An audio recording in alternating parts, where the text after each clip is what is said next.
okola kati omwana obutambuza kibuzo nze kyembuza muzeeyi wange.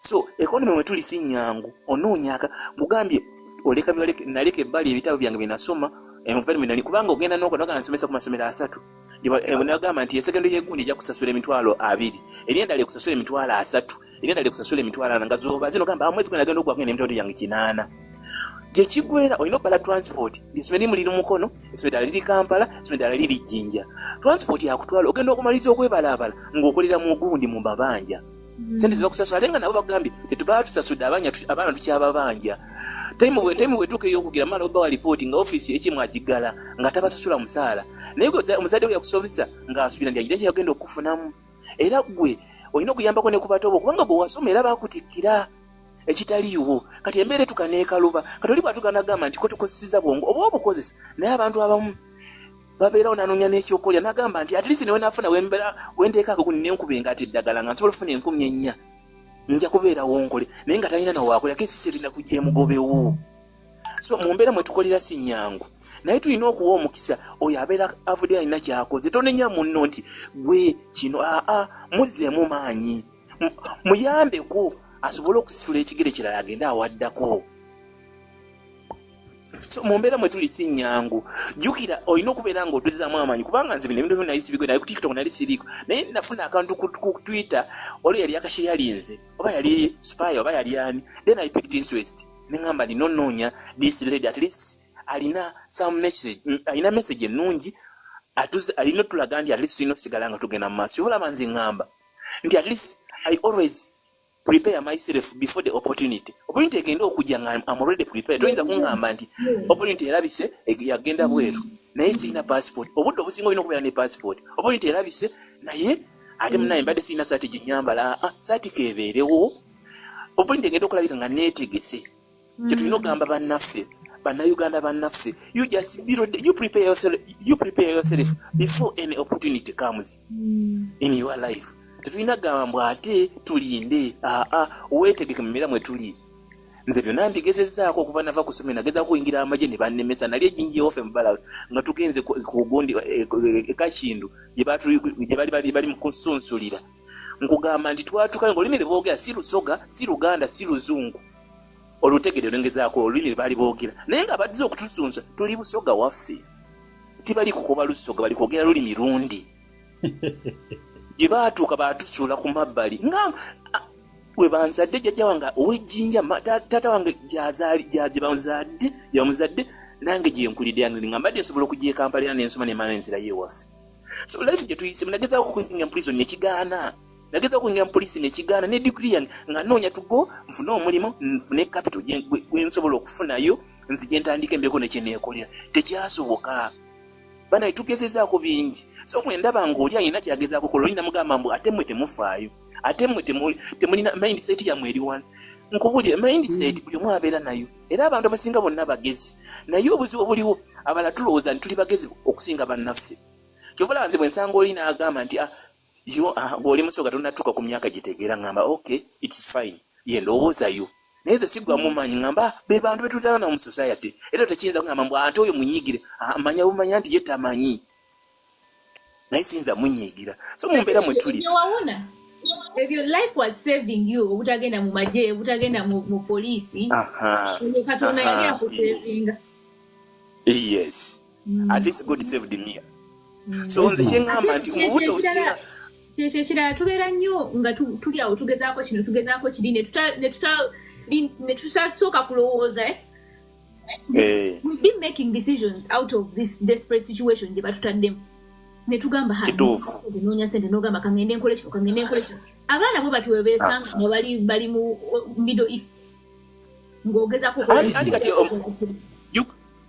yukira omanye kireeta ekyo omaze okusoma ewaka ewammwe bazadde bo bamaze okusomesa batandika okuteeka ku pressure toyagala kukola genda ogezeko kati otuuka nga bakusindiikiriza jjukira baba abamu tebasomye naye bakusomeseza gwe kati bo basuubira nti wamala okusoma olina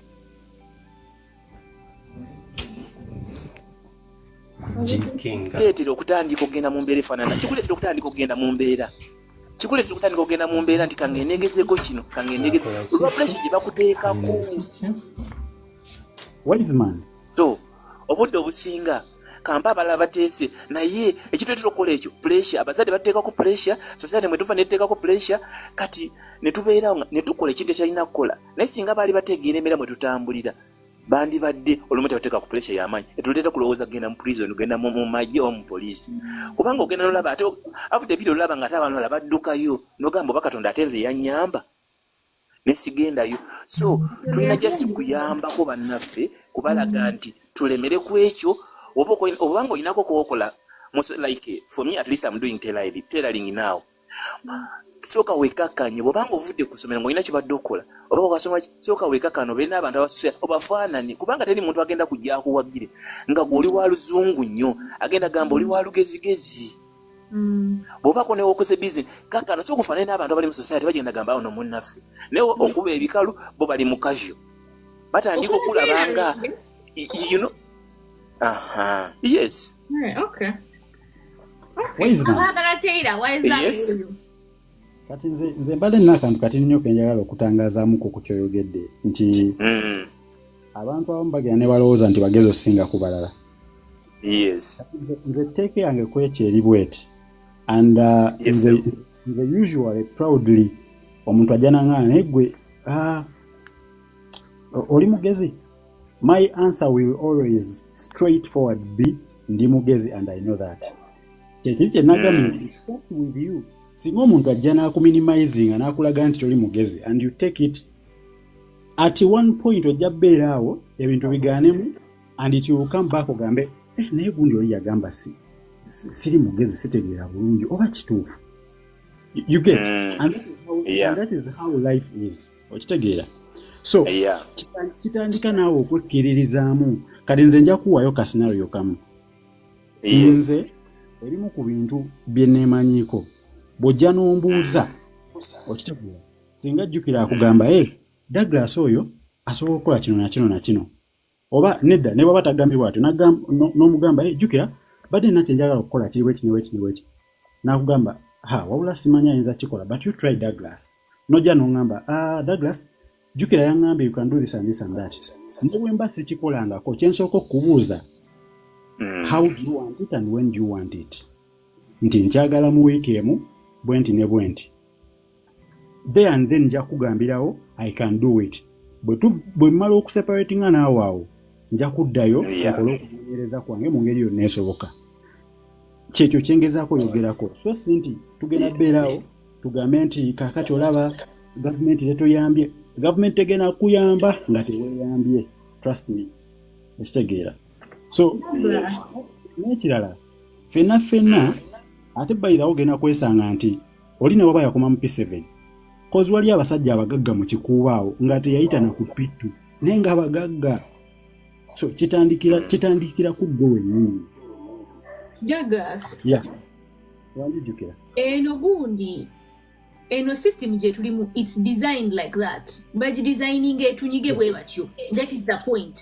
exactly so whatever you do you cannot self-discipline your way American Muslims you cannot self-discipline your way out of this system waliwo ebintu ebimu gavumenti yebikozinze okukola bwe bityo waliwo ebintu ebimu nga we balaba nti omanaginze bagamba kati yongerako omusolo yongerako find another way to squeeze them kati amasanyalaze ejjako kati wifi ejjako kati they do it on purpose kati abantu tubaga advice ne tubagamba keep trying to just manage your way out of gezaako kino gezaako kiri ebintu ebimu bwe balaba nti tugezezaako nga bajja bagobayo gye tuli gundi impala ayagala kujja kwogerako naye sina space oba can I create I think I can make more space manager hamu naye adayina kyagala okwogera abantu American Muslim abadde wanaalinze bannange the man is so patient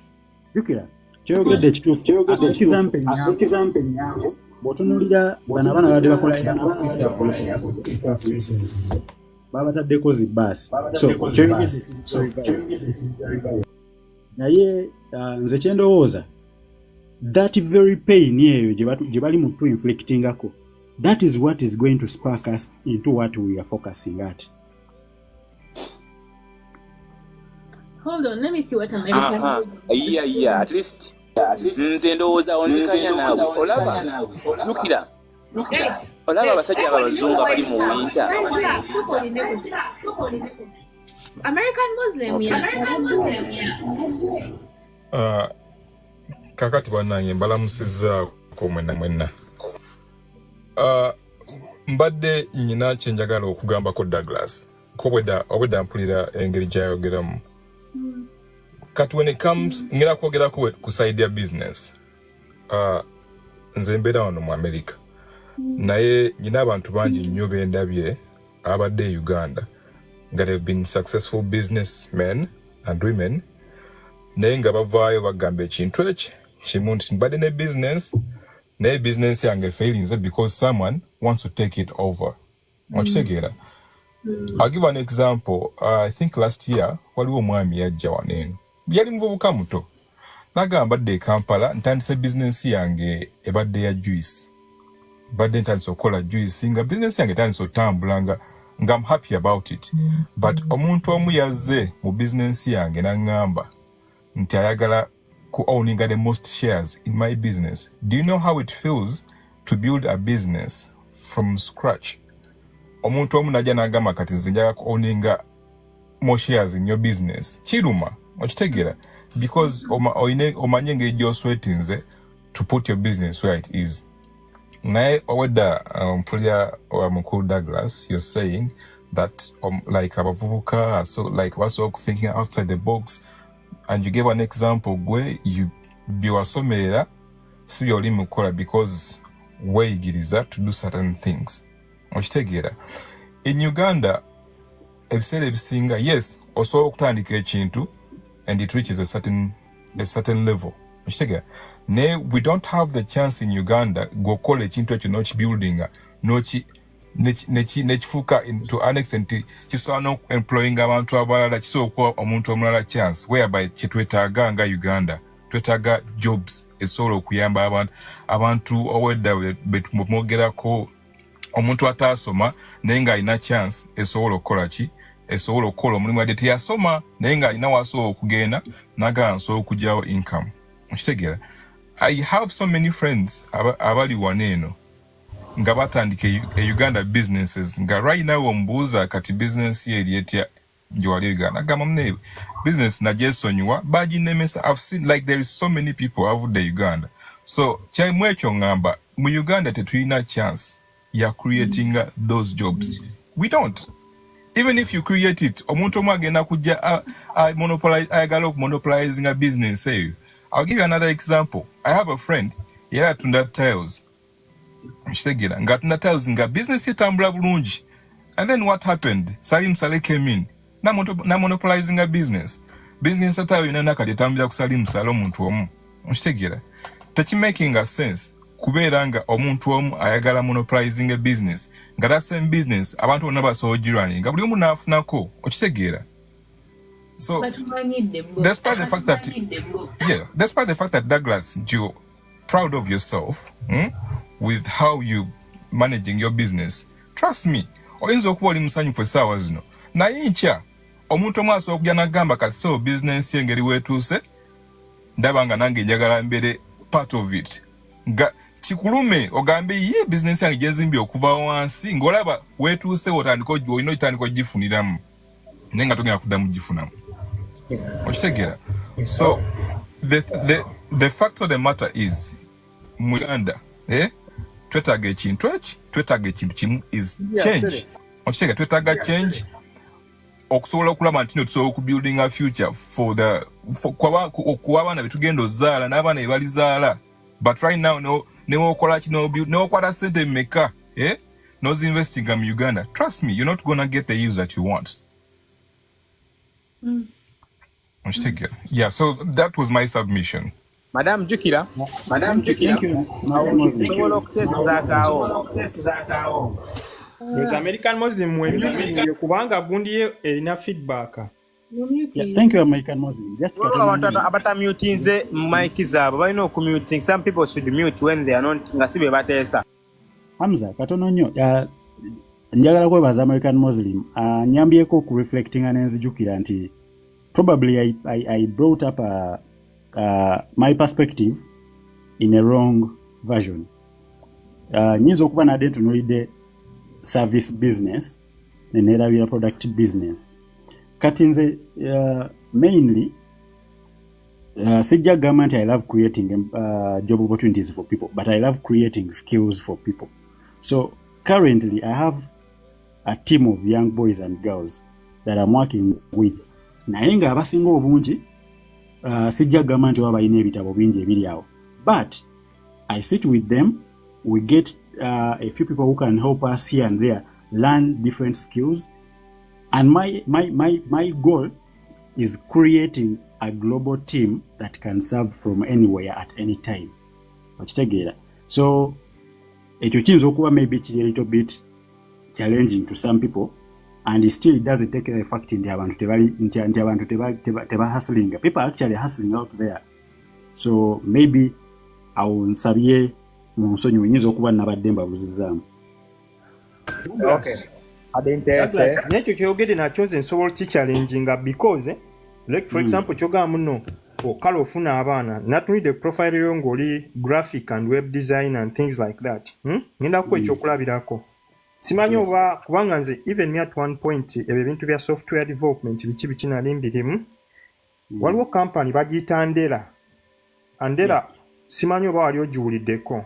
Andela is a contractor for Google, Microsoft, those big tech companies, Netflix, Silicon Valley. Employing our developers, they were paying a top dollar throughout the entire world. It was stated by some Nigerian based in the US. Andela ina sente. Andela ne sente zaye nyingi zerina yaje Uganda ne gulawo office. Netandika okuwa abaana emirimu. Jukira Andela ngekuyingiza mu gundi bazitanga cohort. Ne bakutraining nga n'ofuka software developer. Notandika okukola emirimu gya Google ezo zefuna contract obaza Google obaza Netflix obaza Microsoft nga bagikolera eno kubanga baba bafuna gundi nene kubanga wano n'obakwa milioni 10 developer katugeze mu San Francisco mu Silicon Valley bandi badde bamwa katugeze milioni nga 8 okiraba. Kati Andela yali ekola ekyo. Naye Andela ne deep pockets ze yali erina yaje Uganda nekola emyaka mitini ne manegala office eyo. Lwaki? Ola business enene zigundi eneyagalawo zino supermarket yagalawo bagita batya. Nakumati yagalawo ene yaba South Africa bagita batya ene yali wano kugundi. Bagalawo. Ezo business bwezabanga zigalawo tolowooza muno tebagala kola sente. Baina deep pockets kati ne echa service change gado challenging okulaga nti ne Andela era the only thing nze nkimanyi Douglas ebintu byokola osobikola mu sente kwanza nalinga mbikola we nali ku university makerere bye nakolanga nalinga nkola website z'abantu nfuna emitwalo 8 kamu 2 kamu kitundu nkaaga depending on the complexity of the website oba mobile app osobola bikola osobola kwebezaawo Uganda if you have that skill set kubanga yo eritunda international ne mu Uganda osobola okufuna abokolera bokoze deal n'ofuna milioni 2 oba 3 oba 8 oba 9 oba kamu 2 bwotyo naye era okoma goloza Uganda fete twagala kubeerako nga olaba kanku example Nvidia oba simanyi Nvidia ojuulirako eyo company emu ya eina enough market value esinga economy ya Germany yonna obugaga obwekola esinga economy ya Germany yonna ezo company ezo byebyo ebintu byetwagala Uganda tetwagala thinking small nti ya anze kati nawo kaskiruka nga ku developing website graphic design biki yafuna abana basatu bana batano bakozese tukolenga tukola no busente bwaffe butono fe twebezeho tugule motoka tugule kayumba kange ngule wali akamotoka kange bedroom zange 2-3 mbeero omwo abana bagende kusomero Kampala parents ekyo sike tulowooza that one is thinking small. Uganda enabling n'obanga sigwa kikoze eberenge soko enabling omuntu mulane nja kubulira nti Uganda right now nga bweri tesobola ku enablinga a billionaire in dollars nga simu biwa sente ekyo tekisoboka so mindset jenjagala oberengo ogiramu n'ekyo ekintu nti n'ekyo gamu no service business nacho environment mbi Andela kyagidusawo kiki even when it had all those deep pockets. Chris kyenjagala osooka otegeera ekiri kimu buli muntu golaba ku nsi kuno alina engeri gy'ategeeramu ebintu byeyanjawulo. Now probably you're speaking from your point of view. Ekituufu kyo kiri nti the Ugandan business environment is not suitable for any company or any business. Personally, I own a company, and my company works with people in different countries. Currently, I have 2 projects running in Kenya. Not as a person, but under my company. Naye kye njagala okugamba kiri kimu nti wadde an environment embi weeri togenda kukulaakulanira mu Uganda wokka. However, you can base in Uganda and put your roots out there. Okitegeera tulina companies zetumanyi nga kati now for example Elon Musk is a South African, but he's a billionaire in the US. But did he build his wealth in South Africa? Ekyo kyenjaga kinadengezaako okuleetera ki mindset yo ganti olina okuba sokowulirize. Of course si kye yakola naye obwedda nze akugamba nti it is very possible for me to get out of Uganda naye nenkola business out there nenkomawo. So Elon Musk yaddayo South Africa kubanga tekikumala kisinzira business sijo kubanga ekyoka ofuna ofunye contract wabweru ya Uganda soko okireke ekyo Douglas ekyo kireke obuzibu tompuliriza you cut me short nga nkyayogera nze okugamba nti nsogera nenkola business ebweru nenkomawo. Have you heard of franchises? Franchise is common, of course. KFC zonna franchise. Bwe ndaba nga environment ya Uganda tekiza company yange kula, I can go to Kenya, set up my company there, nensigala nga nkyali wa Uganda. Basi na busobozi bugenda Kenya basebo. Ngendo mwogera nenga kyengezaako kulaga kiri bwe kiti nti wadde environment embi weeri ate twebake bwebasi lwankuba nti environment embi weeri we have to keep atawo tempo idemu amidagala. Kyuse kati ekyo ffe twale tukugamba kyuse environment kubanga environment abakulembeze be bagiteekawo bakyuse change ne American Muslim gyayogedde ne Hamza gyayogedde tukyuse kiriwo ekiti environment togenda zukuka kuma kyo gikyuse because if you want to move from let's say Mukono to go to town protest you need transport. You get? Inga. Douglas, I think we get in a more selfish way because percentage-wise, ku 10 abantu nga gwe kugenda kubeerako abantu babiri. Okitegeera? Yes. Katonda asaasidde gweofunye chance esobola okubuildinga franchise somewhere outside Uganda. Okitegeera? Naye ate kati katono omuntu owa wansi yagenda kukola atya. Gwe tolowooza nno kyalibadde kirungi n'ozimba franchise ye Uganda ngegenda kugasa ne muna Uganda owa wansi. Okitegeera? Anti kyengamba kiri bwekyo. Wagamba nti no company yo osobola okugenda outside Uganda because oba ogenda kufuna sente, which is okay. Okitegeera? But it doesn't make sense. Right now, kyetusinga okwagala to create an opportunity for omuna Uganda ali eri wansi. Atalina opportunity gwe gy'olina. Okitegeera? American Muslim. Kyengezaako kugamba kiri bwe kiti. Yeah? Nti singa mbeera nga nina company wano. Yeah? Naye nga tesobola kuoperatingira bulungi mu Uganda. Yeah? Am I capable of building capacity for my other fellow Ugandans to join the same path? Of course, the truth of the reality is, fenna tetugenda bear successful, and we should accept that fact. Okitegeera? Mami Douglas. Douglas, hi guys. Guys, 1 minute. Can I say something? Olaba. Mami Douglas.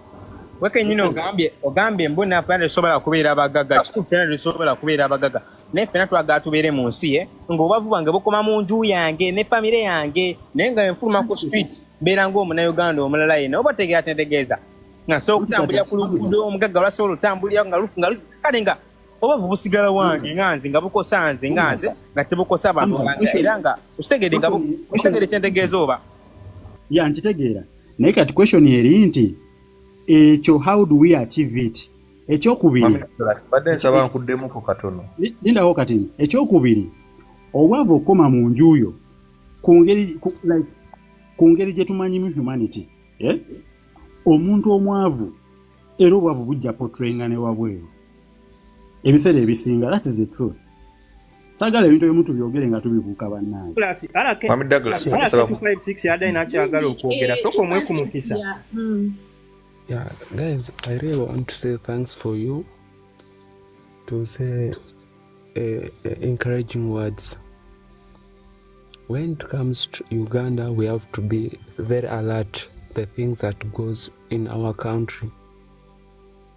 Let's agree that we are not doing well. From sincerely, if compare Uganda with other countries, Kenya, Tanzania, Rwanda, they're improving very fast than us. But the question is, what is the problem? One thing, we Ugandans, we are too much wise. Nobody is lazy. Everybody struggle to bring a food in table. Not that we don't want to work. People work. People struggle hard to work. But we Ugandans, we are not benefiting. Our problems, their leaders, start from president up to down. So once we say that, let's come and speak, we should not speak about ourselves. You are good or you are not good, everything's affecting us all. Bad roads, poor educations, no electricities, it affects all of us. How much money you have if you don't have a good roads? Are you going to enjoy the cars? No. So we really need to stand up, we guys. And President Museveni has said that he's not working for us.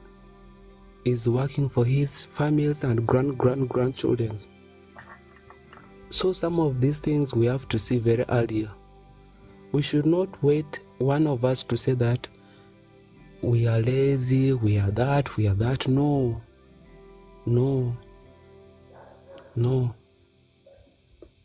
We should say one word, we need a change. We need a change. Douglas, you see, I think you get the sentiment. People, everyone is hardworking. People work hard, but the environment does not allow people to succeed. The environment is the problem. For example, a young man wants a loan to start a business. Let's say he wants 20 million, but he doesn't have a piece of land. So who's going to give him the 20 million? No one. The bank will tell him, I want land. He doesn't have land. Now the environment which the government is supposed to put, it's supposed to have, for example, banks, what they call development banks, that lend money to these young people, and then it's patient capital. They're supposed to facilitate infrastructure like internet, infrastructure like electricity, infrastructure like good transport networks, so that, for example, I'll give you an example. If you've stayed like in these Western countries, someone can be living like in Imbarara, but they work in Jinja. Why? Because the train is going to cut across in 1 hour, they're in Imbarara working, and in the evening 1 hour they are back home in Jinja. Why? Because of a good transport network.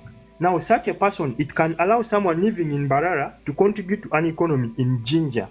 You see? Because of just a good transport network. Now, if you have a bad environment, high interest rates, that means the cost of capital and borrowing is high. Most of the people are poor. That means that there's a low purchasing power. If you produce products or services, no one is going to buy them, or they will buy them at a price which cannot give you any profit. So the business will fail. You see? If people are not properly educated, it means that you don't have the human resource to run companies. Impalamida, did you want to say something?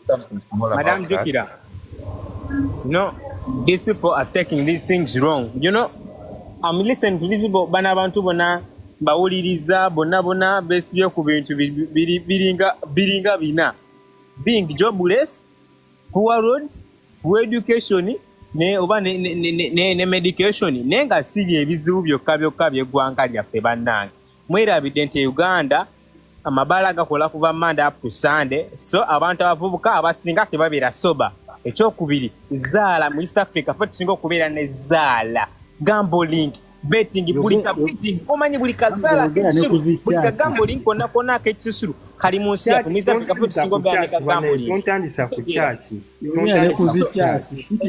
Badesi bakwogeramuko katono nnyo. Wangi bade nkyayogera katono kamaliza kano dakiika emu demera bire waliwo ebintu nga baluyita fe Abaganda tukayita loya lwa mu nnyindo gwa lwejja mu nnyindo kitenga gwa lwesikamu teri mutulaga dukusikamu ne ebintu ebisinga tulekerawo ffenna okuba nga ebintu nga naye kanayambisira ku bigambo bwa Mami Douglas katono nnyo muli ebintu ebisinga tulina kubibuleminga gavumenti fe okubeetuusaako waliwo ebintu tulina okukola nga bridges ku mutwe gwe gulina obikola nga maaso go nomagenda mubala manda kukikandeya soba agenda kusobola kukola okitegeera bweŋŋizanya zaala waliwo ebintu mwana nga Museveni yabireeta just carry to confuse with the youths kubanga ffe tusinga obungi ng'amanyi zaala agenda kuconfuse nga tuve ku mulama amanyi omenge ku mulama amanyi enjaga byonna byanabireka nga waliwo omwenge gwa layisi nnyo okusinga ekintu ekirala kyonna mu ggwanga nolabanga zaala buli wamu abeerawo nekukame ne mu kyalo everywhere you can find bwose osangawo betting ali available everywhere nekaba kati akalo kali deep bwatiya era osangayo ka betting atleast osangayo kala akuumako ennusu kana ak'ebitaano era nga omuvubuka kalina omugyamu ssente ze eyo byonna bizibu byaffe era bannange buli muntu gyali yonna ng'olina wooli ng'oli mu katunduko byoba osookireko ebyo okulwanisa nga tunagenda ku bino ebinene eby'enguudo ebyaki Tege twanto obuntu obutono nnyo okubeera mu bbala kali soba full day omuntu okubeera mu njaga omuntu okubeera mu gambling ku nkwatto kati n'enkwatto sebo kati abaana bayimba n'ennyimba z'enkwatto abaana ne bavibinga ne baga bane omwana yakalumye omwana yimba tayiwenja abaana baga bane kye n'enjaye kati sebo evaluwingibwa sebo kati evimbisa sebo esite naye bannange where are we going Ugandan seriously ebyo byogerako be bantu abatini abantu abasinga bannayuganda bantu balungi baagala okukola bantu balungi banoonya opportunity anoonya wayinza okukyusiza obulamu bakoze business nabagambye mu 2016 Guardian yakola article negamba Uganda yensi ekyasinze okuba n'amabizinesi naye obuzibu buliwa nti amabizinesi agasinga gafa mu mwaka ogusooka nga bizinesi egudde ekyo kiva ku kyokuba nti gwe ensi ekyasinze okukola bizinesi ennyingi oba kye bayita businesses per capita nti bw'obaala abantu n'ogamba buli muntu businesses buli business nozigabanyamu abantu nsi kyesinga 2016 Uganda eri ku top entrepreneurial countries naye why is it that those businesses fail in the first and second year because environment zirimu mbi okiraba kyekyo kyolina okukyusa awo wewali obuzibu si bantu gwe tugamba bannayuganda tebaagala kola nedda Mr. Chris ngasinalabira kano ka point Chris ekituufu kyo kiri nti environment mbi naye one of the factors ezireetera business za wano okugwa is because people start businesses out of excitement nti nja kulaba jjukira nga atandise wali boutique nga mbadde nsika chapati zange ndabe nga alina bakasitoma 10 enkeera ngambe boutique zirabika zikola nve ku chapati ntandike boutique enkeera ndabe Hamza nga yatandise wali maybe bucha y'ennyama ngambe Hamza ku Saturday abadde ne bakasitoma abiri boutique njive mu ntandike bucha. That is one of the factors. Environment contributes, but there are other factors held constant. That's point yeyo. Awunakuzane kugamba lwaki Uganda tesobola kusupportinga boutique 3 oba 4 oba 6 oba 10 because bakasitoma batono kyekikuzayo wali kubage ku purchasing power. Nti Uganda ina abantu batinya abasobola okukola boutique kati gwe Douglas obo ino mudala gwa chapati nolaba Hamuzanga yakoze boutique ngekola lwaki nawe toteekawo Uganda ino kubanga ina economy esobola okusupportinga kyekiremba dengeza ko kulaga nti ogenda mwabisa nga Chanel jali Dio jali Louis Vuitton jali Versace jali Gucci jali lwaki bona nga economy basupportinga bona nga bali mu fashion lwaki eba purchasing power nene ekizibu tesobola kijja ku environment ne bwokola otya change yesaga kuba kikuliziganyeko sebo Chris ogambye Louis Vuitton za Adidas zi Nike zani okimanyi nti ezo companies zina ba marketing strategists kati yo tusoke tuveeyo kyengambye kiri ku excitement nti omuntu atandika business ngatamaze na kubala future prospects nti eno business bagibala batya engoye ennungi zenaguza ba customer ngenda zijjawa okitegeera Neggola okuba olabye oli atandise business nogera n'obuuza munno nyinza kujjawo engoye naga agenda wayimuka. Mami Douglas katono nnyo so katemu katono nnyo. Bale njagala mami Chris ono muddire mugambe nti okukyusa eggwanga ssebo si kukyusa bukulembeze bwa district oba bwa katundu mbu chairman agende. So we are talking about the country. Museveni yamala emyaka 5 mu nsiko 5 years. Omanyi emyaka 5 gwengo oli mu nsiko ng'onoonyezebwa nga weekwese nga tulabikako mu bantu. Kati we are talking about tugamba ogenda kumalako emyaka 5 ng'olwana okujjawo gavumenti nga tulina kyolya tulina okweberera bobo inasiba atugamba ekenyinyi abamu kale kakusoba example ye wadde saagala nnyo okubeera nnyo munanuupu naye kankwesa example bobo niye kenyinyi abagamba bannaye bafuuti soja twebereremu mukole wadde tuli mu mbeera embi gondera gavumenti eriko otuli kujoyagala okitegeera tuli mu mbeera embi tiri kigenda kutujjako kukola tekigenda kutujjako kyagondebwa oba kyagigondera ssebo American Muslim banesa kwogera katono. Thank you guys. Ngenda kwogera ku bintu bitono nnyo name speed for other people to also speak. I'm going to first start with something I discovered while I was doing some research in the western region of this country. Ekisingo tawanya regions in Erala, I always tell people bana abantu mubakoye mukoze na biki but they are not going to be poor again. Why? These people have a working model. Have you ever seen the price of milk going down for the years you have been on earth? Okay, in Uganda. Amataga wetegagwa. Do you know why? These people have a working model. A Tarim region in Darayona, I told you guys about Deco, I've moved all over this country. Banowagai baina model collaborate. Nti every village ewabwe eriko ekikuma amatago kula. Bateekayo amataaga abwe ne bafuna ssente omulundi gumu. Okitegera bulungi. Ne bagera ente zaabwe ne bateereza ensiko zaabwe. They have a working model, which is not here in the region, in the central region. Just katikira limugezaako kiteekawo, if you guys are observant enough ng'obusungu mubutadde ebbali about your Kabaka and all that. If you look at his Mwanyi Terimba model, it is working so much. Guno omwaka ab'e Masaka tebagambwa era se tebalina mpitirivu nnyo. Because Buganda is now a model. Okusalamu ekirimi katono eyo modo gyoyogerako ewaffe ejjinja tulima ebikajjo naye bano abasajja mulimu ebyo ebikajjo bebasalawo pulayisi yaabyo oyinza okubisalawo naye bo basalirawo eri Kampala naye bateekako eyo embeera so ekiri ejjinja kirala ku bikajjo tubirima era tufaayo nnyo manyi bano abasajja engeri gye babikwatamu. Chris, no. Musoke mulinde Chris, manisa watuulizanyeeko bannange. Byemwogera byonna mitegeera bulungi. I know about Busoga, I've researched about their rice, their sugar, etteeka ly'emmwanyi ndimanyi ndi mu kusoma amateeka. I know these things. But kambabuulire ngenda gunjukira ono, I think she knows about this. There's a model that Swaziland used that Buganda is adopting.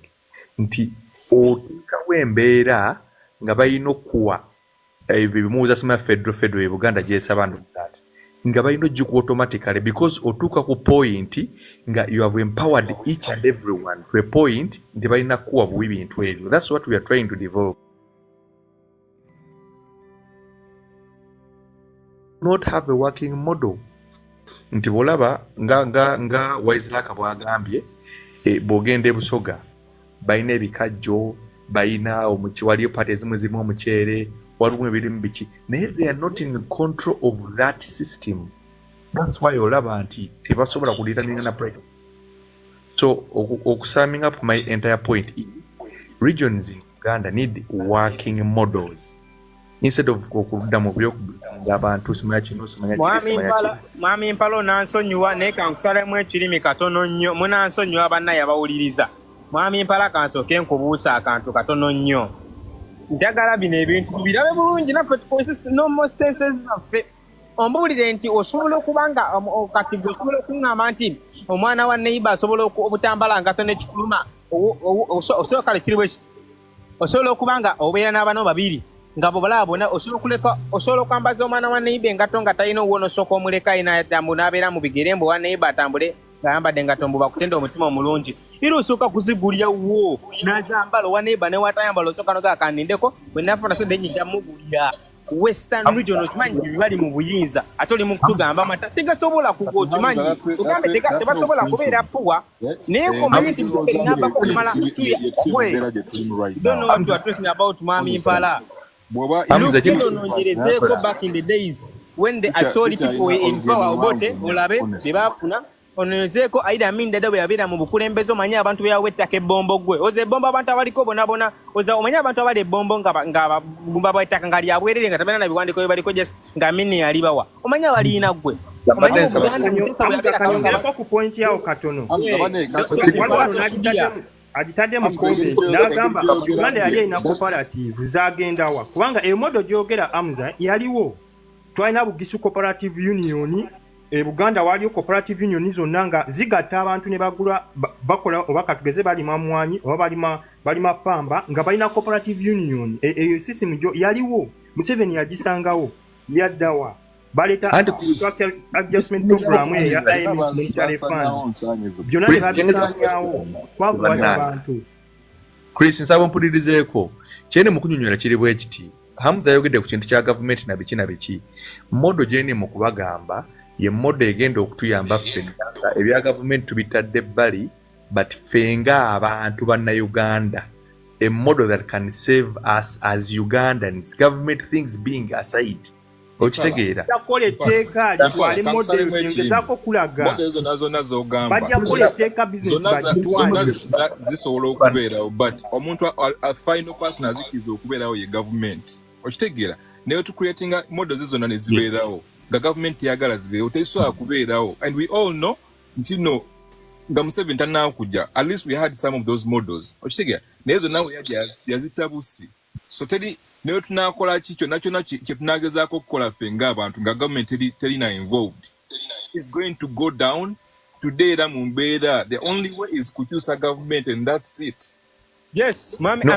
American Muslim kansikia kutoere ne salama alaikum muslimu kade kyokubiri wala bono omusajja ono mpalono tamanyi yayogerako musajja gwe mpala kasoko mpulize katono nnyo ogenda kwogera gwe musajja gwe badde kugamba olaba ogenze n'otugamba bunera tuve ku bya politics byonna ebya Museveni ebyo mbu bikimu tugende ku bya politics kati kankubulire ekintu kimu gwe musajja gwe ono omusajja ye mugezi yakimanya tosobola fuga muntu omugagga tafuga webale nnyo kati mumukitegeze soka tuteke wansi tubeere bavu nga tuli babeega asobola tukozesa buli kyayagala ng'ogenda mubeeginga akuwe ebibiri osirike agenda kulaba muzayogera nnyo mukame jangu atayo ebitaano osirike ayogera bejjukira afunira followers ayoganya amukame jangu mwana gwe jangu bebigaalo okwatayo akawumbi asirike bwatu bwayagala ye buli amugezi amuwe sente asirike bampuga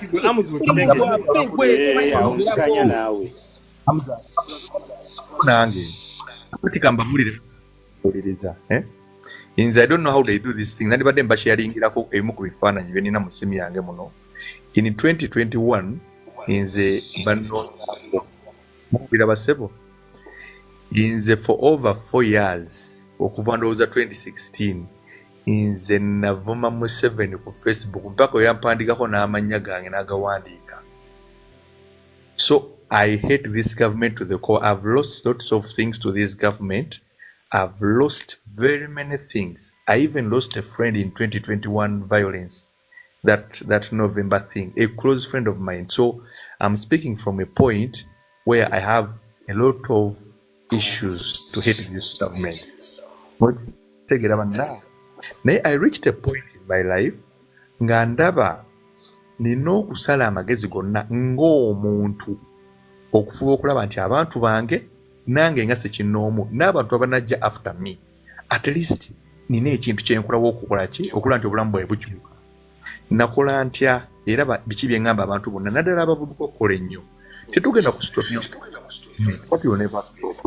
naye tetugenda kuyimirira at any one point nti oba tugwemu amaanyi bye tukola oba tukola ki because we are opposing the regime no that's why kugamba nti oba onkuwulira ifiri nawe ifiri yawo kyembadde njagala oyogere so kusudiza busajja kugamba obusajja bulina amata bunera biki balina amata balungi naffe twalina amatooke ssebo n'emmwanyi zaali zikola ne kotoni ne pamba byonna byali bikola ssebo ku mirembe gye bamuteesa kana akasajja okamanyi gwe ne mukugamba tuve mu mulembe gwa byali wabula kugamba tudde mu mulembe gwa kino tukirina okukolebwa bwekiti nti ddagala sobulimbya IT impala just katono nnyo kati impala point yo enyambye okugjayo ekintu kino obwedda twogera ku kintu kya environment. Now I'm posing a question here. I'm going to let you proceed. Environment bwebeera mbi, does it mean you don't have to eat, you don't have to parent, you don't have to take your child to school? Impala genda maaso.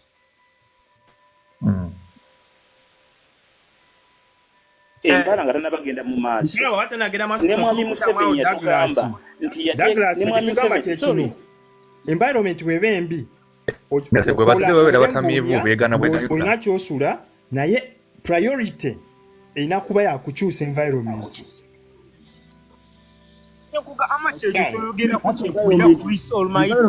tobola weyita na almighty oli musajja mugezi nnyo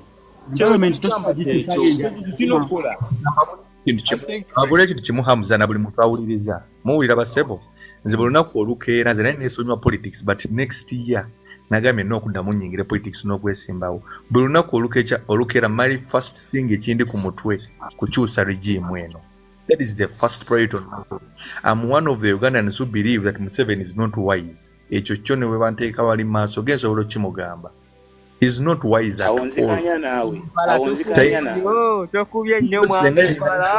Nze sikanya naawe singa musirisi batufugidde emyaka 4. No. Okusiba omuntu kyeyi. Myaka 4, 40 years. Omanyi tekitegeeza gwe musajja gwe. Myaka 4 ogamanyi. Hamuza bwe nkusiba emikono ne nkukuba ebikonde ne nkutula wansi. Sisobola kubeera musajja n'ennyimuka ne ngamba nti nkubye Hamuza musudde eri ndi w'amaanyi nnyo. Nkusibye emikono ndi mukukuba. Wansi byotya emikono kyekyo kyebuuza. Gega amagezi gali. Emikono kamubuuze. Abadde n'amagezi agamala okuyamba ku impala. Okumusiba emikono yakozesezza baganda be. Akozesa baganda bange okunsiba emikono. Lawizira katuwewulizeeko Hamuza mukulu ali mu point ze mbadde saagala genda naye kangendeyo. Museveni si mugezi nga bwe mulowooza. Ombuuza yakusiba atya emikono. Hamza, betraying someone's trust does not mean that you are wise. If our grandparents trusted this child, betrayed them, tekimufuula mugezi abeera munnambu aba mubi. Temumutendereza nti mugezi nnyo yakola ebyekisiru, he betrayed our parents' trust, ne mulowooza nti tekimufuula mugezi. Okitegeera. And one thing about our generation, nti tulabyeko regime. Don't compare this generation to anything else. Fena bali wantu wansi wa myaka 3. So you compare the government. Lwaki njagala tujjukira nti Museveni mugezi lwa nsonga emu. Saagala mu underestimating enemy. Kyekyo kye njagala okutegeera. Omusajja oyo mugezi si yasoose okusiba abantu. Kijja kitya nti Obote yabasiba naye yabasibira myaka emeka? 6. Mutesa yafugira emeka? Amini yafugira 9. Tito Okello kyaka n'omwaka tegwawera Lukonga binaayisa Yusuf Lule bonna baagezaako okusiba bannayuganda basobole okugifuga ensi ne batalemwa. Ono abafugidde emyaka 4 okugamba nti si mugezi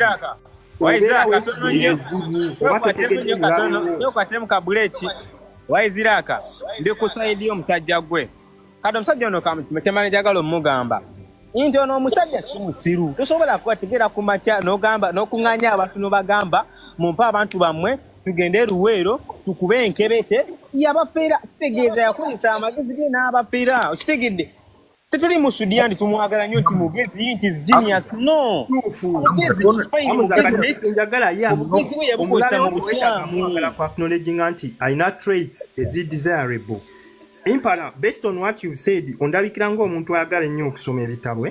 Njagala nnyo funa oba ofunye obudde soma Machiavelli, The Prince. I know it's a very big book, but ojja kulaba engeri gye bano abasajja gye manipulatinga power. The Prince, akakatabo Machiavelli akunnyonnyola engeri kijjo basically yali anyonyola ofuga atya abantu okwawulamu okutta okugula ebyo byonna Museveni abikoze si musiru ekyo kinjagala wadde nga twagala mujjako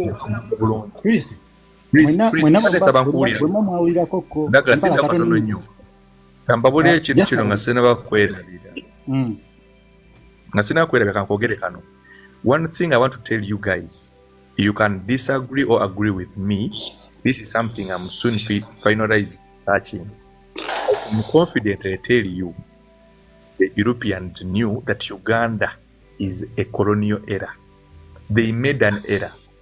I want to tell you a British thing they say. Nessa we enforce in Namu 2 times a day. You understand that thing? So I'm not saying that he's the most stupid guy or dumb guy on earth. Yakozesa ekone eryo lyemugambye eryokufera abantu n'ayitaawo.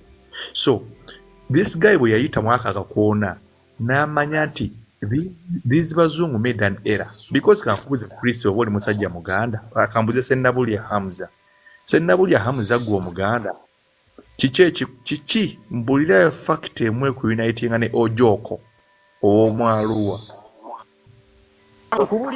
There's no uniting. Kubulie factors nga 10 musajja gwe uniting anono musajja abala ku avuddeko abadde yayogedde oluzungu awo nga mbuli musajja w'engulu naye kati kankube factors nga jano ga factors nga 2 kankubulie ekisooka modde gavu munnange ekyokubira omusayo gwa reading anzi ekyokusatu omusajja munnange ekyokuna muntu munnange ekyokutano is a creature of God like me ekyomukaga banange kale muntu kale banange mufiringa nga it's me myself.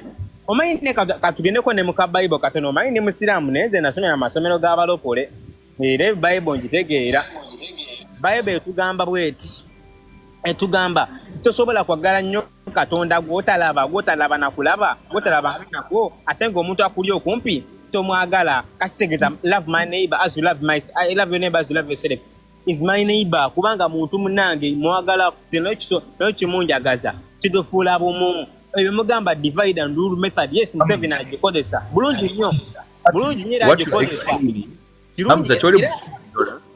Hamza oli kunyonyola ubuntu of us the Africans which is the real deal wabula nze ne mukunyonyola ekintu kye baatuka ffe n'okuyingira abakalamojja abalina emirembe gyabe nga bali mu bukalamojja bwabwe Sennabulya alina emirembe gye nga ali mu Buganda ye nga tebakwatagana bulungi n'abanyoro n'abaki nga buli omu ali wuwe. Then they forced us, they punched us into a corner timubeere muno lwabuwaze okitegeera. Then mu okuwaze ekyo tebagala tufojingemu ekintu ekirungi okitegeera. Siyina buzibu ku muntu yenna Sennabulya nga bamuzaala Masaka ng'ali bulungi Ojoka ali waabwe ali bulungi okitegeera. We are all Africans, we share the same blood and everything. But there is a way God, what the Bible, ayina ensonga kye tuteeka wano omusoga abeera wano omulugwala abeera wano n'atatugamba nti mmwe okusalira wano ku Rwenzori muyite wano ku Nairo okukkirira wano mmwe mulina beera bannayuganda ekyo tekiriyo mu Bible. You understand? This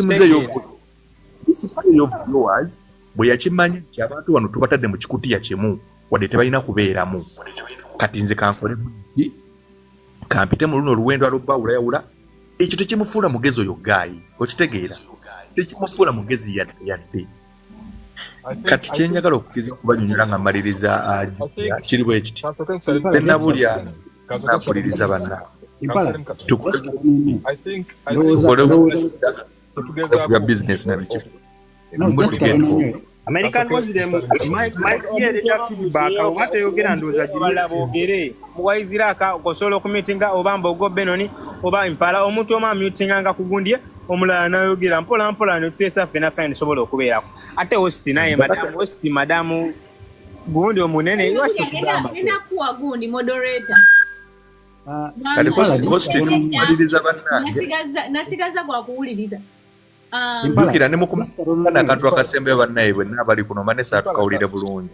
Impala nga tonadduka just katono nnyo katusooka episode linda ko Douglas katono.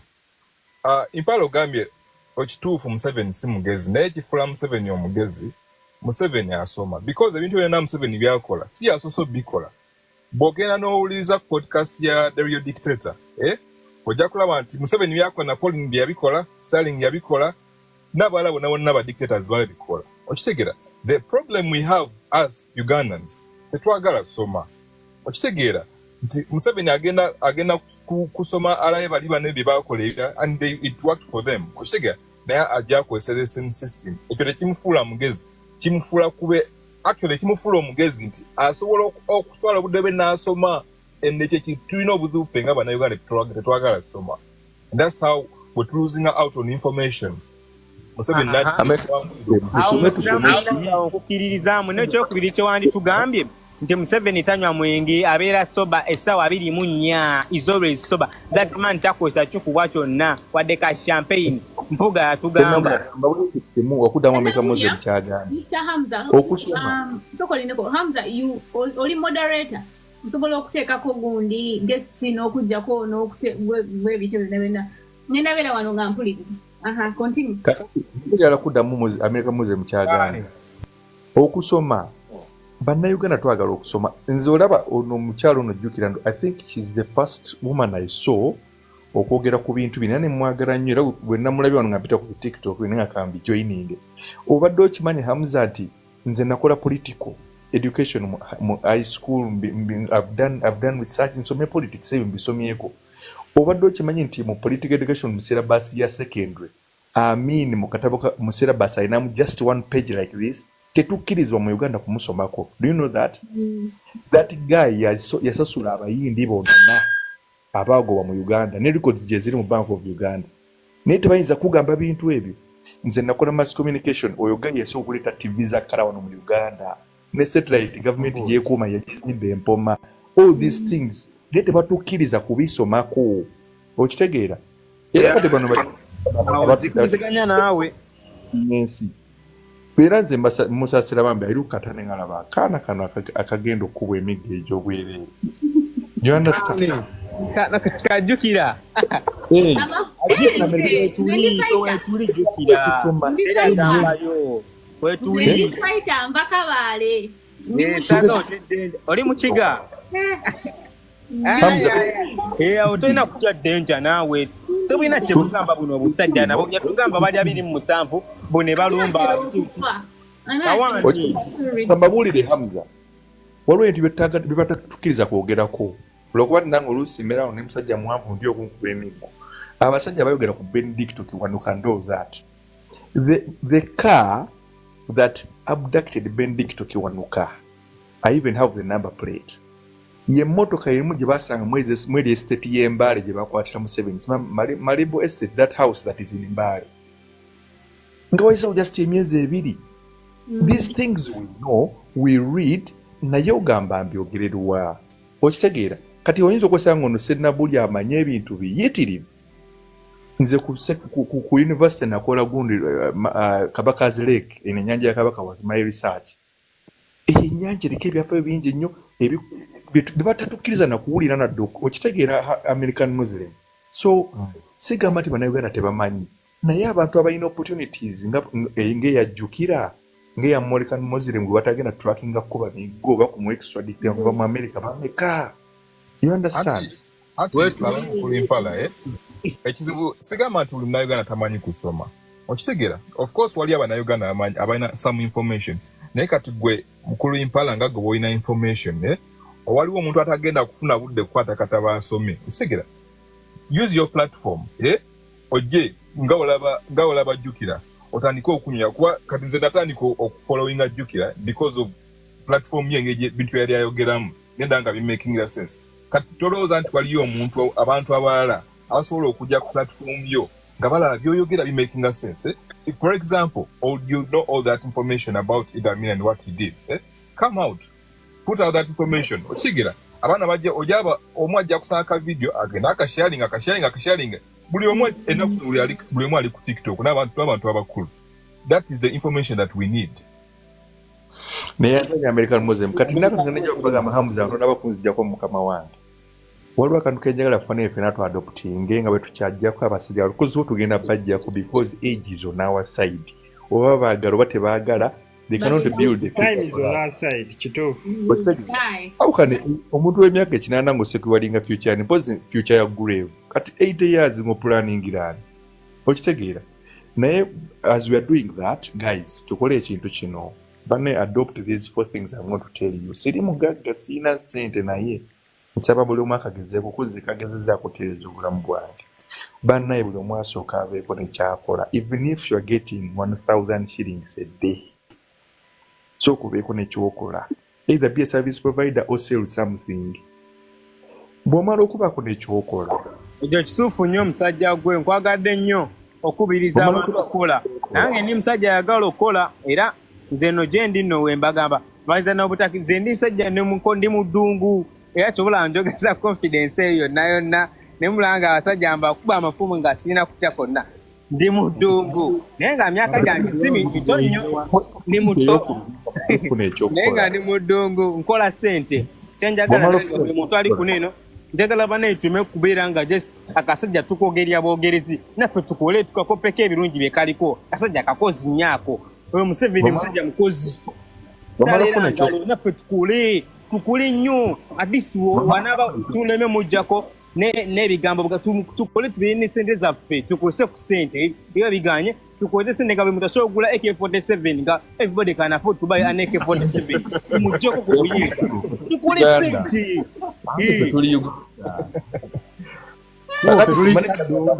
kamale obuntu buno kuba ngenda bwerabira bw'omala ofuna ekyokukola muganda wange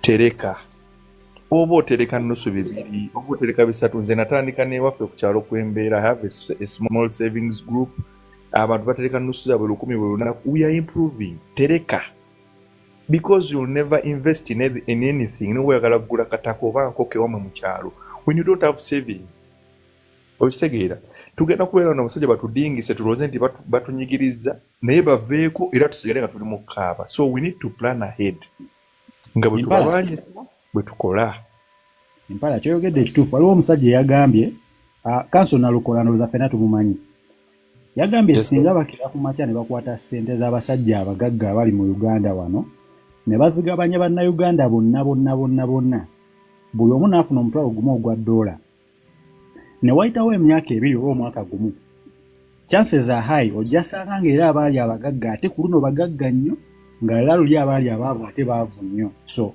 kitandika naffe ffennyini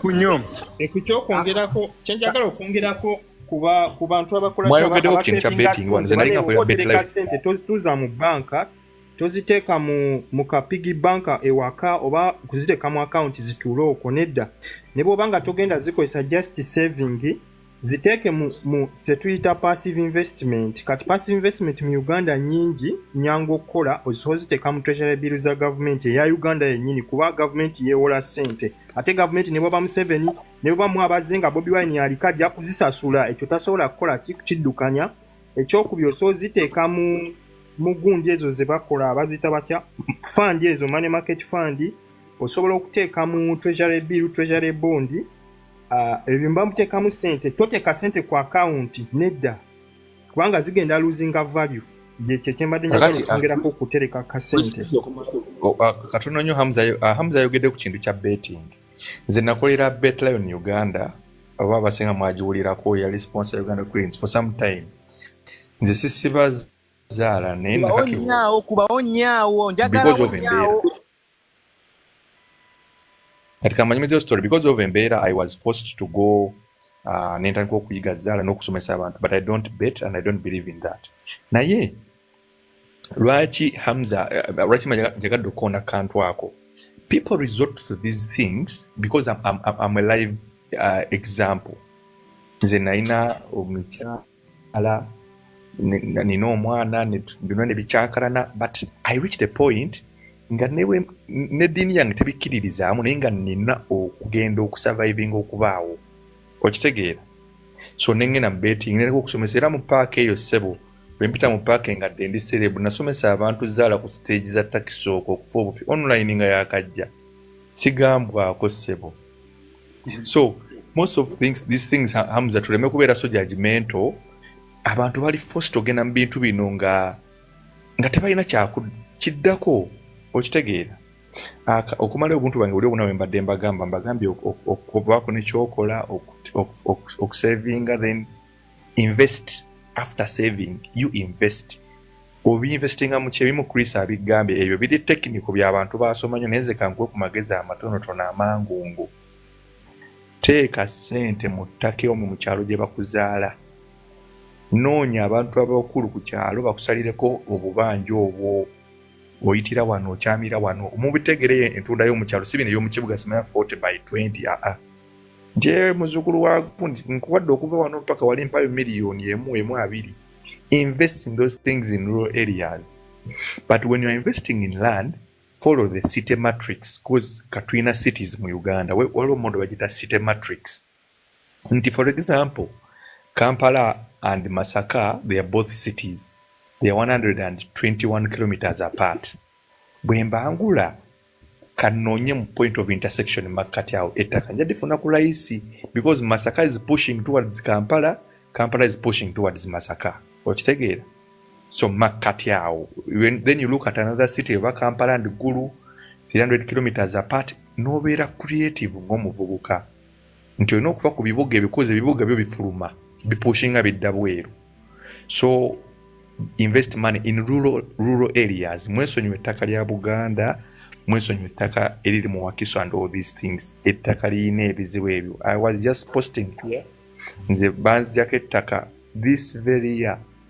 Dinayintadde mu ssente zange z'obulamu bwange bwonna 22 million. I've just recovered from almost running mad. A very powerful kano yali agala kuyisaawo kubo naye nga atuwa ssente entono. Guys, it was a long story. I don't want to go into it, but I lost land. Even if so, mudde mu byalo invest in those small plots and be motivated. Me, I'm 30 years. My point of motivation is I want to own at least 30 small plots. Never buli kilometer 10, but I want to own them. Mitwalo chinana atano nenga bwange. Okitegeera. So, and the last one, repeat those steps from 1 up to 4. Kijja bakuleba tulwanyisa omusajja nga naffe bwe tukola. Kuba omuntu omugayina bamufuga kituufu nnyo. Kituufu nnyo. Thank you guys. Sina kinyongerako. Kituufu nnyo omusajja gw'olina amakola. Era kati national forum bwesi ezikolebwa zina okuba nga ziwa ku bantu amagezi. Kati nga for example Impala agambye bino byengamba okuteeka sente mu treasury bill mbu biri sophisticated. Nedda tebiri. Kati abantu baffe mubayigirize kubanga ebintu bwe biti oliaga byo bizibu sibitegeera. Nedda si bizibu. Ogenda bugenzi mu banka n'ojjayo foomu n'ogijjuza manya national ID bufaananyi next of kin nga ogenda ojjuza foomu endala zonna ey'oggulawo bank account. Then banka yekolera buli kimu. Kati buli lw'oyagala okutugeza okuteekayo emitwalo gyo 10 ogamba bugambi banka zino sente bakuwa bank account kwoziteeka. Yo banka yo kaseera abantu ziweza ku account automatically ng'ekugulira. Government ekola ebintu ebyo. Insurance companies zonna ICEA, Sanlam, UAP, waliyo ne insurance by money providers like Zeno, Uganda, Banji. Uncle So Chris Sebo omunene kyembadde nteesa nti program nene nnyo mwana ate nkulaba ya magezi nnyo. Kyembadde nteesa nti otukolereyo baka video oba osolo engeri yonna yonna oba okatukolere okawejjukira okamuweereze mu inbox akatutere ku page ye kagende viral oba okaweereze kufuna engeri gy'okatambuzaamu kubanga ekitundu ekyo kyoyogedde nange mbadde sikimanyiiko nange ndaba kifuna naye ng'ebadde nange mbadde sikimanyiiko ate nga nange sebo ku ssomero natuukayo wadde era saagenda eri abaavu nnyo naye natuukayo naye mbadde sikimanyiiko ebyaddala kifuna ate nga jjukira goba webase eringa sente zo zikola buli mwezi bakweza statement leero akakadde ko kakoze emitwalo 2 luli kakoze 3 luli kakoze 1.5 luli kakoze bwe batyo buli mwezi statement ozaba nga zijja oyagala okajjayo naku 3 ostega tobeera ku pressure tobeera te ku rent ate musolo ate ekyo abagaga tubaita passive income okiraba nti sente zo zikolera sente how often are we doing these lives? Usually I do once a week. Naye because of the demonstrations that are going on today and from the 23rd to the 31st, I think that was the day there's ennaku ze babadde bagamba not so njagala tubeere nga tukola kino tukiyite like a digital town square abantu bajje batuule wano boogere nga bwe tubadde tuwogera bwe tuti we'll be doing like nga from like 3 p.m. American time paka nga sawa 10 from today up to the 31st tukole every day so that n'abatasobodde kugenda ku demonstration tube nga tulina kye tukozeeko. So that is the answer for that. Impala, you said you were going to run for office.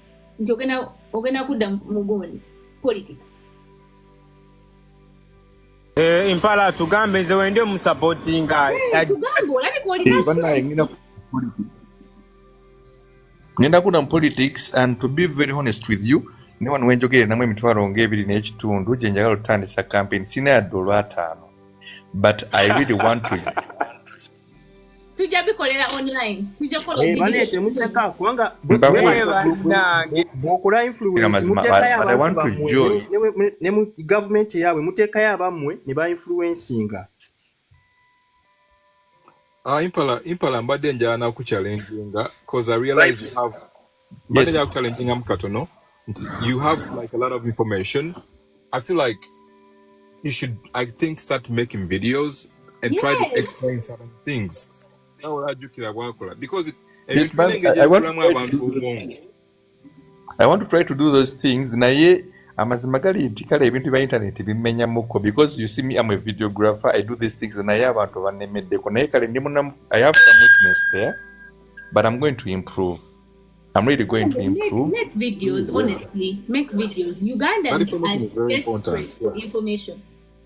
What yes, we like information abantu they don't know what's going on. Tebamanyi kyekigenda maaso baagala muntu kujja kuba explaining ira era abantu bagenda ku supportinga nnyo.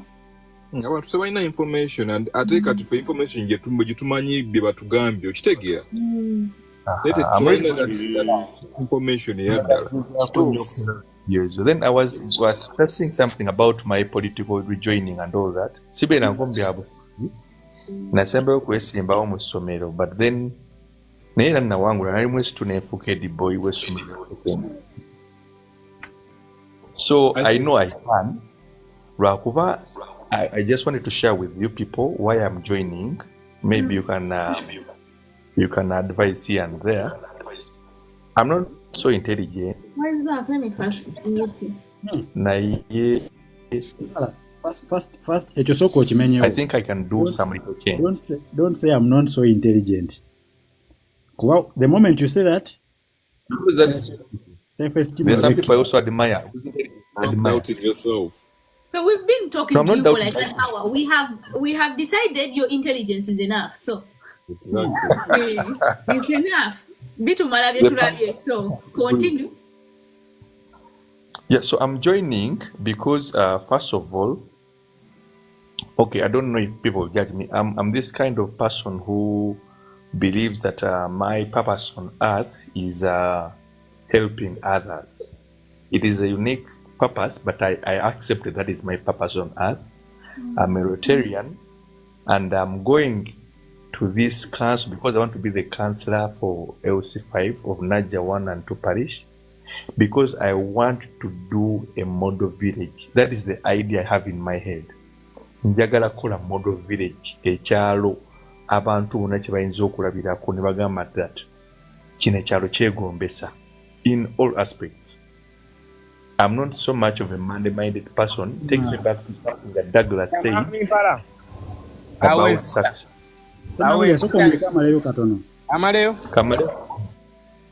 Kintwalako emabega ku Douglas yayogedde about success nti nze ng'omuntu, it's not a general thing, naye nze nga Jack, what I believe in, success is not money.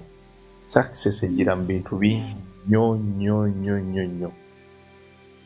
Osobola okusanga omuntu ng'alina akayumba k'ebulengeri wansi ku kitoogo naye nga is very happy and considers himself successful. So I have read broadly and I have accepted the success ejira mu bintu bingi nnyo. When you look at the Mother Teresa's, they never had money, but they have the biggest legacies on earth. Esinga n'abasajja abasinga ssente. So That's how I look at life. So njagala kukola ekyalo. I'm not a politician. I'm not, and I don't engage so much in politics. Njagala kukola ekyalo nti amasomero agaliko geegombesa, emyalo egiriko gyegombesa, kyekyalo kyaka. I'm just envisioning something. I know it is big. Naye ndi mukiraba mu mutwe gwange. I want to actualize this thing. Nti nga bwe tulwanyisa bano abasajja, someone can come agambe nti but this village is unique. So I'm happy that I'm here. I don't know all of you. You can criticize me. You can challenge me here and there.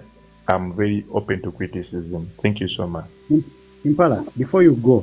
Kadama Impala, badde njagala. Soko ndi Douglas katono nnyo. Badde nkugamba nti ebyobufuzi nno mugana wange nange nali mbibaddemu era byakusomera ebyo.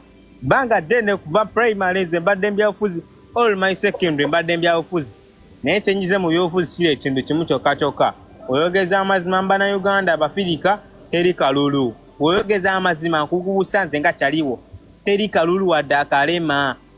Basajja abantu bafere nga ne ababbi bagambe lyotooke oli yalidde etooke ne livaamu oyo bbe lyotooke bafere nze nkugambye advice tobolawo muganda wange lwansonga in Rotary, one of our core issues is the truth.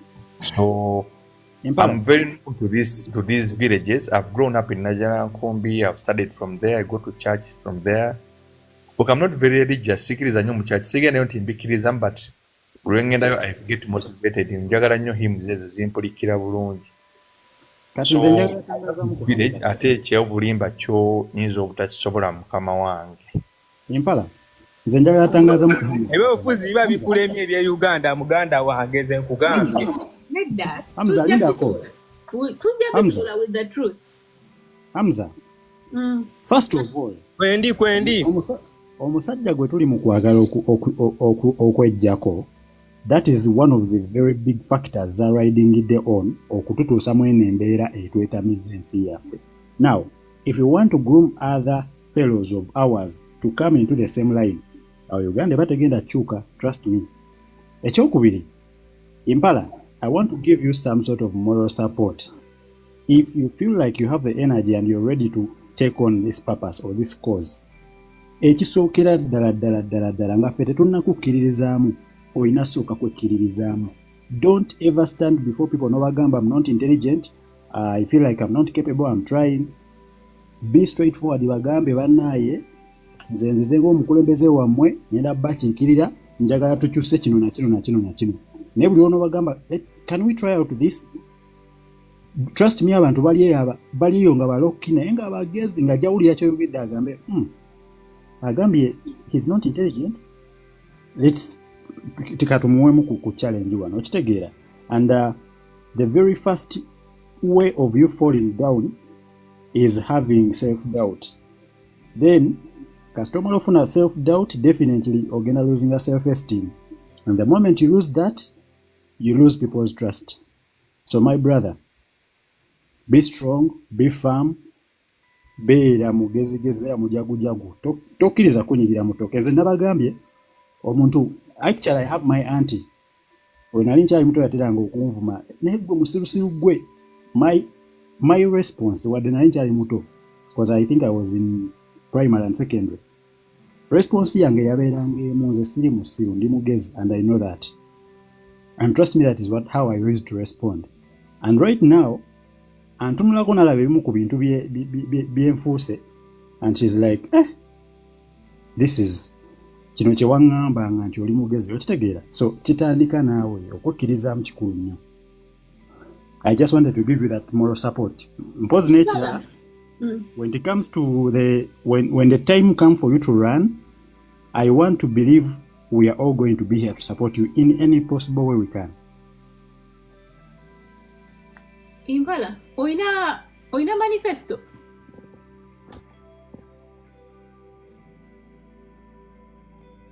Yes, I do. Sorry, I muted. I do have a manifesto. I can share it with you. Synergy documenting, but I have it all. No.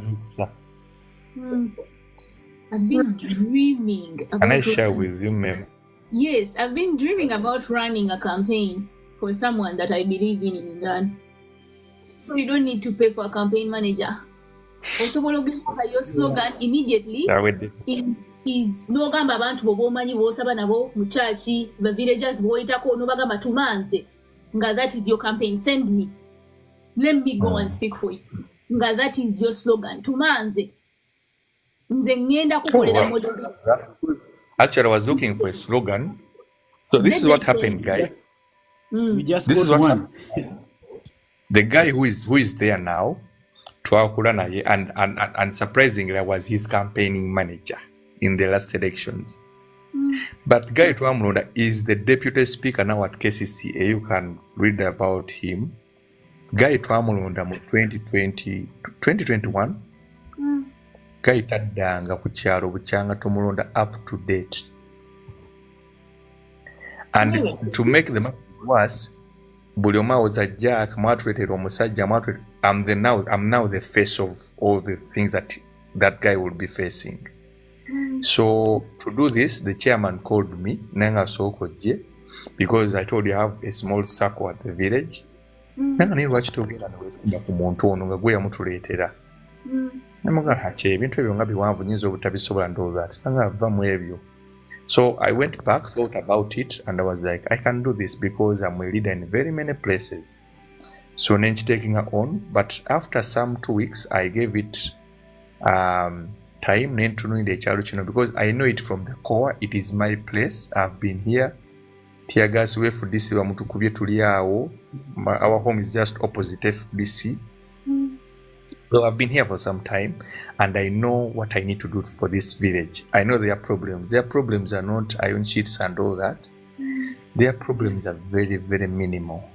Like Sky Yugi was here. The majority of the people there are natives of that village, of those villages, I would say.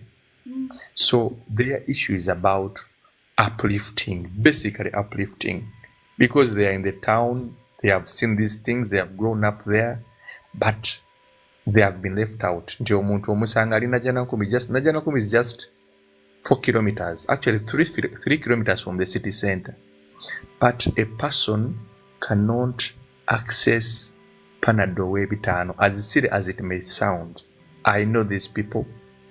I know them. Ideally,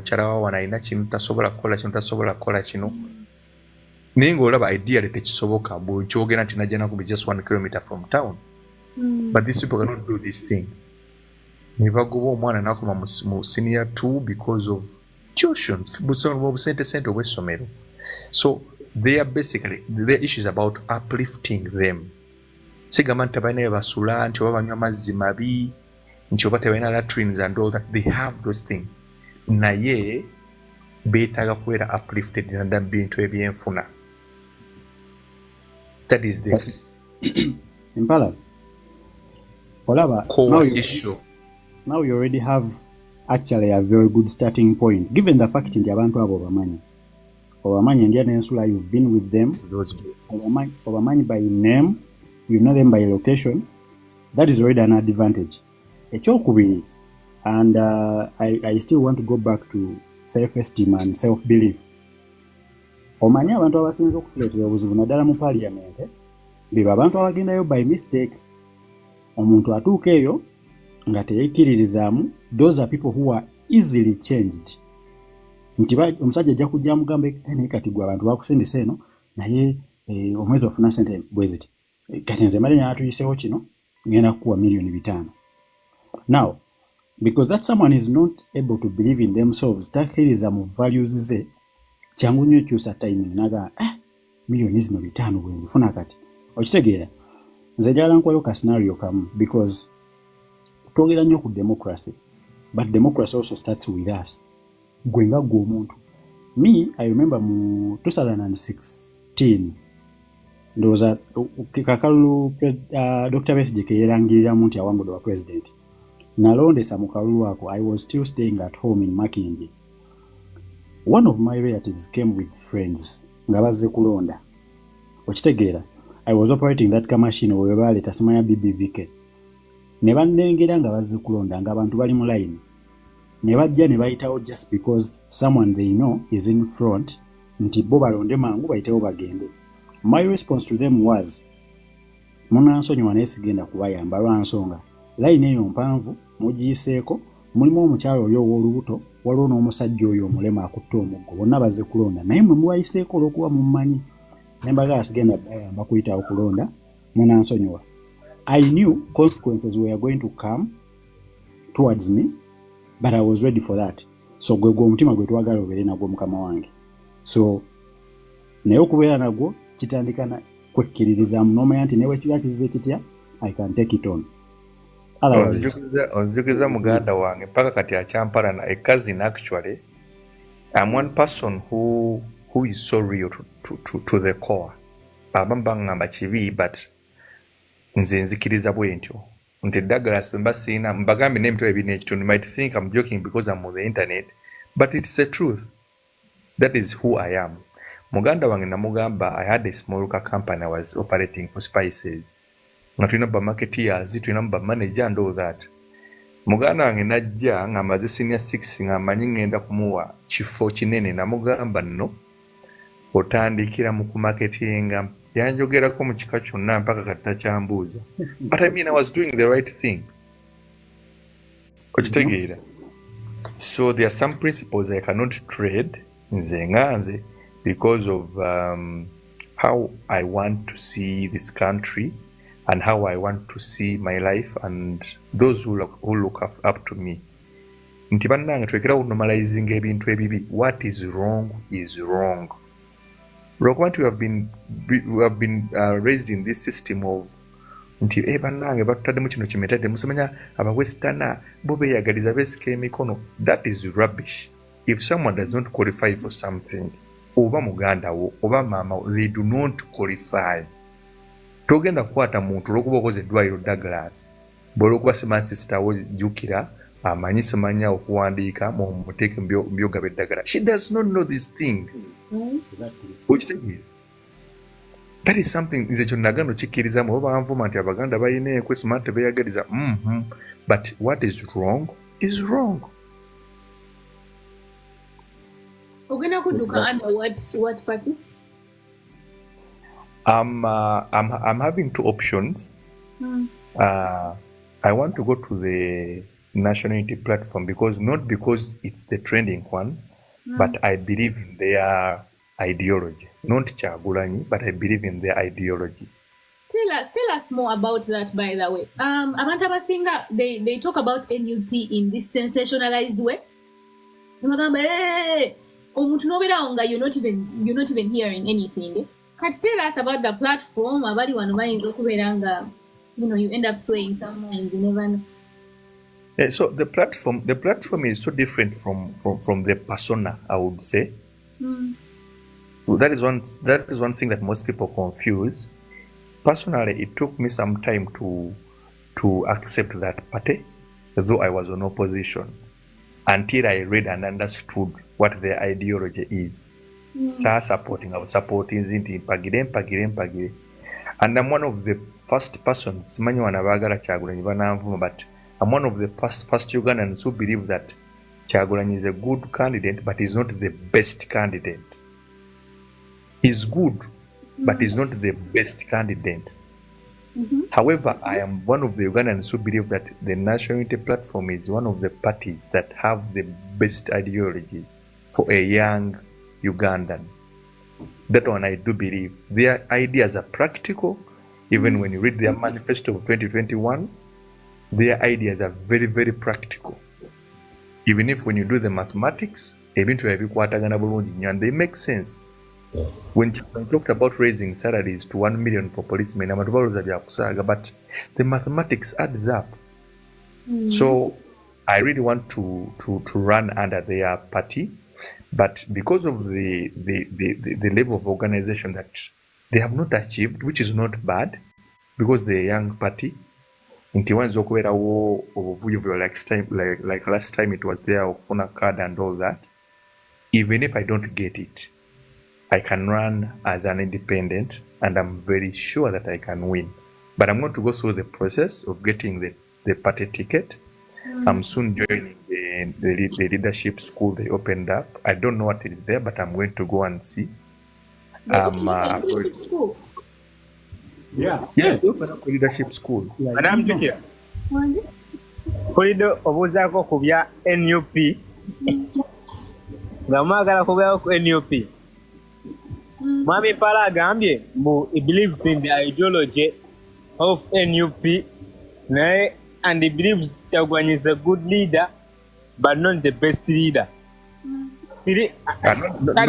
Sijja gamba nti kikyamu oba sijja gamba nti kituufu. Not the best candidate. Kale is not the best candidate. Okay, Kale so the way to know is the good candidate but not the best candidate. Good leader. The good leader but not the best candidate. Okay. Sijja kukigaana ekyo, nja kukikkiriza kubanga buli muntu endowooza ye kyabugagga kye ate buli muntu alowooza ye kimu ne munne. Mukitegeera? N'ekyokubiri NUP ekibiina ekyo kitodde kinayinza na myaka giwera kale 4. Tekinayinza myaka giwera 4. Naye bw'onoonyereza otandika okunoonya achievements zaakyo okugeza nga ebitebe by'ekibiina ebitebe byakyo bye kiina n'otandika okunoonya ebitebe byakyo bye kiina abantu bye kiyamba bamuleka bwe kirabirira business abantu sako zaakyo ntandika okunoonya kiina n'ezisako kyolaba ekyo ekibiina kina n'esabo n'ezisako eziwola abaana ssente ekibiina ekyolaba sebo kiina ne technicals ezisomesa abantu eb'emikono wekigeraganya ne NRM emaze emyaka kati 40 years oba ne FDC oba n'ekibiina ekirala kyonna tugulaga nti NUP terina kuzalayibwa erina okuweebwa some good respect. Akkiriza mu kibiina nga Nuupu naye like tagamba nti no Bobi Wine is the best candidate okitegeera naye like at the moment nze wenkitegedde at the moment he's the best candidate we have naye nga si asinga naye ekibiina kyakikiriza mu kyo ng'ekibiina ne ideologies zaakyo naye ye Bobi Wine ng'omuntu ayina mukyala musiramu munnange seeka bade njagala kugamba nti obuzibu abantu bebalina ne Bobi Wine nze kambu bagambe buli obuntu oba kiri ekintu kimu kyokka ekikyanemeza abantu okukkiriza nti Bobi Wine asaanidde ekisukale ekyabalemeseza okukkiriza kiri ekintu kimu kyokka his background yokka background ey'omuziki bayimbi bano okujanga ne bamuzanyiranga bani ne background ey'omuziki ebintu byakolanga edda ebintu by'okubeera mu gaali biki ebyo tekikyaganya abantu okukkiriza nti Bobi Wine asaanidde naye nze nzikiriza nti Bobi Wine asaanidde kubanga nze buli muntu avaayo okuzoganya n'akyemalira natulaga nti asobola nze mukkiririzaamu. Kati njagala tujjukire nti balidazi baffe just bantu nga bona balina flow. Tolowooza nti tunoonya muntu ali perfect gwe tugenda okuwashipinga. Exactly. Twagala muntu gwe tumanyi gwe tulabye gwe tutrustinga. That's it. That is the back. I think that's the big one. Enjawulo eriwo mu kintu ekyo okuinterjectinga mu enjawulo eriwo mu kintu ekyo eriemu nti ffe kati nganze nkulidde mu Kisenyi manyi kyekitegeeza omwana okunywa walagi nkulidde mbadde nva ejjinja waffe nejja nensomera mu Kisenyi kutondo ka KCC naye ng'omwana asobola okubeera kumekinetera okunywa walagi aba yasusize bweru maama we yamugalidde yagenza okukola kutunda ebintu ku kkubo n'atakoma KCC n'emukwata empewo n'emufuwa nekimuleetera bane ne bamuwaka walagi obaga amafuta n'aganuusa taganuusa lwaki naye empewo eyitira nemugamba sooka ogezeeko ojja kusobola okusurvivinga obudde buki kati Kyagulanyi n'abantu bamutunuulira mu mbeera embeera agiyiseemu abantu abamu bakulidde nga najja nankumbiwa embeera gye tukuyite mu Kisenyi ndala Kyagulanyi agirekerera yagibaddemu nga limugeteeka mwokya so abantu abamu bamulabanga gundi naye alina life gye tuyiseemu abamu kubanga life eyo si nyangu bwengobadde nze nkuze sirina maama sirina gundi life ngiyiseemu ngimanyi omuntu ayise mu life gyempiseemu oyinza omulabanga omuntu omuyaayiyayi naye oyinza omulabanga ayogera ebigambo ebitali bya bulijjo bya mu ghetto byaki naye ali mu life eyaddala ffe gye tuyitamu ababeera mu ghetto kyovala ne wali oyadde ogamba nti when someone to do an investment yandibadde agenda mu banka oba agendawo naye kati fufuna 10 3 4 n'azitaddewa nina obeera n'ensente zange obeera walabisewo ekintu ekisobola okula sente sigenda genda mu treasury bond kubanga sifuna musaala sente zenfuna ntono kati jukira bwobanga otunulira manya platform gyoliko kuliko abantu abava mu middle class wali abava mu gundi mu bakomonafu abava mu level ezewansi n'abava waggulu kati muyo tuwa amagezi nga mugeraageranya klasi mwe tuli. I think right now, Mama is like, right now,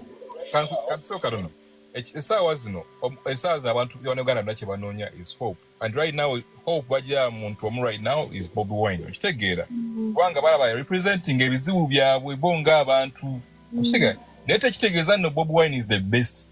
Okitegeera best nze nange ndi musajja wa Nuupu okitegeera era mpagira Bobi Wine, but ekitegeeza no Bobi Wine yasinga.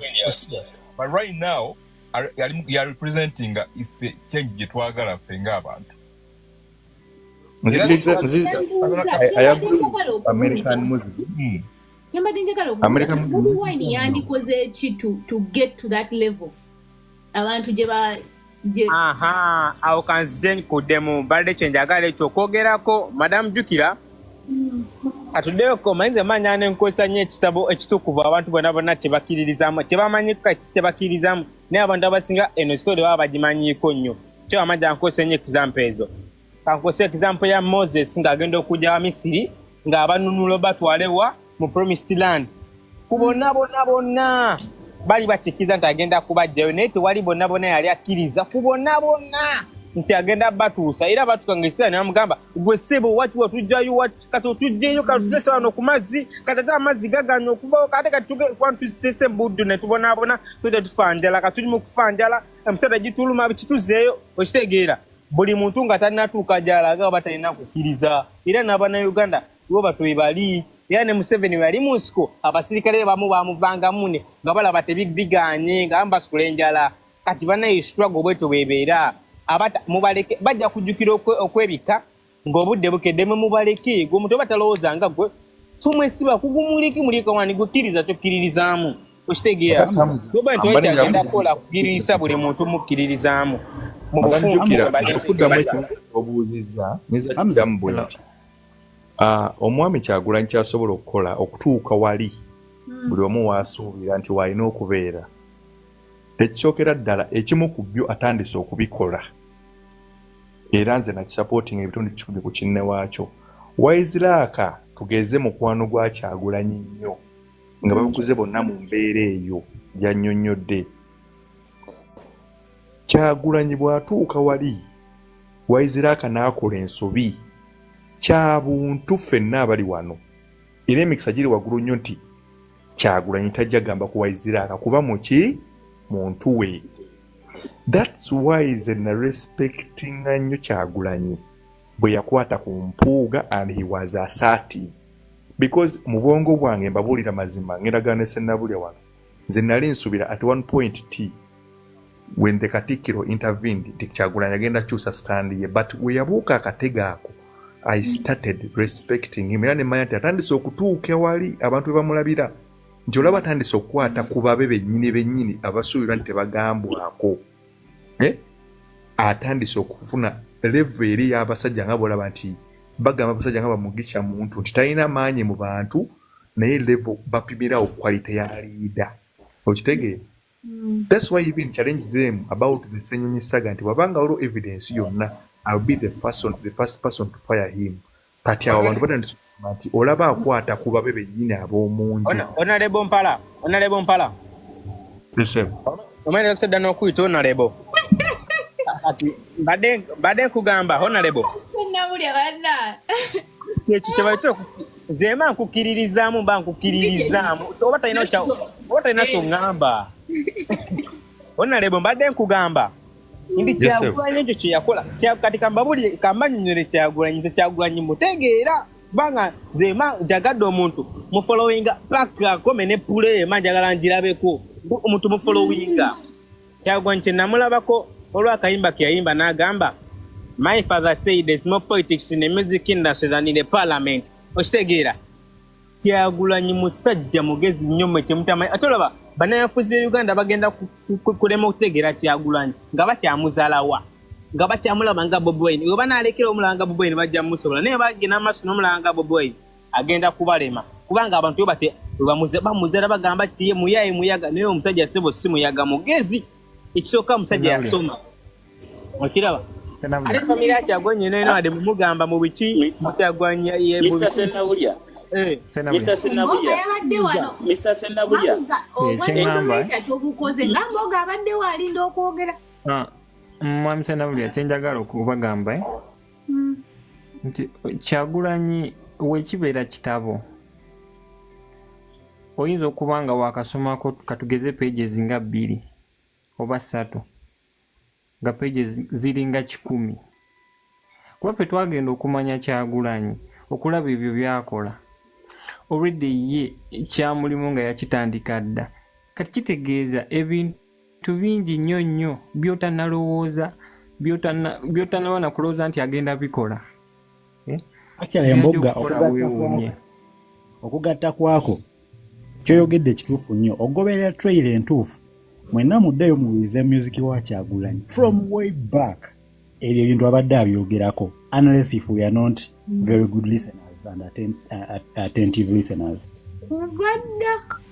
Ate nekirala jjukira kambabuulire kati ono mwana ageze n'agamba ono saagala banaye kino buli muntu nze nange ni musajja wa Kyagulanyi nnyo ndoza mumpiira nenjogera gye njogeramu ndi musajja wa Kyagulanyi nnyo saagala abantu bampalampe nga njogedde gana amazima njagala mwena mbeere bawuliriza balungi saagala interruptinga njagala muwulirize awo muleke mukomentinge muwulira timbudde ebyo mugamba mbu Kyagulanyi yayita mu haso mbu Kyagulanyi yabonaabonera ekamooca biti bannange kambagambe okuva na leero that's propaganda kambabuulira amazima agakiri emabega muwulirize nga temuna commentinga ekisooka Kyagulanyi gw'omulaba maama we ssebo yali musawo eMulago mukawulira ako ng'azaalisa Mulago his mother was a doctor was a midwife Kyagulanyi ogende gomba nonayinza ku famire y'Abakyagulanyi ebiseera by'Abakyagulanyi babeerera abato famire y'Abakyagulanyi ali mbede era kya famire y'Abakyagulanyi yemu ku yafandinga bamwami Museveni nga bagenda mu lutalo era kyagwendeza mumulya mu statements ezimu ng'ayogera mufuna bulungi jjukira njagala mubigoberere bino ebintu tuli wano fenna tulina owulira muganda wa Kyagulanyi gwe bayita Nyanzi mumanyi Fred Nyanzi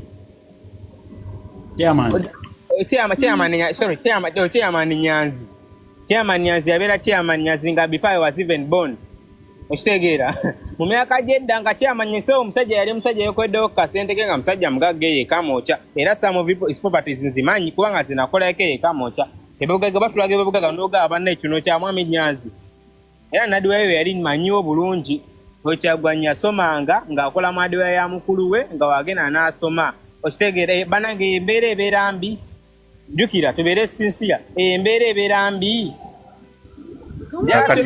commentinga omuntu okola madiwayo ya mukulu wo yakuweerera ogenda okola muwadde ng'okolayo oddeyo embeera ebeera mbi nimba banange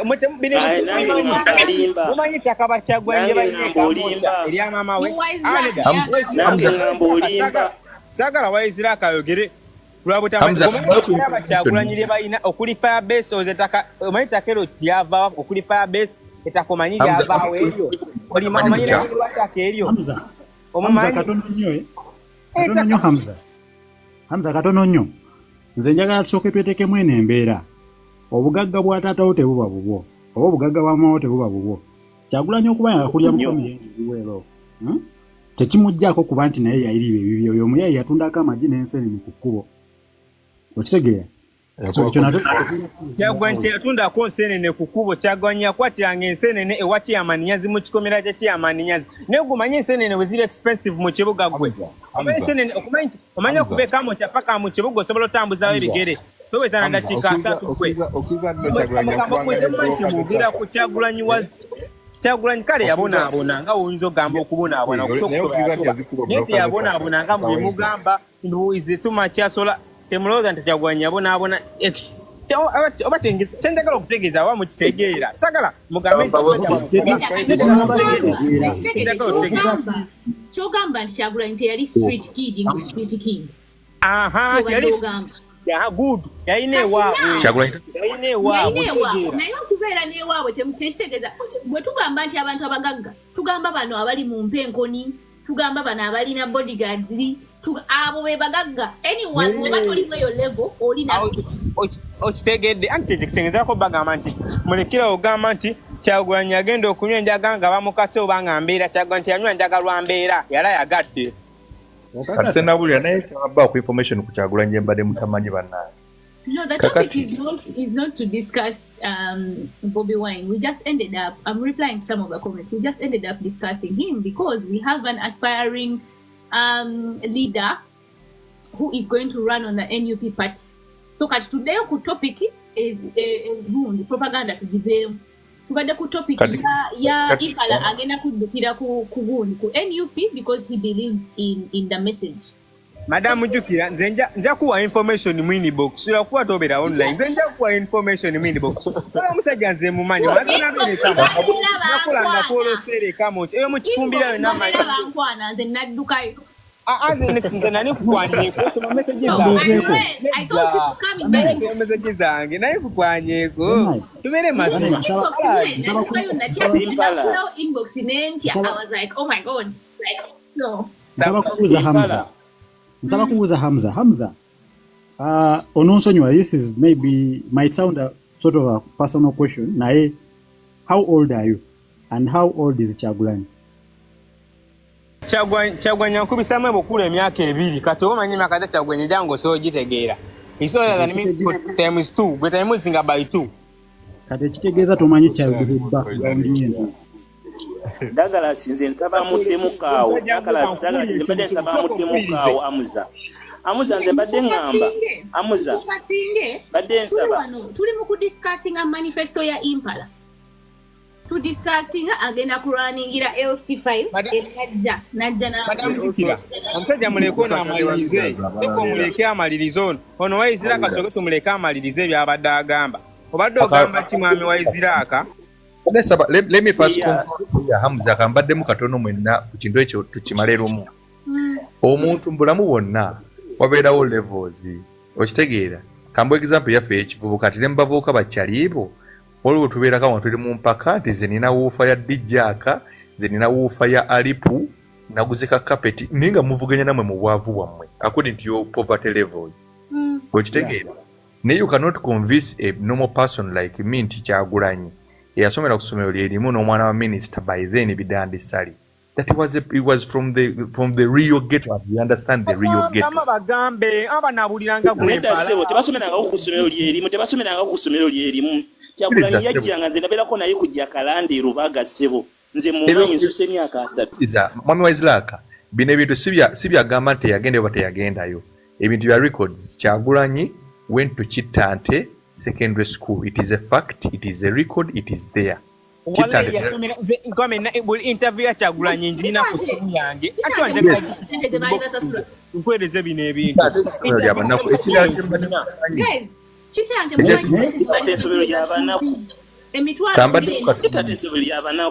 emitwalo ena Kyagulanyi mu mwaka ki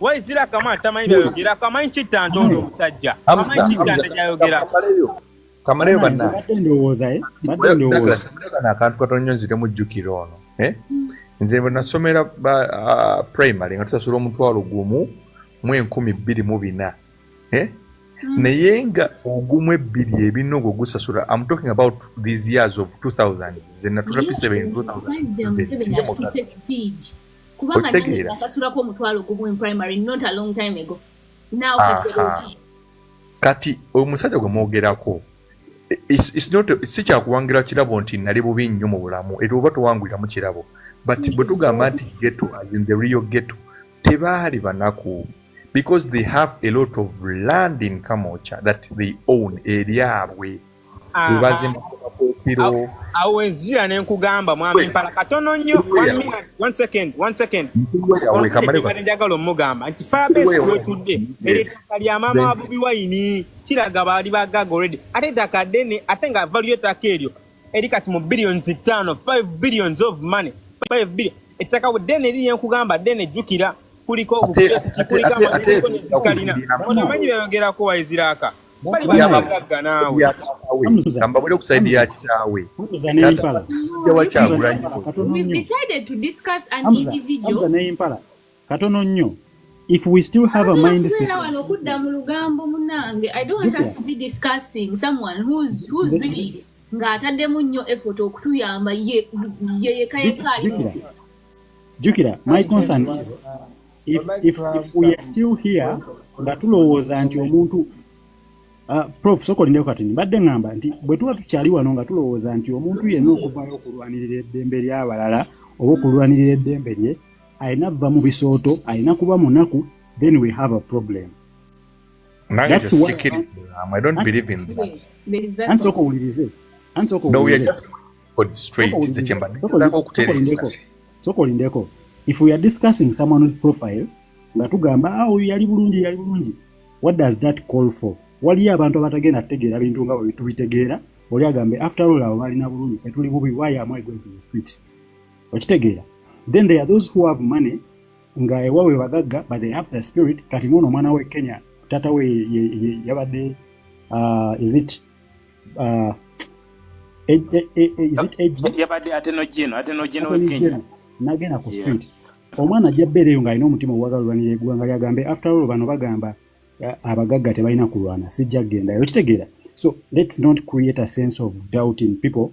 Oli bw'abanga akulidde mu mbeera nnungi naye ng'ali willing okusacrificinga, let it be okay. Okitegeera.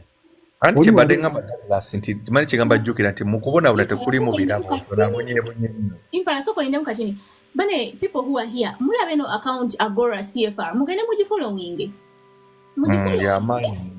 Kubanga bali mu kushowcasinga gundi testimonials abantu abamisinga. People are people are telling their stories of Zebankola Chino, Zebantwala, Wano, Zebankola. I think they can be having like 1 like, 2 likes, 1 share. Mugene muji following the stories of abantu tujirabe so that we know what's going on. Yes, thank you so much, Jukira. Guys, I want to finalize this to Chiveko Rumu. We are just trying to put records straight. Sibya kuwaganya kuba obunaku tebuli kompa kandi zedimona singono. So ekyo tukiveke ekyomukulu. There is no achievement in that. I was just finalizing with what I was saying that I want to really do. It's so much about uplifting people. Then the second one, I really want to look and tap into the financial knowledge of the population that I'm going to be leading, because bannange omuntu omwavu basobola n'okusiimuuza ettaka, but if people are literate about finances, kitegeeza ne waba afuna katono ajja kusobola okukakyusa okutuuka ku level gy'ayagala. That is my second area of focus, and I'm not saying nti ngenda kuyita bantu bano mutuuze abantu mu conference hall basome. No. I told you already I have a model. It is called Coffee Savings Club. Coffee Savings Club came from a playground we have mu local area ya Kasawe bakaita Coffee. Those who have researched well know about a football club that was called Coffee ngeri mu Uganda League. It was from Coffee Marketing Board. Bali balina mu club y'omupiira. So nga balina flats najja n'ankumbi awo. Kampala, first pardon a minute. Jukira mbadde nsaba osome ku comment ono oba mukyala oba mwami agambe repeat for me the account. Account ogiteekeko waggulu oba ogiteekeko nga title yeno right waggulu bagirabe. Let me pinning. Hey, Mami Impala, you can continue with the manifesto. Yes, mbadde mbagamba ku Kya Savings Club egyo tuyina. I started this nagikolanga model, but it has worked. We called it Coffee because erinnya Coffee likwatagana n'abatuuze bona bw'oyogera ekigambo Coffee buli omu akimanyi ke kasaawe k'oku kyalo be mankyogera. Kataka kali awo ngamanyi obusaawe bw'oku kyalo obw'oku ttaka litunondayo erinnya ngenda ku Coffee. So model eri ekola. But how does it work? It works like this. People save money for a full year. Sente zitali nsalire. Tetugamba nti saving a sente bwe ziti. No. you bring money z'owulira nti osobola, because we want to first of all develop a culture. Nga tonnaba kuleeta millions za sente, first develop a culture of saving. Nti nga bw'ogamba nti omuntu wensanga abantu nina okusooka okubabuuza, because it's your culture. Kisooke kikubeeremu nti omuntu omulamu ali nnomu alina okubaako kya saving. Ne bwe zibeera nusu 2 ne zibeera nusu 5, you save and we give you a receipt for that money. Sente ezo ne tuzigaba mu December, ate tuzigaba after Christmas, tuzikuba mu Christmas kuzirya. And what we do, it's the villagers that cater for the office, waliwo yatuwaka office wetuli. So it is more of a community thing. So I want to replicate the same thing that is in our cell, which is called quota zone, into other zones. That same money tuyamba omuntu okwewolako, naye tosobola zeewola nnyingi because ennyingi bazibba. So nga bwe mbagamba nti abantu balina ebizibu bitonotono, oli ajja n'agamba nti neetaaga emitwalo 2. Nga bwe nkyogedde wano ndi mitwalo 2 nga tagiinina. So ne tugamba someone can get small loans of mitwalo 5, 3 without securities and all that. And it is working for people, I'm telling you. Anyone who is around can come and I show you what happens. Tetuli established Nyonyo ndi tulina bizimbe bya amaanyi, but people love it and we are doing the 4th year this year. So I want to do that, something that is practical. Nga si bya kunyumya tatete abasomesa abantu otereka bwoti chikole. So that is the second thing I want to focus on. The third thing. Wanditandise gundi, wanditandise otekayo video. Tekayo video. Ngenda kutandika. Kale, the third thing, No, and the third thing that I want to really focus on is about the girl child. Very many people are these days talking about the girl child. Simanya muba fuddeko nnyo boy child mumulese. No. Girl child I know kufiibwako because it is divine. Even if you look at the setup of nature, oba oli mu Bible, oba mu Quran, oba mu nature, oba okkiriza mu lubaale, ekitonde ekikazi kirina okufiibwako, oba kitya oba kitya. Because it is an inferior gender, that is a fact. But feminists basobola okuyomba oba okusulawo, but it is an inferior gender. Because if you ask a woman here n'omugamba oyagala omusajja ali stronger than you, ajja kugamba ye. Because they also know deep down their heads nti omusajja alina okuba ow'amaanyi. Okitegeera? But we need to uplift these people in mu bintu ebimu ebisookerwako. Naddala abakazi okuba empawalinga, okulekera okubeera aba victims. I mean, to stop victimizing themselves. Oba bakyogera batya mu Luganda? Okulekeraawo okwefuula, I don't know, but stopping to victimize themselves. Nze omukazi, we want them to sit on the same table with men. How? First and foremost, women have to share positions that men have in the circles we talked about up there. Tuba n'abasajja bana, abakyala nabo babeere bana. So it is like a pyramid thing. Kyegoberera nti tugenda kuba nti olumalo setting circles ezo, women have to be there. They have to be signatories to these accounts and they have to be questionable. Just like nobody omusajja nti omusajja akulidde kino bamubuuza ebibuuzo alina okuddamu nga bw'olaba kkosasi n'omukazi tulina. They have to be accountable. And that's how we are going to empower them. Nti bw'akola ensobi, akoze ensobi. So si bino gamba nti enze mukazi ndi mukazi baba agenda ku university asema mugireko points 2 ebyo nituza sibikkiririzaamu. Because it's a fair ground. Nina opinion about that, nae. It's too. Katoka tulabe Professor abadde agamba ate Professor abadde unmuted. Because yes, thank you, Jukla. Good, I'm lucky to be here with you guys. Mr. Chairperson, LS5. Mine is a simple. I wanted to add something on your financial issue that you want to raise in the people that side. But I'm not a chairperson, I'm just a counselor. you want to run for councillor, okay. I just had like chairperson S5. So for us in our district, we have something called Tropical Circle. Just I'm giving a model. This thing started with serving of small groups, like the way you said, but the issue of dividing of okugabana sente ezo at the end of the year, it is not really giving value to what you want to put in Ugandans. Nti omuntu aja saving because akimanya agenda zifuna. But this person who was solo saving anusu 10,000 that money is not as much as nti chigenda muyamba nnyo. If she can save that money, no, let me say we are in Kampala, as you said, Nadia Nakumbi, Masaja, that side. The cities are growing. Nti single saving a sentence with the different groups. Osobola okukola obatuuza n'obanyonyola n'okolamu ekintu ekyenjawulo ekirala. Let me say as my opinion. Noteekawo parking y'emmotoka day and night. Let me say nga buli lunaku esobola parkingamu emmotoka nga 2 ne piki nga 5. Then the money you're collecting from that parking, jukira mwazi jamu savings ziri. Then ne mubaako another structure gye muteekawo ereta cent. In the end, ne mukola what we call a circle, which is big, because this is how Pride Microfinance, Tropical Circle, they come up.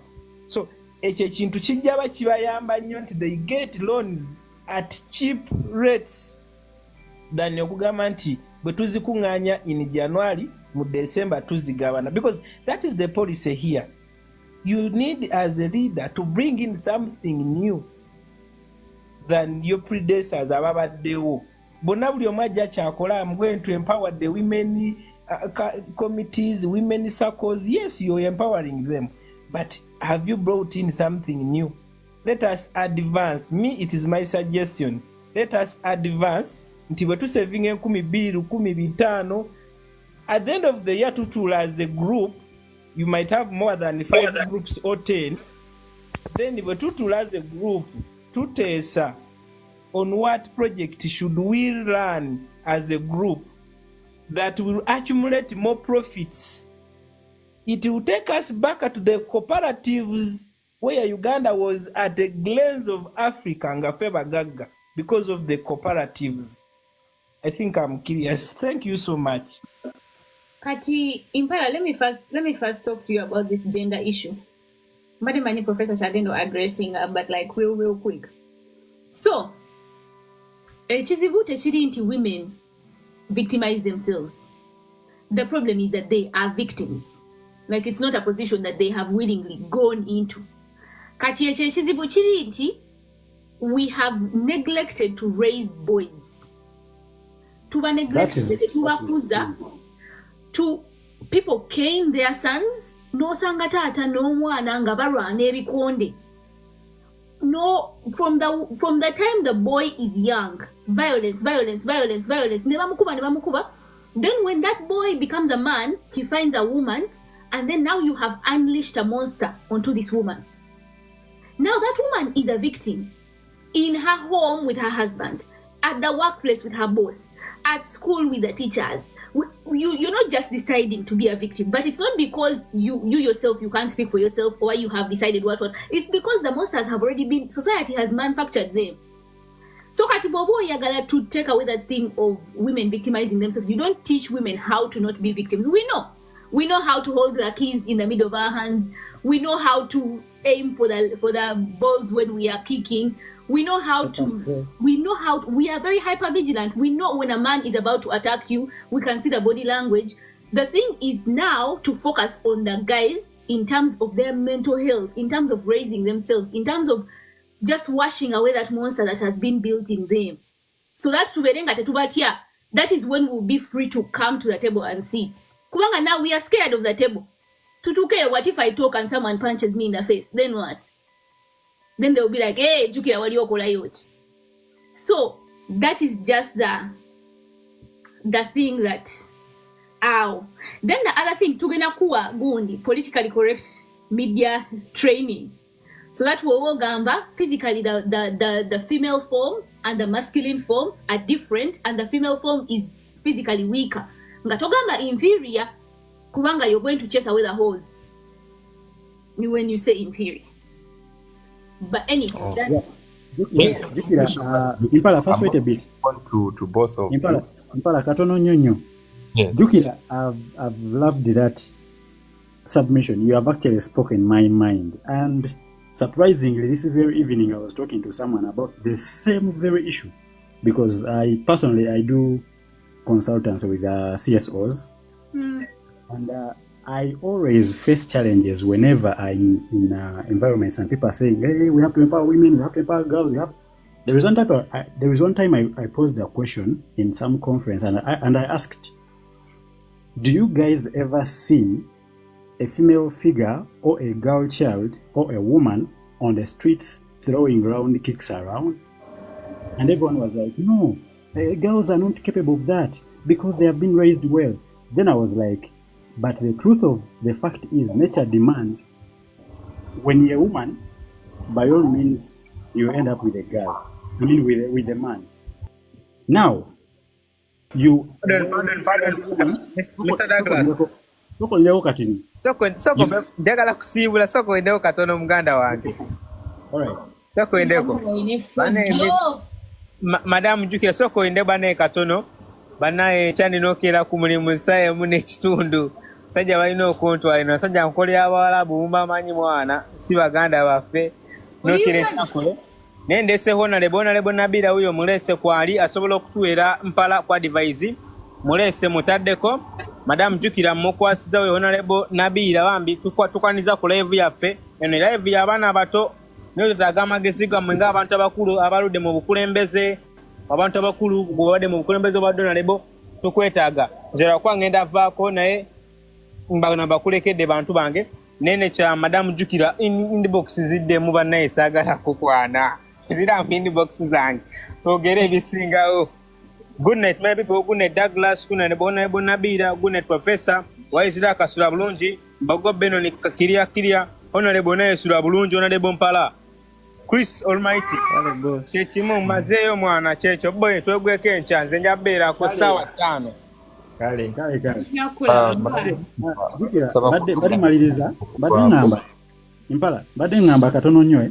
Nti, Jukira ekintu kyogedde ekya Mpala oyagambye nti women victimize themselves. The truth is they do not victimize. They are victims right from the word go. Reason nti tufocusinze nnyo ku kuyamba omwana n'omuwala okulivinga a good life, acquiring a career life, and then netwerabira bano abalenzi. So these boys are becoming monsters. Nti ekisooka yewala omuwala kyasooka olowoozaako is ono omuwala mulaba ntya ng'ali bwereere. Ekyo kimu. Ekyokubiri kyalowoozaako ono omuwala talina kyangamba. After all, I'm a man. Okitegeera. So we have not helped these boys realize they can live in the same environment amicably with the females. Just because we are putting the entire focus on the girl child, forgetting the fact nti bano abawala betuyambako okubuulirira n'okukuza obulungi, they are going to end up with these men who are not organized at all. Omusajja atuuke waka nga they cannot even have a proper conversation. Okitegeera. So mbadde nkyabagamba nti nabuuzaako mu conference emu nti mwe mwali mulabyeko abawala abakasuka rawundi kiki ku street nga bakuba abantu nga bajjako ensawo nti nedda. Ne mbabuuza, what do you think it's like that? Lwansonga abawala babadde well groomed, babadde well planned for, shaped, and the boys have no one to help them. That is why leero tusobola okuzuuka ku makya n'olaba video ng'esaturatinga ku social media ng'omwana omulenzi who would be a man atudde wansi mu compound ya sugar mami akaaba bamugobye mu nnyumba. Okitegeera? So maybe bisajja kakati Douglas. Sorry, Impala. The other thing.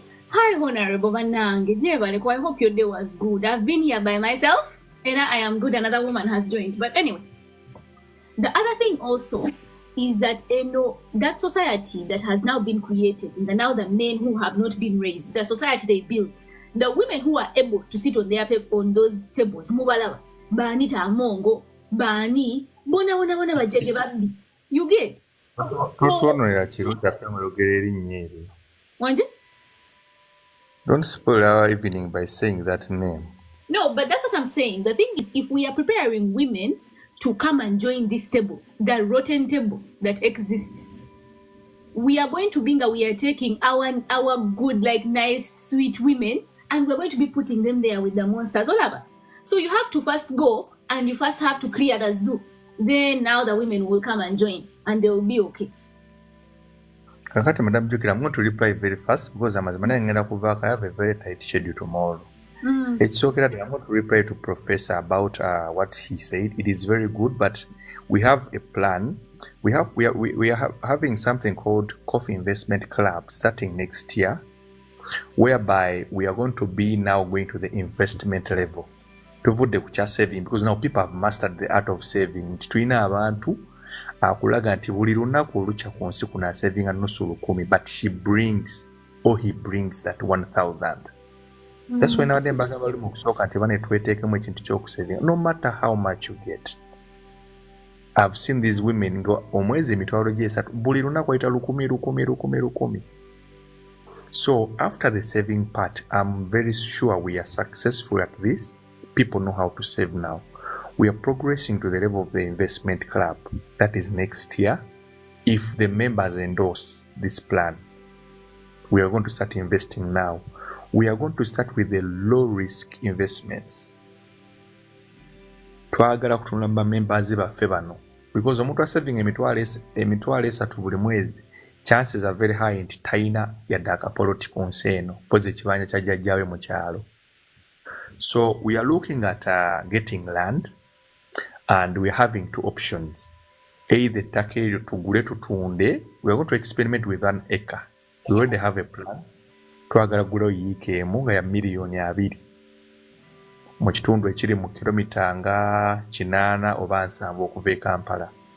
Because I told you about the city matrix, towns are expanding.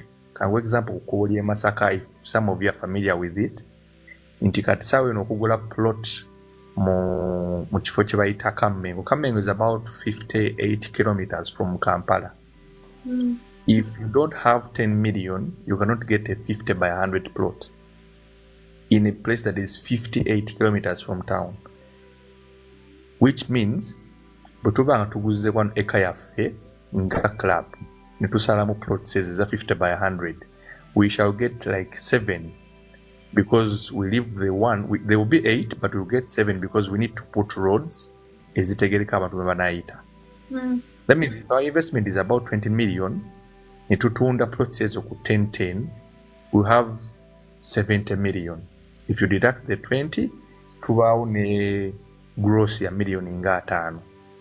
So that is one angle we are looking at. Another angle, we want to sell these plots to these very people at a higher purchase and negotiation. Tugambe Jukira wants to buy something, naye alinawo ka miliyoni ke kamu. Tugamba sasulako omwaka mulambo bengo sasula plot eyo. So we are looking at that step. Naye okutandika n'omwaka ogujja, because this year kyembadde sibagambye, we started that thing of giving out soft loans to people. Obwo bwangu ng'obwo tibutuukire tusuka mitwalo 10, because baba bajja kuzibba, bajja kudduka oli ne saving alekerawo okusavinga. So buno mu mwana wange alwadde tungeza mu ddwaliro weetaagayo 2, obwo bwa ddakiika ne ku ssimu tukakola. We have a mobile money platform for that. We have a WhatsApp group for that. Ekyo tukyanguya. So this year we added that. Kati next year twagala tutandika ekyo. Professor kyabadde ayogerako. So we think it will progress in mpola. Tetubimanyi because I'm also not an expert at real estate management ebyo biki ebyo. Naye I've learned through the years nti tusobola okukikola. So Professor, that is my reply to you. Jukira nga maliriza debate yeyo nene. But there are some two things I started differentiating nganze. There is a difference between nature and nurturing. Yes, our men or boys in you, I'll talk about men. Men are still natural.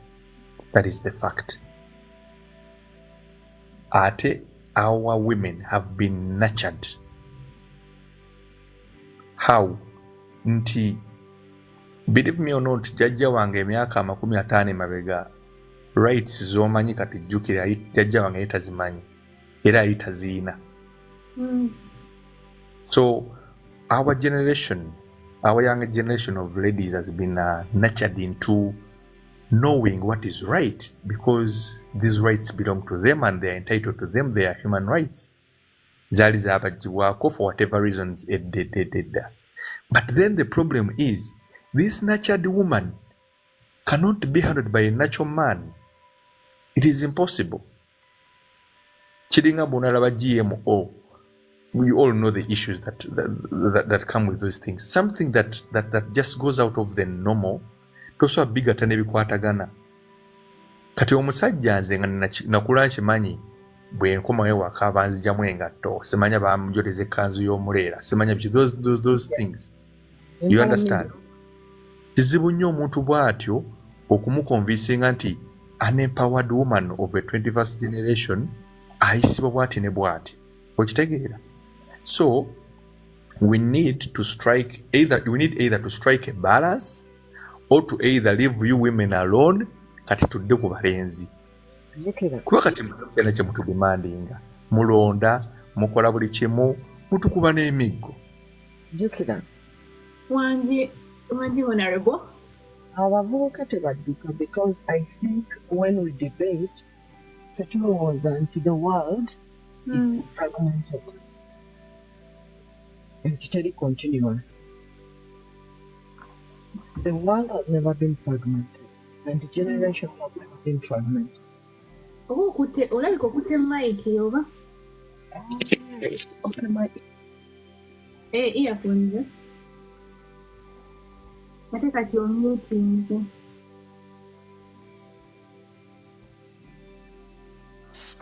For me, on that issue of gender my issues, earphones. It was my earphones. Okay, you're back.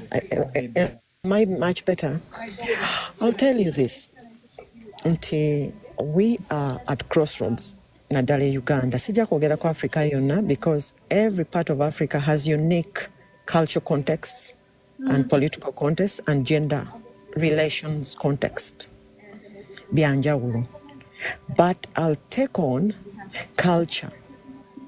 Omanyi bwe tutaleeta aspect ya culture, abantu abasinga balowooza nti gender, equality, oba the treatment of each other mu buntu, okweyisa mu buntu nti bazungu be baakireeta.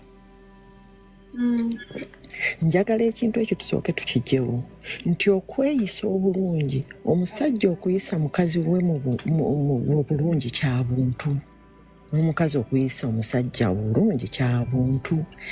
Singa tunaddayo ne tugamba wa we twasuulira obuntu bulamu mu maka gaffe, ddi we twakisuula, awo tujja kuddamu tukironde. Wabula si bantu nti bagenda kubituyigiriza.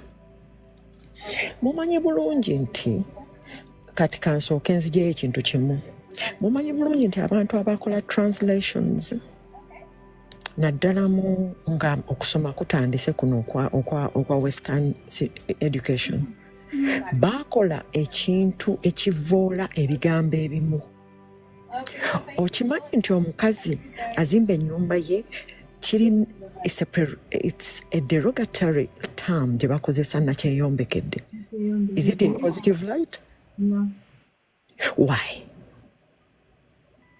Why is that word seen in a negative light in translation? Why does the word that omukazi azimba ennyumba ye, why is it sarcasm? It is sarcastic okukidescribing. Oyo nno nakyeyombekedde. Njagala bajjirayo things that we need to change in the language of description of that undermine development of women. Ekyo kyokka omuntu okuva eri n'agamba omwana omuwala simanyi naawe oyagala kufuuka nakyeyombekedde.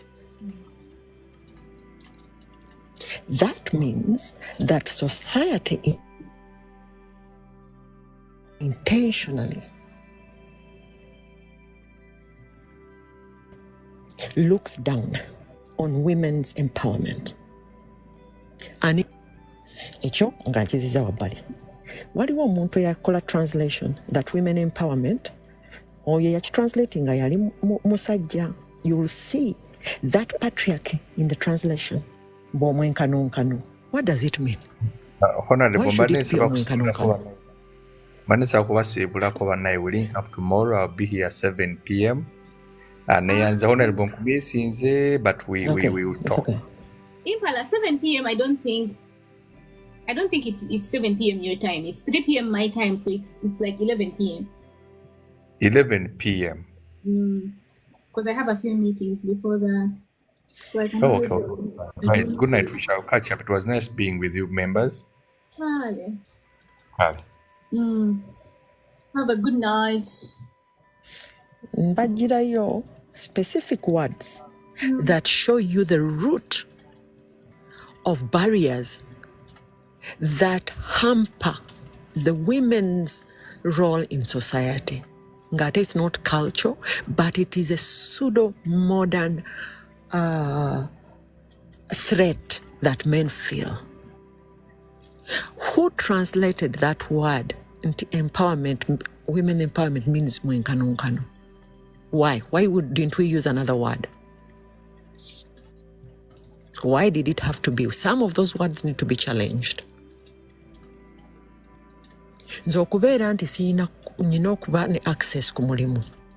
Why do you think nti wazaala kato ne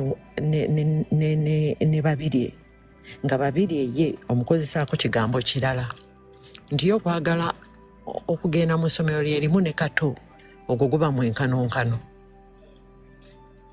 That is a word that is translated in a derogatory manner. Tekiri positive.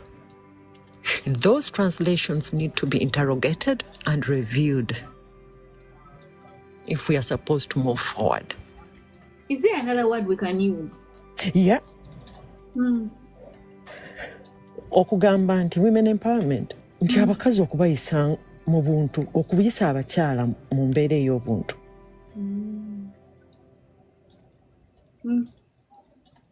Honorable. Wangi? Nze mbadde ndowooza nti ezimu ku nsonga lwaki maybe, okay, this is my personal opinion. Nze ndowooza ezimu ku nsonga lwaki ebigambo ebimu biri bwe bityo. Oluzungu luno lwajja nga let's say tetulina bigambo bimu bituufu mu nnimi zaffe eziri native. Kyova olaba ojasanga ekigambo nga free will oli agiyita full will. Okitegeera. So then bw'oyogera ku challenging the translations, that is very fine. Naye ekisingira ddala obukulu is... Can you let me present a bit so that we can have a discussion? Okay. Because mbadde ndeeta ebigambo, ndeese ebigambo bimeka, ndeese nakyeyombekedde, ndeese omwenkanonkano, ndeese ekigambo ebyogerwa. Oyo omukazi takyafugika bw'asoma. Ekigambo kufuga kitegeeza ki? To govern, to rule over. Yeah. Di mu Buganda okuwasa kyekyategeera kyekyafuuka okufuga.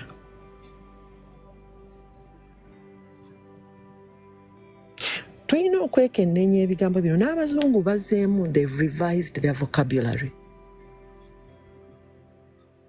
of approach to things that undermine the well-being of society and families. Omukazi wanyigirizibwa n'omusajja anyigirizibwa eventually. N'abaana banyigirizibwa. The whole family unit is broken. You break one, you break the other. tewali wiina mu status gye tulimu kati.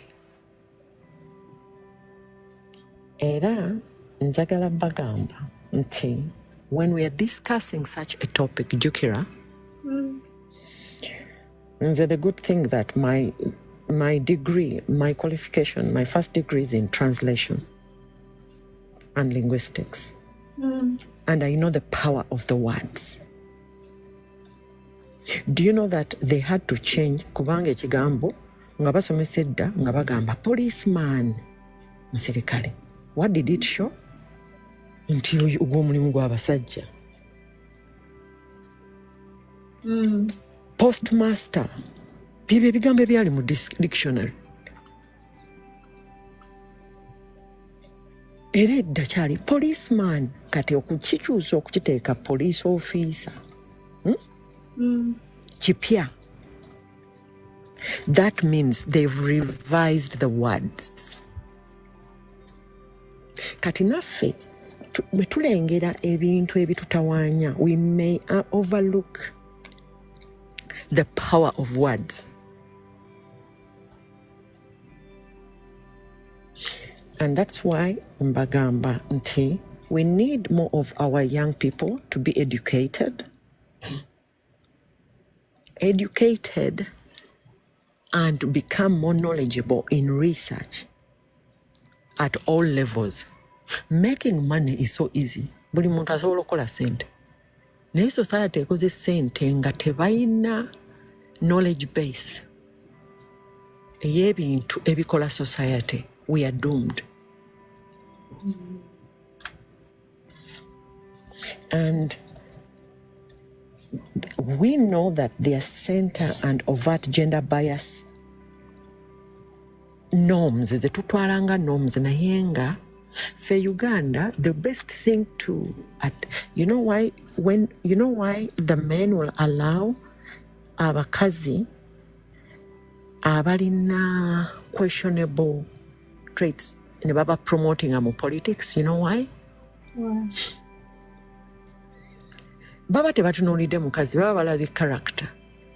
Ne bagamba tujja kupromoting a character eyo ba pick me's ba advancing nnyo mu politics. Kati mbabuuza olwaleero njagala kuthrowinga down wano ekibuuzo. It's not biased, it's not chi. Right now, in the current generation of leadership, sijja kwogera ya NRM ministry, your position, where are the women? Where are they?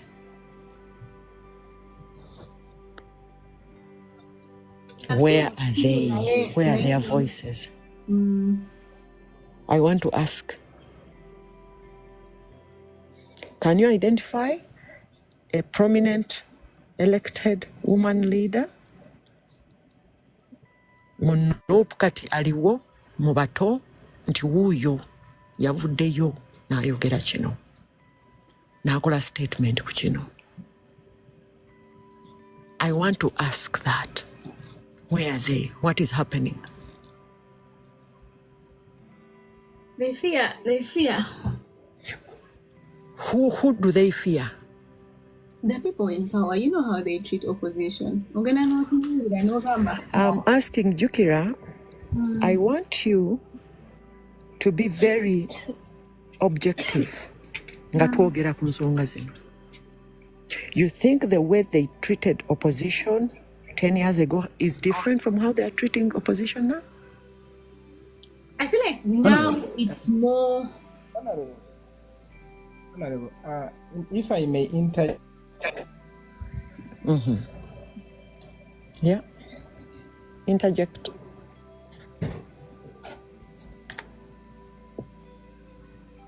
Was it Professor? Hey, Douglas. Been working with. Am I clear? Professor. Yeah, Yes. Professor Tukuye.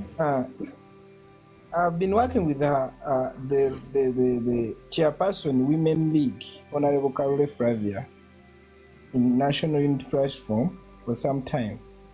But the voices of women actually even in parliament are just freezed by even women, because whenever she comes out of parliament, she tells me, Francis, okimanyi mwana gwe nyina ensonga ezikwata ku bawala naye Anita Among neeba wanika emirundi 10 akutunuulira nga tewali mulala awanise ng'oyimiridde n'akulekawo n'alonda atudde. You see nti the fight against women issues is from women.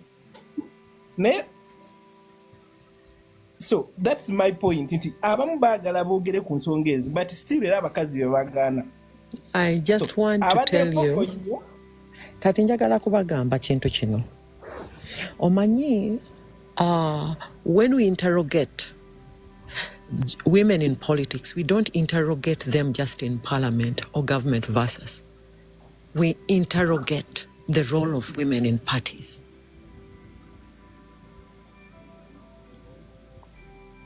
And if we get it wrong, tugenda bimixinga.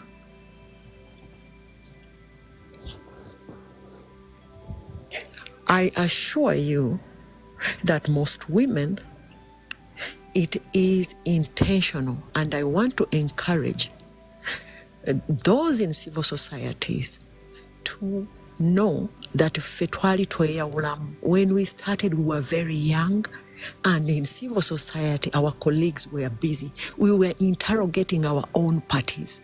Tetwatia tuchawamu political party mwetuli. Because patriarchy and gender inequality exists across all spaces. So if we wait, mbutulinde to be mixing opposition and what? No. And that is why there should be workshops within the political parties interrogating where are the women. What are the roles? Lwaki tetubawulira? Lwaki tebasalawo?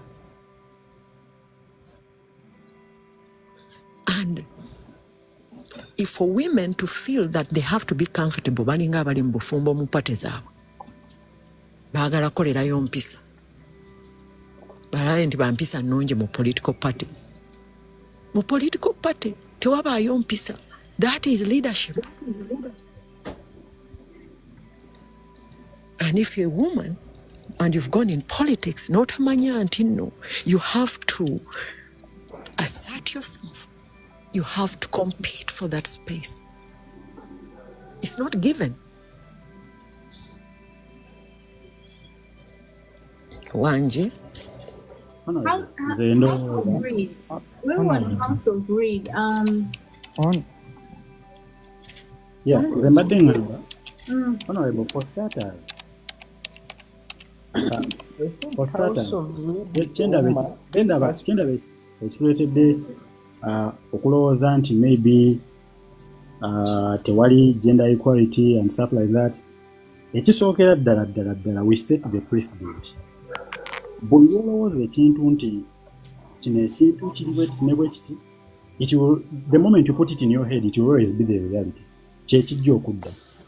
Then ekirala bw'otunuulira, because bw'otunuulira spaces zetubeeramu, in most cases ejja kwesanga nti omukazi bw'agamba nti kakati ffe tebatukiriza kwogera, of course kiba kitegeeza gwe wennyini tewekkiririzaamu, kubanga we already know there is gender equality. Why do you have to wait for someone to give you permission to act? That is my question, Honorable. Honorable, can I interject before you submit? Okay. Good morning, everyone. For us. Okay. First wait, Jukira, if you want us to talk about women in politics, I would want you to pick people who've been in the women empowerment movement, which is very separate from the political activists. People who've worked with us. We are not self-made. We worked across the different spaces to be where we are. And we want to see that continue to happen. Yeah, okay, where am I going to find them? We have just happened upon the topic. We were talking about Impala Abadde ayogera ku manifesto ye, and then he just ended up saying what he wanted to do with women, and then we just ended up in that thing. We were just we were just using this platform as for people who are not able to be in Uganda today to do this is basically our demonstration for the day. So we've been on here for hours. Now we're just talking about all the different things that are going on in the country, our frustrations, just somewhere to vent. Mbadde mpitawo nga nkulaba. Mbadde mu office. Nakulabye dda watandisaawo. Natandise dda era tubadde wano nga tunyumya just Uganda. I saw you. Naye mbagamba, like Jukira, when I see you, mbagamba mutandike topics ezizaawo value system. I feel so sad olwaleero when I don't hear the voices of women in Nup. It couldn't be specifically of Nup. Because, to be honest, techirina kubeera specifically ku Nup, Honorable. Because, to be honest, olwaleero I have to interrogate ekintu ekisobola otulemesa to proceed. Because if we leave one gender behind, we cannot proceed. Kakati amazima, Honorable, we lost it from the very first beginning. So many years ago, our parents lost it. We also fight not to lose it. To be honest, ebintu ebimu byakyankalanyira ddala tebitandikidde ku mugundi yaffe, but we lost our culture. You know, there are several things that I've made research on. I'm currently not in Uganda. I'm in the UK. Naye wano e UK, ne obanga oli tugeze na muntu omukyala wa opposite gender. Namala agamba nti naleekaana buleekaanyi. You know, olina muddugavu bagenda gamba they are favoring women. Naye ate beerabidde nti abasajja we also play a big role in society. Kati engeri gye tulina okuzzaawo eggwanga lyaffe is building back our culture, the respect we could earn from the ladies, and kubanga kati bwe tugenda direct mu politics tuba tubuukidde ate ekintu ekinene, because politics mu nsi yonna si mukyankalamu mu Uganda mukamoka, but everywhere in the world. Kubanga ne olabako ekiri mu America, it's not the best thing. Ne olabako ekiri e UK, it's not the best thing. Olaba okulwanagana mu politics era bazanya ddate. But ekiyinza okukomyawo Africa as Africa, because bano abazungu batutya nnyo, ffe twali bantu bagagga nnyo era batutya tuli bagagga nnyo. We have almost everything we need to survive on our own. Kwe kutandika okwagala okuteekamu ebintu ebyenjawulo ne bakyankalanya culture zaffe. Kakati Honorable oyinza obba n'abaana n'obaleka ne balaba katuni w'ennaku zino afuluma, firimu ezifulumira mu Hollywood zonna ziraga basajja na basajja. I'm not being tino neekubidde eno, but they are trying to spoil our society because of what we have. Mu nsinza zaffe bazikyankalanya dda because ge gali amaanyi gaffe we tuzimbira. Yes, tetwalina nnyo ssente, but our culture and family zigenda zaatandika okufa olw'ensonga z'abana abasajja. So to cut the story short, since n'obudde bugenze, ekituufu kye tuyinza okulwanako right away from schools, I think it's the kingdoms eziyinza otuyambako, Busoga Kingdom, Bucholi Kingdom. They should start going into schools. Abaana abawala balina kati okubazza babakakkanyeeko, bababuulirire nti omusajja bakola, because ekyo kasa kitereera. I believe in some few weapons that can change the world. Sex can change the world.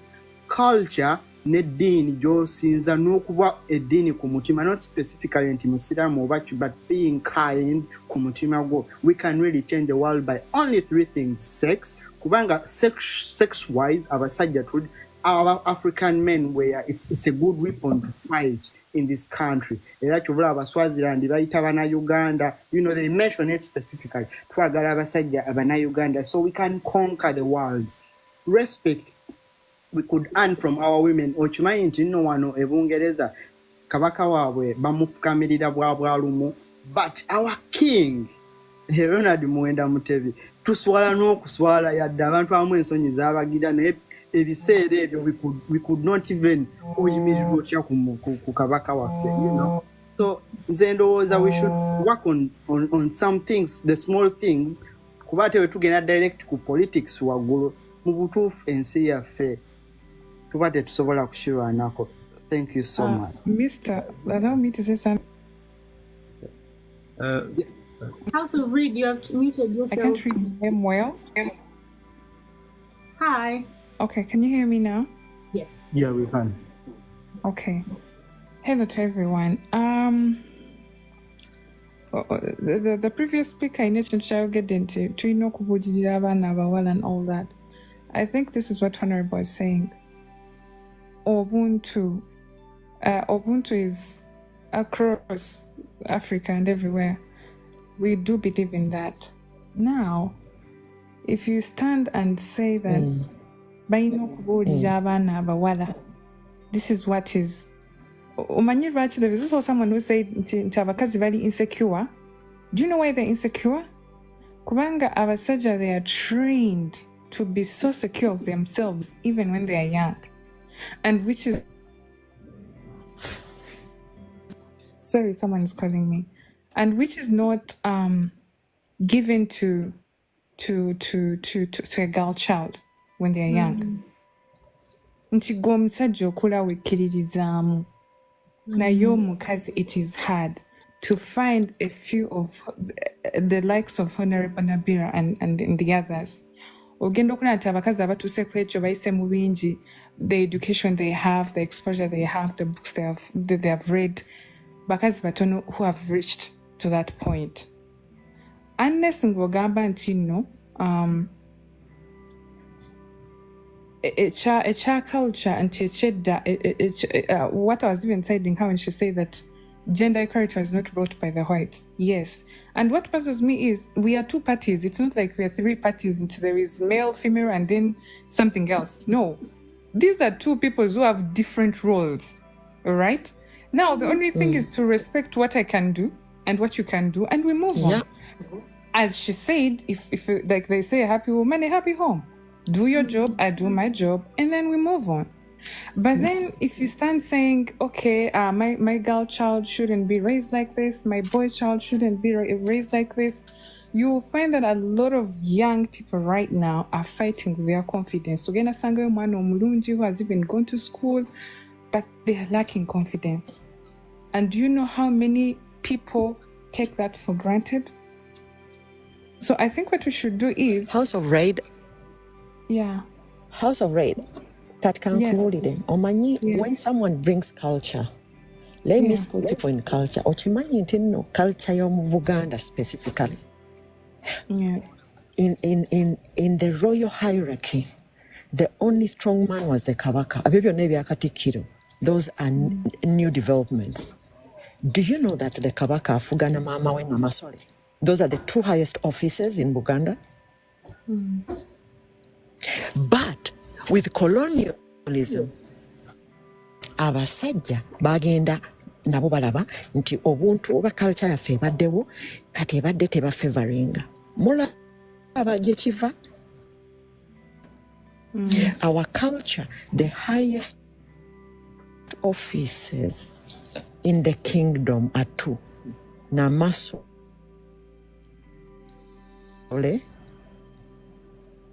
ne Kabaka.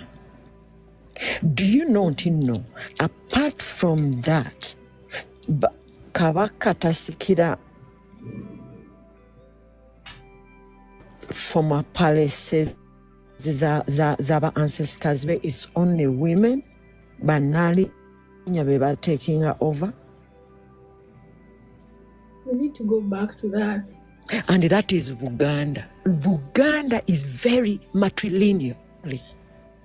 But that has been recently, in the last 100 years, it's being watered down. Who is doing it? Yeah, so, Yukira, maybe I'm just requesting, I just want to thank Honorable for bringing that. I think let's stick to the fundamental question of Honorable. I want us to debunk the mismatch, because when I look at the comments, people are like, hey, okay, let's advocate for the rights of women. And then others are saying, what about the men? I'll speak as someone who advocates for social justice. No. I have worked. Honorable, let me make my point. For You social don't justice, I worked closely with the don't mind because government. The network.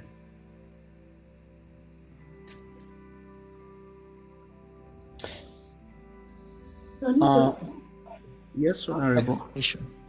Network, those I'm seeing one red bar. Yeah, I Okay. also see Redbone Honorable's Yeah. network. Excuse me, Jukira. You can finish your point. Don't need to have that. Yeah. So yeah, thank you. Point yange bado because I think, like you said, I'm speaking from experience. I was an advocate in Uganda. I have worked with the 2 parliamentary associations in parliament.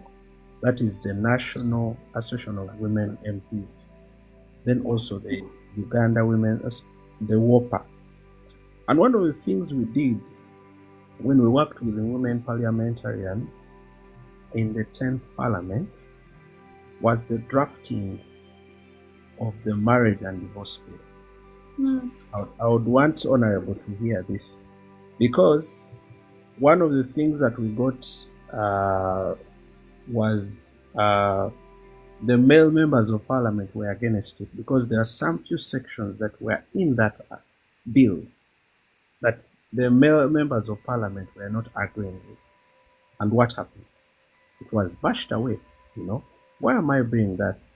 Is we need to go back and look at the structure of our system. It's patriarchy. It's patriarchy. What causes that is how we have been built, what our cultures say, what our values say. You know what I mean? So for us to solve that, because Honorable is asking a question that is going to take us years to solve. Even in these first world countries, they create system showing that women are equal to men and whatever, but it's the opposite. Look at America right now. Do you believe America can allow Kamala Harris to be president? Do you think so, Jupiter? Do you think so? Do you think that can happen? I think so, absolutely. Yeah, so I believe she will be. I think Americans are at a point where they are desperate enough right now that faced with an option of Trump, they can go with anyone. Ina Kamala, she lucked out. She lucked out that otherwise their racism and their sexism would have been too much. But now they are just so, they just want to breathe for 1 second. They are tired of living like this. My thinking would be different about that, because I've been following American politics. The same way Hillary Clinton was also given all that kind of support, and she was suffocated at the last minute. Let me finish. No. I think Juki, I don't know if I'm allowed to make my point. Make your point, Munang. Let's do quickly. Yes, I've been listening about what's being discussed, but I'm happy that even Honorable is here, and Honorable has got enough experience discussing things. But where the problem is most, Banang, the greed is too much. Where there is greed, nothing will be achieved.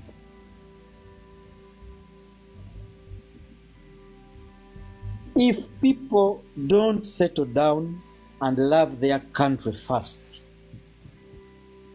and say, okay, enough is enough, let us settle this, and the greed leads everything, trust me, nothing will be achieved at all. Because if you look at our Honorable Nabila, these are the guys who are behind screens watching them discussing things.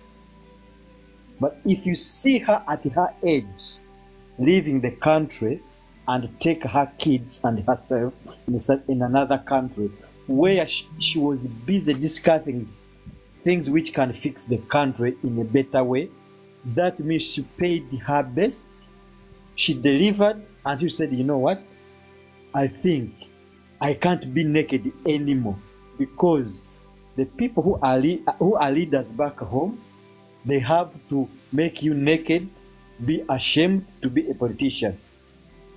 We no longer have the Kazibwes, we no longer have the Byanyimas, we no longer have the Nabilas, we no longer have those people where you could see, yes, they can talk. The Matembes. Look at parliaments here. They are still discussing. Twali, maybe just to get you clearly, does your submission communicate to gender equality, or I'm trying to... Of course, when you don't have Nabila in the parliament, because now she would be a senior citizen, Nabila kati ye muntu asobola takyeteseza ateseza abaana be n'abazzukulu. How does greed communicate to gender equality? Gender equality? It's because you bring somebody who wants to do anything. Yukira, I wanted to finish my point, but... Can I interject before you finish? Kaneda kamalirize. Kati if we go back to institution ezimbwa nola kati kale ekitono kandeeta amasomero. Bw'otunya amasomero g'abakatuliki baagatwaya ku musingi. Bw'ogenda mu buli nsi bakyali ku musingi ogwo.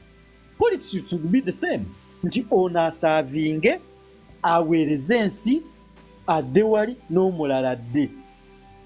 Naye nga bateeseza nsi si bo. Ng'ensi egende mu maaso ng'osanga tteeka naawe n'olituulamu ne likukulembera nga naawe olibaga ng'oteeseza nsi. But Twali, let me interject there. Mwami Twali, kankusala ekirimi awo otuusaawo. Ogambye mbu... sorry, good morning. Ogambye mbu omuntu asaavinga ensi, yes, etteeka limufuge aveewo omulala ajje. Now, yes, that is very possible. We see it work in developed countries. Yes, anti-yes. Okay, when you say greed. But now, it is not greed on the side of the women themselves. Sicho, let us agree that the system decayed. No, it is past decaying. It is about what? I don't even understand. I can't even tell it. But the system in Uganda has... does that what? It has been vandalized. Yes, the system has been vandalized in that there's no gap for anything. System yonga yo. Ye bajonona in that never na wo like towakyali ssuubi unless nga tukedde ku makya ne tugamba abajjawo system eno ndooza kasooke badde ebbali tuzimbe buto oba okitegeera. Lindako nawe yatuuse n'agamba mbu abakyala yawadde abakyala abaali mu kibiina ekimu ekyebyobufuzi ekyanuupu n'agamba mbu tabalaba. But when you look at it, it is very true. We don't see women on the forefront. Actually, before we go forward with that, I have the NUP website. There are some women, apparently, even let me show you. Jukira, can I please finish it? Can I please finish up my point? I've been with your... Sorry to interrupt. I think you can finish. Let's be objective. That's how we shall be able to make this discussion paramount. And I'm just so kwebaza Jukira for bringing abantu who netuba n'endowooza yemu, right? The point yange badde bweti bambadde n'ebyokwogera bingi naye Misatwali ansaze ekirimi nti I was speaking out of experience. Ndese example ya Bill weyo nga mwalimu ne ba MP bennyini abaami n'abakyala ne batugamba mwe aba civil society muli ku byammwe mumala budde, you know, and things were coming from like above, ministers and whatever, you know. But Jukira, if I can remind you, just like how your name says, why not women's movement? Women's movement here, yalimu awo nabe boogedde ba Maria Matembe, owekitiibwa omukyala eyakafaana recently, Madam Honorable Mpanga. Those are the abakyala abatandika women's movement in Uganda. Even you could see how they came, they went through education, some of them became lawyers, the Kadagas and whatever. But now, this connects to what Sean was saying. System, which is governance. They say, tutadeo bazita bata Jukira, those points going to the universal abakyala points ezo ze baabongerangako ne mugende makerere through affirmative action. So if I may ask, what has affirmative action done? Because now that answers the fundamental question of Honorable Nabila. And also you should know, Honorable Nabila she has where she's coming from. And guys, I want us to understand each other. Honorable Nabila has lived experience being a legislator. No, Mr. No, I'm not. Yes, thank you. Let me finish, then I'll give you the microphone. And let's respect Jupiter because she's the moderator. So, women emancipation was anti governance structure. You're suffocating our. Look at the Prime Minister of Uganda, really. Let's be honest. I'm not expecting anybody, but these are women who are just put there. They are not fundamentally doing their roles as what they are supposed to do.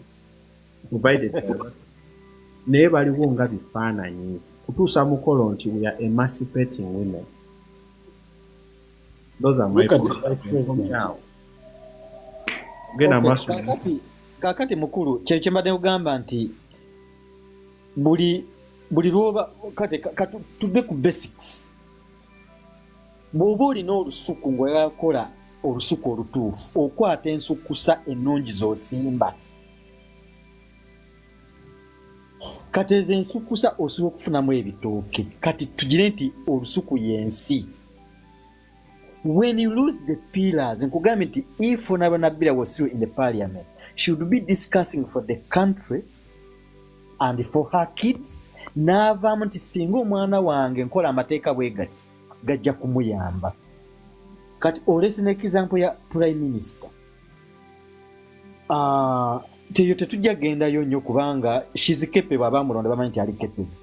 Naye systems ezisomesa abaana n'avaamu. Kati ogenda okulaba saawa eno omuntu akola omulimu n'afuna bwali n'afuluma. The country loses. If you look at the percentage y'abantu abafuluma okugenda ebweru, okaaba n'okukaaba, the country is losing. So it's out of greed. So women emancipation, whatever they do, you can't achieve it when there's no basic ezizimbiddwa. Ate nga abakyala bagezi tubalina bangi nnyo.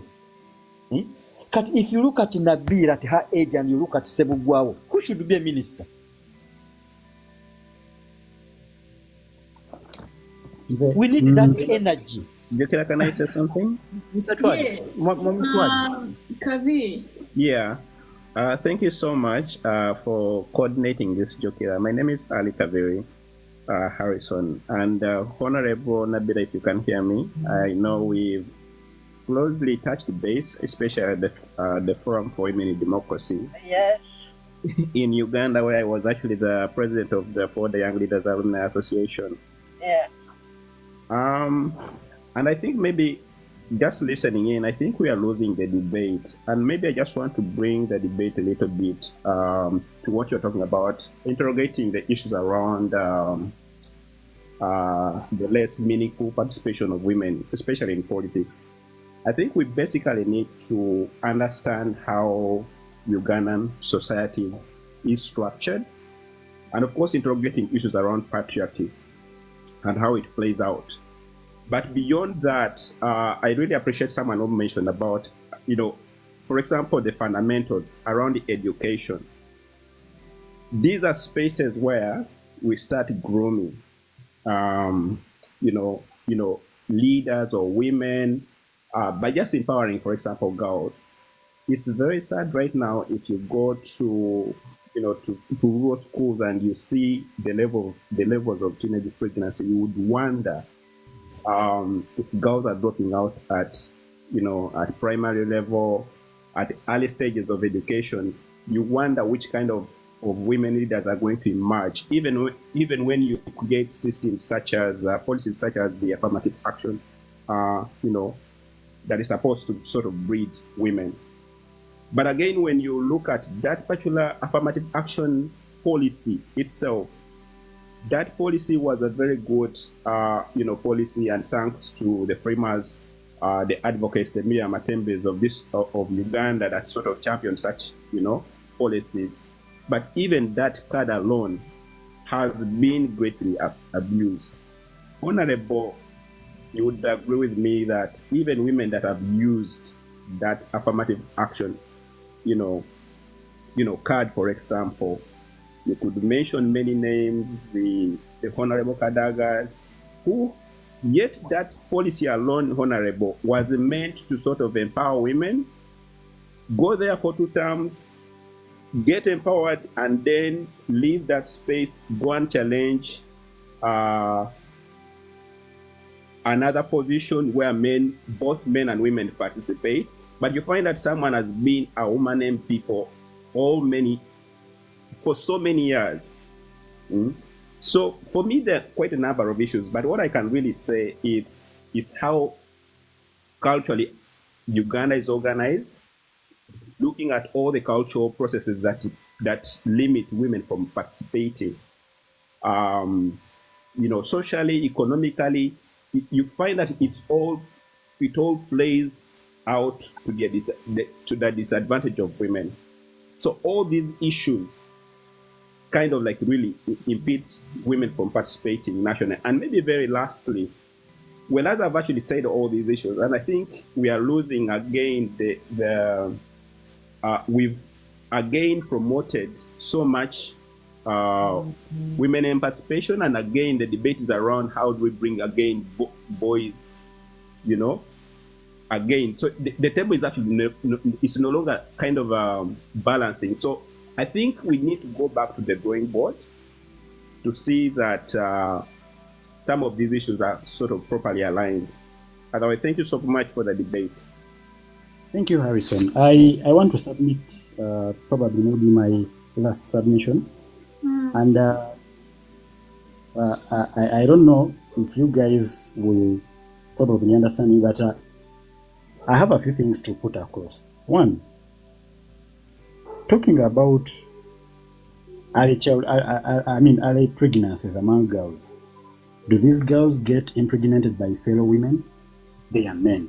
Which men have not been put in a position of understanding this girl doesn't have to get pregnant while in school? That is one. Two, we, as I said in the beginning, we are focusing so much on helping the girl child, which is a very important thing.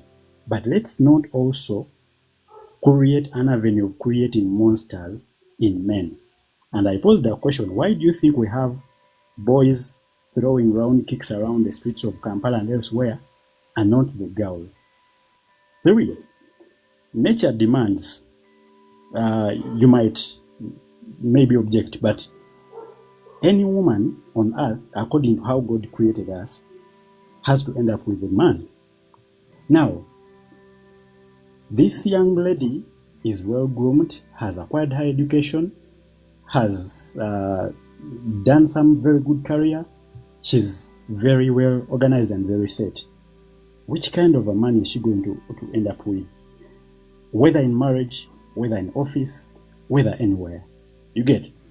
Because the truth is, we as men are very good manipulators. If we fail to convince you, chances are high we shall confuse you, and either way, things might turn out the way they turn out.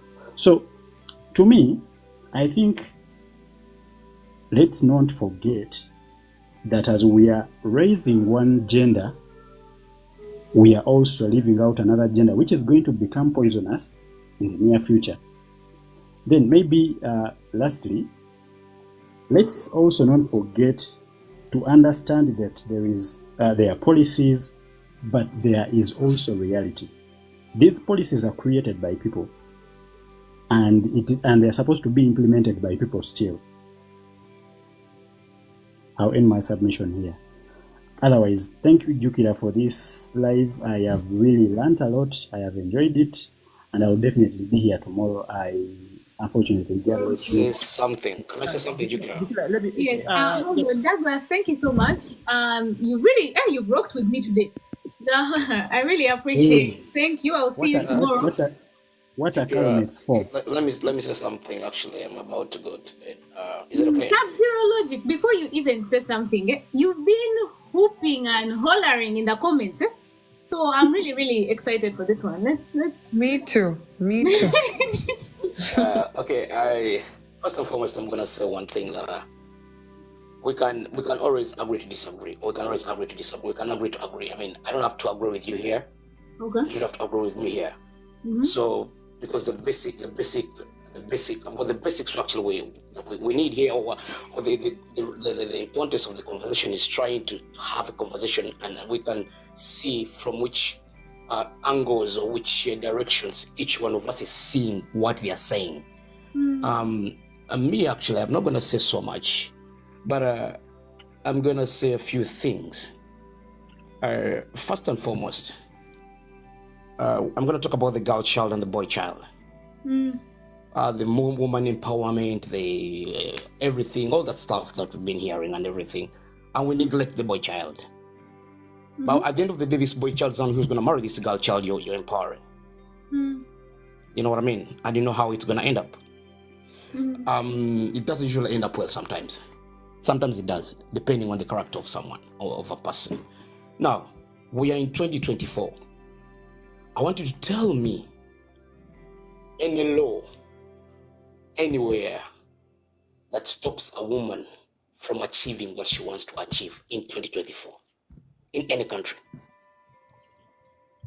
The fact that you're thinking our failed state of a country is run by laws. The laws are just suggestions for the poor. The people in power decide what we do, they decide what we don't do. There is nothing that prevents women from being hired anywhere. There's nothing that prevents men from being, there's nothing in writing that prevents, but the practice is different. I understand what you're saying. The way that fathers raise their children, like a boy can come and say, oh, I want to do this, and the father will be like, is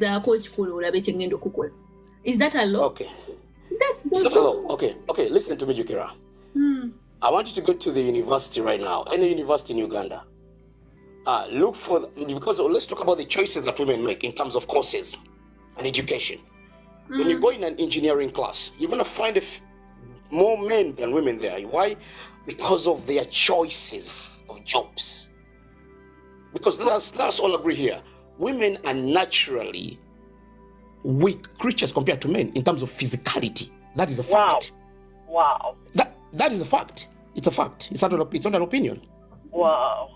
I'm talking about the physical, as the physical side of it. You're the one who's constantly saying in this 2024. Yeah. In this 2024, we're going to. But there are stronger women. There are women that are really strong.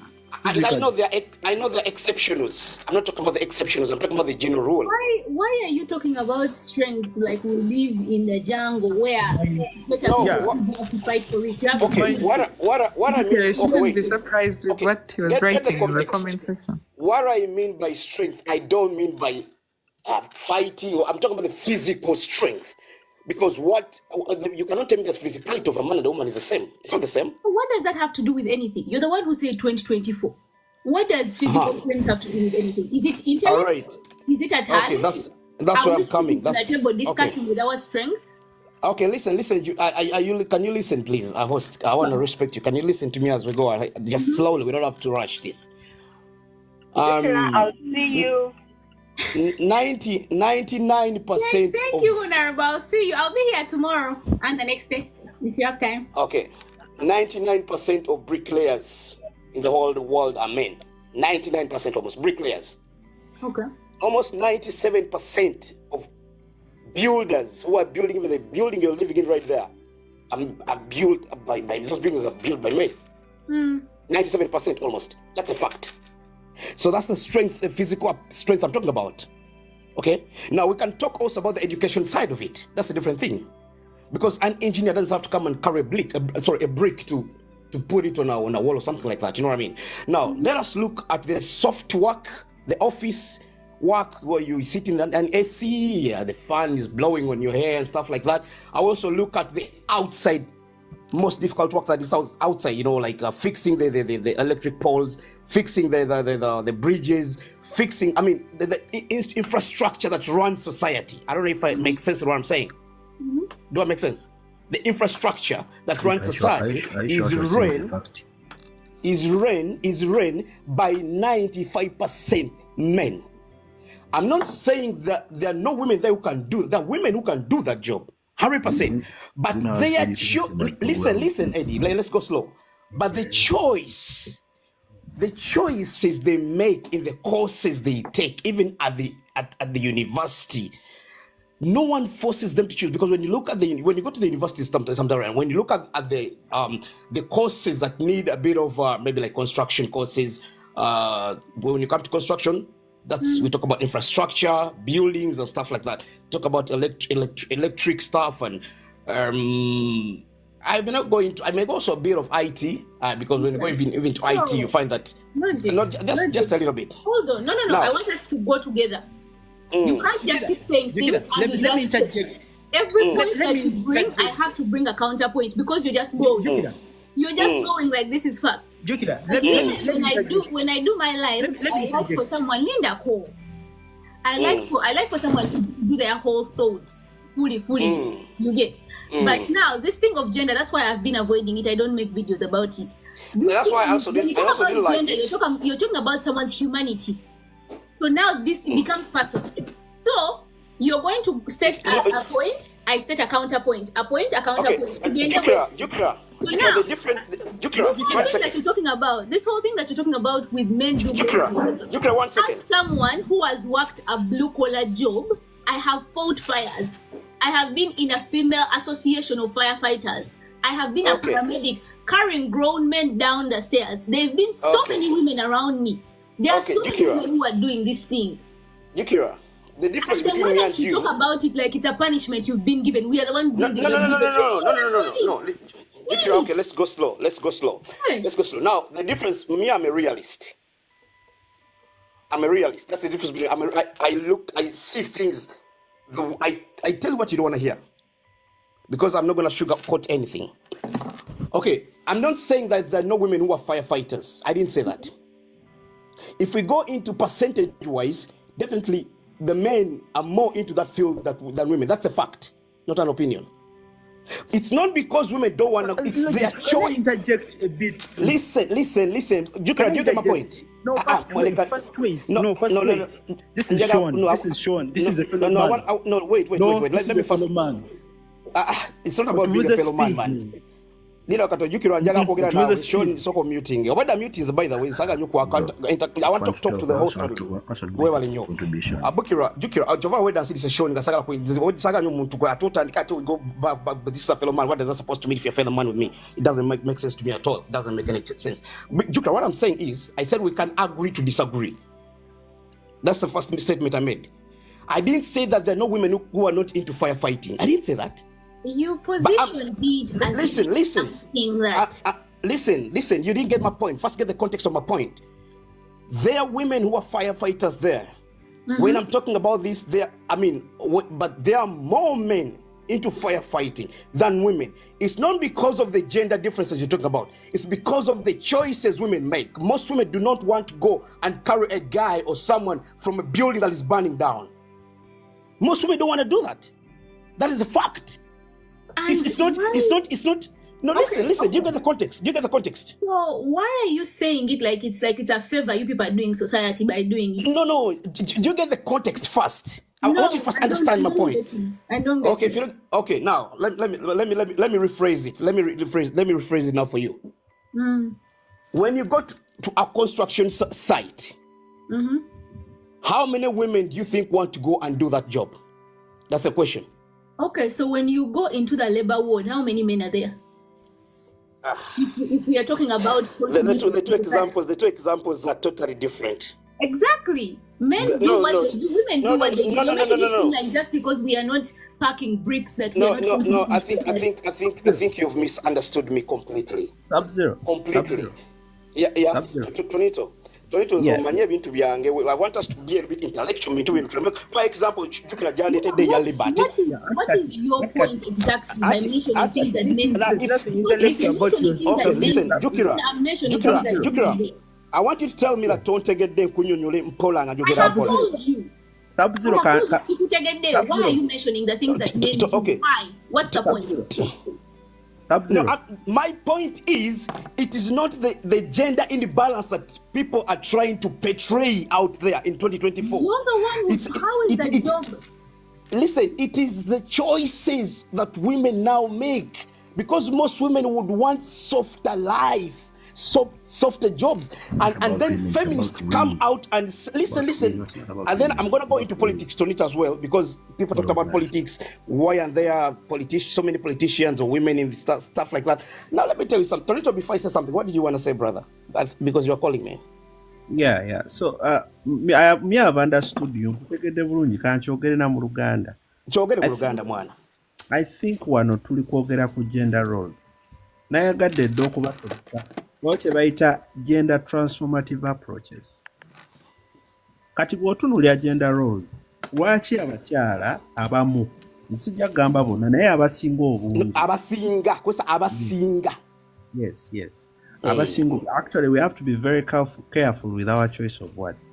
Nti abasinga obungi, why would they choose to take those lighter careers, as you've said? It's because that is how they have been imbued.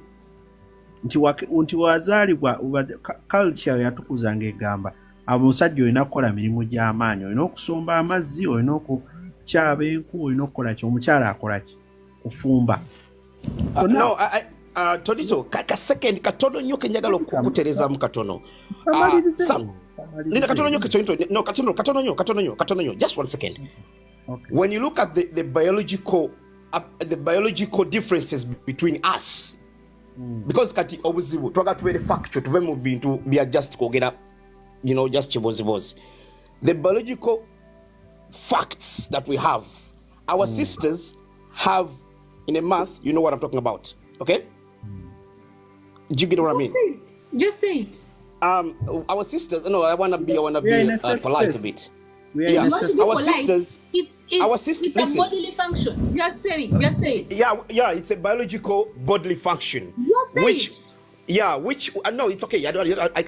I choose the words I use. Don't choose words to put in my mouth, sweetheart. I love you so much, by the way. You cannot even talk about the things that we go through on a biological level. Honestly, you don't have the range to talk about. But you understood what I was talking about. No. You can listen to me. If you understand my point, I don't have. Sometimes I don't. Come on, let's not go there, Bokira. I can play that card very well. The thing is, what I was trying to say. Women go through the monthly period stuff, and all of them actually act differently during that time. Okay, moody stuff and what? That's a biological fact. That is a biological fact. Now, you find that men in a month, we don't have that issue. So if an employee, I'm just now giving an example. I'm not saying it's the right thing. If an employee would come. If an employee actually is choosing an employee is choosing a person, and two people come, and sometimes also the negotiating power is also very important, because we forget that most women are not good at negotiating when it comes to the salary stuff, and then they come out and say, "Oh, I'm paid less because I'm a woman." I'm not saying all, some. I've had scenarios. The thing is. Yeah, so kanga bwogambye njagala tukiriziganye, because I'm not saying actually Sub-Zero, that was my profession. Nze nali training abaana abalenzi n'abasajja. Ekyo kye mbadde nkugamba kye bayita gender transformative approaches, nga tukyusa those negative attitudes into positive one. After changing those cultural attitudes, oyo omwami oba omulenzi n'asobola okwempoweringa abaana abawala, because ali transformed, ebintu abiraba differently. Nkugambye nti gender roles zino z'oyogerako, jjukira teyazaagala baziteekamu buteesi ng'akuzibwa, because that's what culture says. Tonito, I get your point. Tonito, I'm going to ask you a question. Wait, Tonito, I'm going to ask you a question. No. Sub-Zero. Tonito, Zabadayogera. No, Saba, listen. Zabadayogera, no, Saba, Nenkuwa. I want to ask you a question. So we need to first look at cultural diversity. twagala ebeera etya? If we are looking at equity and equality, tulina okubeera on the drawing board. Kati Sub-Zero oyagala nti abaana abawala nabo batandika okukola emirimu egyo gy'ogamba egizitowa. Jjukira akugambye waliwo abagikola. So completely katono nyo. Tonito, I think you're losing it here now. Neda Tonito katono nyo. And I like the fact that the discussion is between men. Omanyi lwaki saga nyo kuyigira mu discussion is, you know, because we may not understand each other. We may disagree on these issues. Though wajane facts, I will understand. When I let facts, inga maybe zita callinga gender endala, and you come with emotions to explain, then we are going to lose the context of everything. Let us just be logical and realists here. I'm hearing your voice. You're the most emotional person here.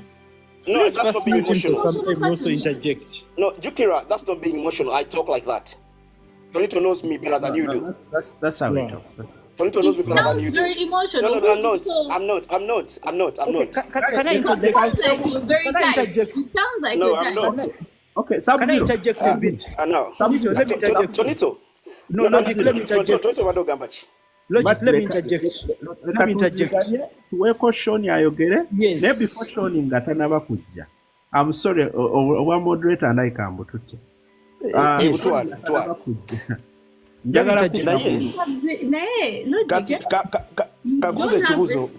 me interject. Logic, let us be intellects tuuliziganye. Let us be So Sean, let me just respond to Kabaka. Kabaka is saying Tonito ogambye babiteekamu yet it's nature. What is nature, Jukira, and culture? Actually, nange kyengenda okwogera kuleka muyambe. What's the matter yogera ku culture? Nze Godfrey, waliwo omwami bamuyita God wali awandise. Tonito, you're discussing a different thing from exactly. Okay, let me give my submission. Thank you for that wonderful submission. Now, Obuza question, no Linda answer. Okay. So culture is just a set of habits that people agree on and they keep on doing over generation upon generation upon generation. That is what builds culture. Nature is just the material world, the world that we can see. This is nature. How a child comes up, how a child eats, how a child walks, how a child talks, a child goes into her periods, a child does this, a child grows boobs. That is nature. No, Lindako, leka tumalize Sub-Zero. Uliziganye nkubanya oli intellectual. Kati jjukira ku kyenjogedde n'omwami ono kyabuuza. Kikwatagana kitya ne nature nga kubanze kugambe they instill. Definition ye gambya ki ku culture. Ne ku kyenjogedde. Manda jogera ku biology Tonito batasogera ku. No logic, baddamu omwami ono abuuzizza wano mu comments. Anti omwami abuuzizza abadadda mu kyange. Logic, ne biology abuuzizza Tonito. You don't even know that biology. Like I'm telling you, this gender discussion that you're talking about, you do not have the range. You've been hollering since the comments. Even up to now, you still haven't made your point. Can we have a one-on-one? You don't have the range even when it comes to biology. I'm speaking. No, we can have a one-on-one. No, listen. I am speaking. Listen to her. You are in my house. You are in my house. How come in your house? Ne biology gyoyogerako togitegeera. Because what forms a female and what forms a male? For the female, it's the XX chromosome. I know. I know those things. Listen to her. Listen to her. I know. Jukira, I'm informed. Kati, all babies, all children, all zygotes start out with the XX chromosome. Fena. All of us. You think I didn't know that? It is when the Y presents itself, the baby, the formation of physical characteristics of the woman stop. So you are made from us. You are the leader, you're the strongest, you're the what. That is just the propaganda that has propped patriarchy up for the last 2,000 years. Okay, I wanna be respectful, like you be respectful as well. When you're counter-attacking someone, no, just 1 second. I am not done. I am not done. Omukyala yakwadde obudde n'oyogera. Neda, with due respect, anyway, can we platform you, Jukira? It's okay. We cannot talk like that. I don't get disrespected if it's your platform. Thank you so much. Bye-bye. Tonito Jakunsange wange. Okay, now, let me give my submission. Jukira, let me give my submission. Tonito, omwami ono waba mukwano gwo, nze I am one for the boy child. I am a traditional man, but believe me, if my daughter brought me a man with an understanding ya mukwano gwo, surely, tuba tugenda kwawukana.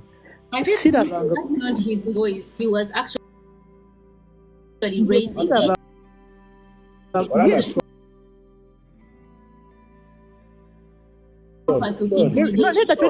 Tonito kansoke malirize. Ku mulembe guno gwe tuliko tokyala bali nnyo mu office, abasajja bali nnyo mu construction. Omukyala wagenda mu construction omulimu ogutagukola agukola. But no wagambye, it is culture. It is instilled in them from day one that you are a lesser person. Igwe bino tobisobola, but in reality babisobola. But because babakuziza bwe batyo, omwana akula alowooza ebintu ebimu tajja kola ki? Tajja bisobola. But bwetukeera ku makya ne tugamba banne, let us empower women. Me, I'm not in for feminism and all that. Because, yes, I'm a bit traditional and all that. But, let us empower women, surely. It is because systemally rigged from day one. Jukira wagambe 2000 years ago system baji rigging from day one. Bo musajja ali above a woman. Yes. It is just because the system has been rigged. The system has been like that. But teri kigana mwana muwala, teri kigana mukyala kola mulimu gw'omusajja gwasobola kola tekiriyo. You cannot tell me that because she's going in for menstruation, that is all nothing. In this day and era, women have actually shown that they can do actually even better than us in certain things. Nayo bw'omuntu yenna bw'omusajja bw'aba alina endowooza ng'ey'omwami ogyayina, nga gw'olowooza ojja kujja ne statistics zo eza 95%, 5%. What is that? Kati basajja bameka abafumba ennaku zino, abafumba emmere ng'akola mu hotel naye ng'afumba mmere. Kati tumubuulirwa kubanga akola omulimu gwe tumanyi ogw'abakyala. Oba kitegeera bannange ku mulembe guno, let us not be. Tonito, oyo mukwano gwo obadde ogamba that's his voice, but he was raising it for the purpose of intimidation. Yes. We have been in spaces with men like that. Very inferior. Very inferior. They're trying to scare you into submission. Allows that he's going to shout until I get scared. Tawuliriza bateesa naye bannaye anedda. Talk to your very no, Jukira. You see, Omanyi, there are two opposite people here. Tonito is a very calm man, a very soft-spoken person. The other one is Jesus Christ. But also, the thing that allows for men like that logic man to exist is when nice men allow them to just be for. So, yeah. But Tonito, you being a nice, understanding man, and then you're moving around with that kind of character. Women, we don't know who to trust, because now I'm like, I can't go hang out with Tonito. Kubanga, I know he doesn't vet his friends. So now I know your friends are just going to come shouting at me. No, nze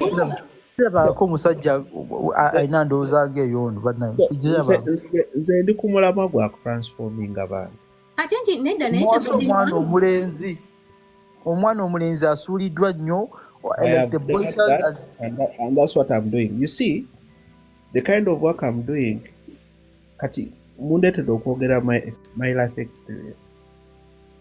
I grew up in a family of 5. My dad had 3 women. We have 5 kids. Unenga tata wange akuba bamama bange bonna basatu. I'm the first child who has ever confronted my dad at the age of 8 of beating my mother. Naye singa ekyo kye baateekamu nti naawe kyolina okukola nandikuze nga nange kyenkola oba shoni kati oba onfuna singa nange nakoppa ekyo. Mr. Eddie, ngenda kuwa microphone oyogere, but I think you're not understanding what I'm saying. singa nange nakula ne ngamba nti omukyalo olina mukuba, the world will be different. Nti, as a transformed man, what I expect you. The truth is, Jukira, nation muja kupizigana, wakati I think you're the converted ones that will understand. I'm not discriminating anyone, but nti waliwo ebintu ebi happening because we are humans. We have different emotions. Naye nze kati ekyo tekyanva mu bwongo, even up to now, it's still traumatizing me. You know? Nti kati nenkozesa eyo opportunity to advocate against it. I have ever lost friendship of a friend who was beating the wife. Netwawukana bubi nnyo because they expected me to be on his side. But because it was wrong, and I was supposed to detest it, and I was supposed to advocate against it. That is what we need to do as men. Empowerment starts from changing our attitudes as men. When we change our attitudes, tugenda lekera okukola ebintu ebyokuba abakazi, tugenda lekera ebintu ebyokurepinga abakazi, because men, we are seen as bulls, we are seen as psychophants. Batulabanga bisolo. Nti omusajja tasobola kubeerako mu maka nga letse Jukira amusindikidde muwala we n'abeera naye. Njagala mbeereko mu maka ng'omwana asooka kwambala mini ne twabaawo kibaawo. These are things that you don't want us to talk about. Naye ge mazima kyeki kireeta culture. Still culture brings that. So if we don't stop tolerating things, then omuntu era agenda okosebwa, agenda kuba mwana muwala. Omwana omulenzi ate agenda kubeera wasi kuba yalowooza bw'atyo bw'alina okubeera. Bye byange. Just know, our childhoods in Uganda, we grew up in very, very dysfunctional homes. Very dysfunctional homes. Me, I grew up in a community of like so many families, and all the women, 100% of the women in that community, their husband. Sorry to cut you short, but then Sawaweko Mwami Eddie Akazindaro. Yes, Eddie. Sorry, I wasn't even looking at the comments. Yes, Eddie, what's up? Oli kuchi? Ndize mwana kyekiriwo. Muna tuli wano mva kulwana ne logic ali wana trying to intimidating for no reason. Abasajja mbadde mbawulira naye nga batulimba mwana batulimba ate kabula mu comment section yenu. Mwanyo ne comment section kubanda abasajja batulimba ningamba history ki. About off topic in we are supposed to awaken up the people and guys are discussing personal issues, so tell us how do we awaken in your opinion? Endowooza yange atendera nnyo ate kubakaba ebintu byavudde ku munamwago ate nebigenda pasono ningamba omwana ate kati olaba kati the logic is ndowooza yange mu page yo eri to awaken up the people, right? I don't know if it's right. That's right. So yes. But now my view is that the very first step to awakening up the collective is to know ourselves. You have to know thyself.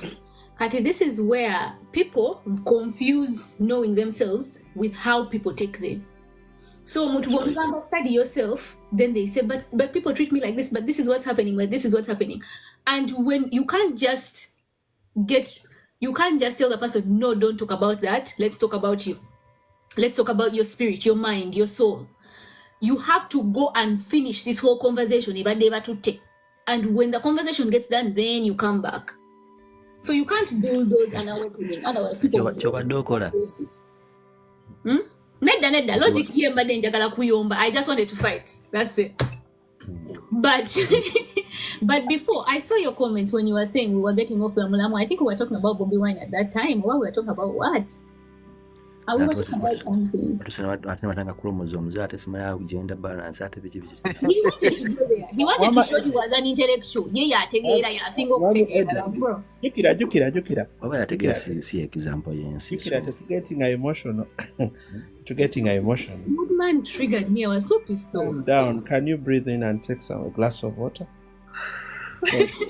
Then abakyala b'ennaku you are easily triggered.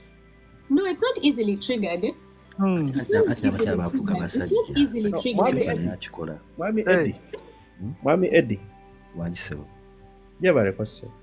Kale sebo ni bulungi ogamba oti. Obulamu bulungi. Obulamu si bubi nnyo naye era si bulungi nnyo.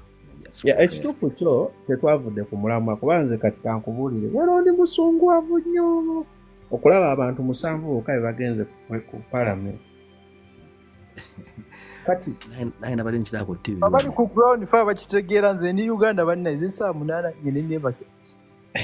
Kakati Mwami Eddie omanyi lwaki topic actually teyalandaze naye honorable yabuuzizza fundamental question yabuuzizza lwaki abakyala tebakyali active mu politics. Kati ne tutandika okunnyonnyola ne twogera factors zonna ezireetera abakyala okuba nga tebali active era n'akubuuza mbuliraayo omu babiri bameka abali active ne tukuwa example ya honorable Nabagabe. Nafuna omukisa honorable Nabagabe nakolako naye musalemu ekirimi genda maaso lw'omushana ogenda kunnyonnyola ebintu bingi nnyo ng'ate abantu abakunnyonnyola ne bahonorable bennyini tebamanyi. Newala nnyo omuntu okunnyonnyola ekintu takinako idea. Eddie kiki otegeeza? Anti bagamba political science bagamba the country will only be good if the people are good. Kitegeera kati enabo yagambye yali luddawa ye abantu bawolibe yabakuza atya ye mulungi oba ali atya. Opima otya obulungi n'obubi bw'omuntu? Opima otya obulungi n'obubi bw'omuntu? Ekibuuzo kirungi nnyo kyegamba byonna byonna bitugaana obulanzi obwatuddira buli eri ffe abantu ng'omuzadde okuza baana ki abaana bakuzza mu njala biki abantu bakuza bubi ate gwe bagamba nti ebyaffe byonna byonna ebyaffe Uganda education system mufu kyonna kitukwidde mu kifu egamba fe abantu bennyini fe abaliko ekikyamu ate abantu 7 balangira okwekalakasa abantu 7 ne bagenda bakyabanduka baguddewo bakiboda emirimu gibadde gikola nze mane nkala live omuntu kakadde kakola omuseke bamugamba kuba abantu n'abakuba kati gwe okola otya. Kati kyogeza kugamba fa abantu fa balina obuzibu so si bannabyabufuzi ensi yonna akakunya akali waffe mu East Africa bakata third world since naffe gye twatambula gye tuli mu diaspora twatambula nayo ideology yaffe obwongo baffe busuba bupima katuli third world endowooza yaffe yeeyo. Jukira simanyi oba owulira omwami ono submission gy'abadde. Sinategeera point gy'agamba. Jukira you understanding point ye by I'm trying to follow please listen to him. He has some insights awo bambi mu byayogedde. Mwami Eddie wamanze nze nganze nkutegedde I believe nkutegedde because wogamba mbuno tulinganga abagamba mbuno tusuubira redemption okuba mu bano bannabyabufuzi bajje bakole ki nakubuuza kibuuza politics kinzire mu Luganda bakibagamba politics atategeera ati ndako nti kangezeko okunyonyola bwe nkutegedde. Kiringa ng'ogamba mbuno tusuubira essuubi mu bano bannabyabufuzi bagenda tuwa like tubateekemu obwesige bagenda tuwa solution y'ebizibu byaffe but in reality bo nabo bennyini nabo tebategeera kiki kigenda mu maaso. Kankuwa example ya Uganda nze nganze I believe mu Uganda mulimu munnabyabufuzi omu mu Uganda bamuyita Museveni. Politician yenna mu Uganda are playing according to Museveni's what? Oba master plan. Era nze leero nyiize nnyo tonito gwanyiize mbu abantu 7 batuuse ku parliament. Naye nyiize nnyo nti ku parliament abantu 7 abatuuseewo nga parliament etudde eri mu session mulimu abaana ba opposition mulimu MPs ba opposition mulimu leader of opposition mulimu ba whip ba opposition naye nga batudde mu parliament bateesa naye nga abaana bali ku kkubo bakola ki beekalaka bali ku mulimu oba kitegeera naye nga twalabako wano emabegako nga MPs ba opposition nga they walked out of parliament. They have been working, actually they have been working out. Naye leero kimbuuseeko nnyo okulaba nga parliament tudde mu session yeetuuka okuggwako nga yes, they've raised it on the floor of parliament, but that is not okay. That is not enough. We expected much better than that. If they had walked out in protest, yes. Actually, in the points one of the failures abantu asinza otuyuwa mu kujjako Museveni beba zembayita ba puppet politicians. Tugenda ntulonda MP n'olowooza ndu alabika alimu omulamwa. MP n'atuuka mu parliament ne weebuuza bannayaluwa oba kisegeera nze mulimba MP abamu besimanyi nga simuwiranga nako naye nga naye aliyo yatuddeeyo oba kisegeera. So I think unless nga tuzuukuse collectively, I'm trying to sit down and see nyinza nti okwenyigira nnyo mu activism okubunyisa enjiri y'okuzuukuka.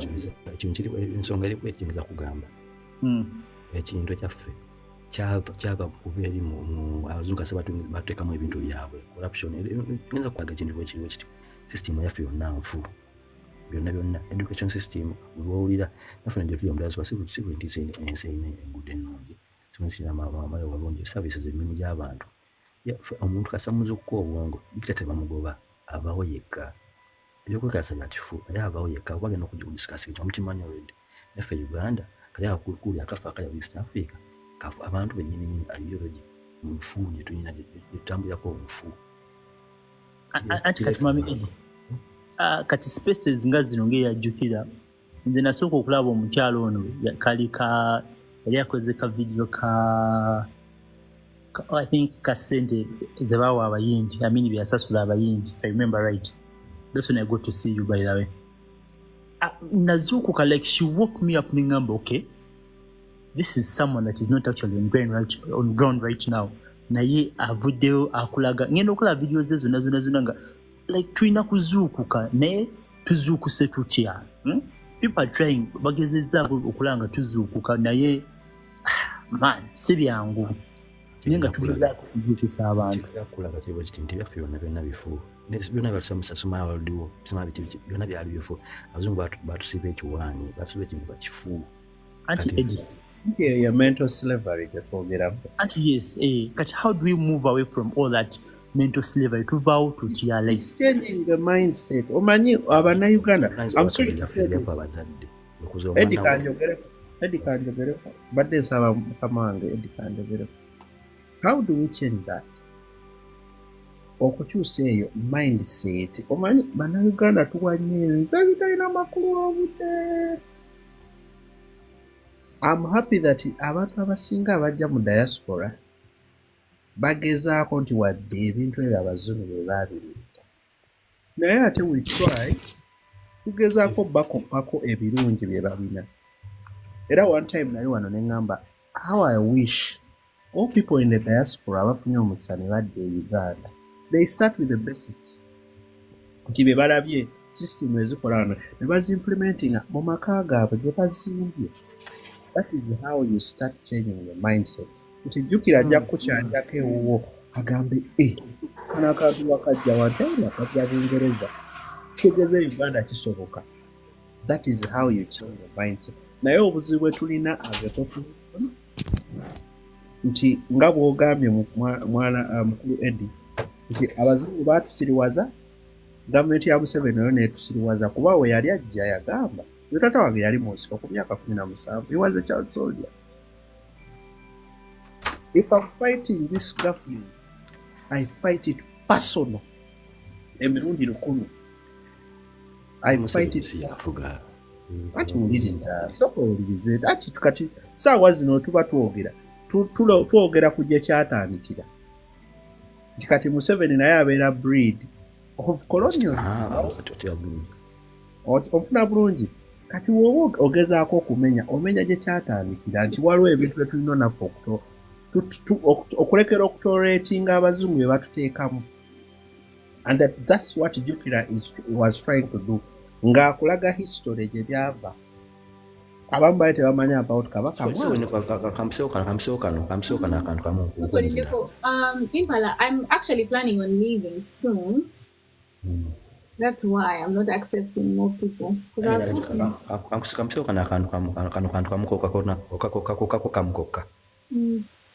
Abazungu bali bakiplaninga ku strategy yabo nti by this period Africa bali bazo kusoba obwongo asija bakiplaninga aho dda mabega bali bakiplaninga dda baba mugaye bula abasinga bazo kayana bali abazungu bali bamanyi by this period abantu bajja kwa gusa sima Bible sima politics sima education system by system za strategy bali batika bali bakimanyi kija by this period jaji tuzibuse ekitufu kiri nti Africa twalemerayo.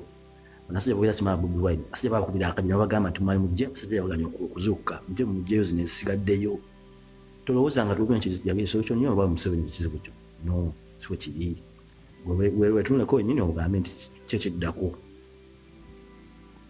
twatwalemera yo ffe blacks twalemera yo muki muntu yatula mutwabiremera mu twatwolere nti okulemera yo tuvaayo tutya. Complicating. This thing is not that complicated. This thing is not that complicated. These people have been writing about it for a long, long time. Ata Ugandans, we don't want to accept. Naye colonialism yatuwa a mental disorder. Franz Fanon yakiwandiikako. Kwagala nnyo mwana, kwagala nnyo yogera ebintu ebituufu. Akire Mbembe naye akyogerako. Kati Akire Mbembe akiyita necropolitics. What the government does, a government that wants to participate in necropolitics, it makes you so that your whole life, you're in survival. That is where they get us lost our way to Bulida. Death can come at you at any time. More than I made a video about that. So now, the way to do that is to remove yourself, to make sure that all aspects of people activity are controlled by the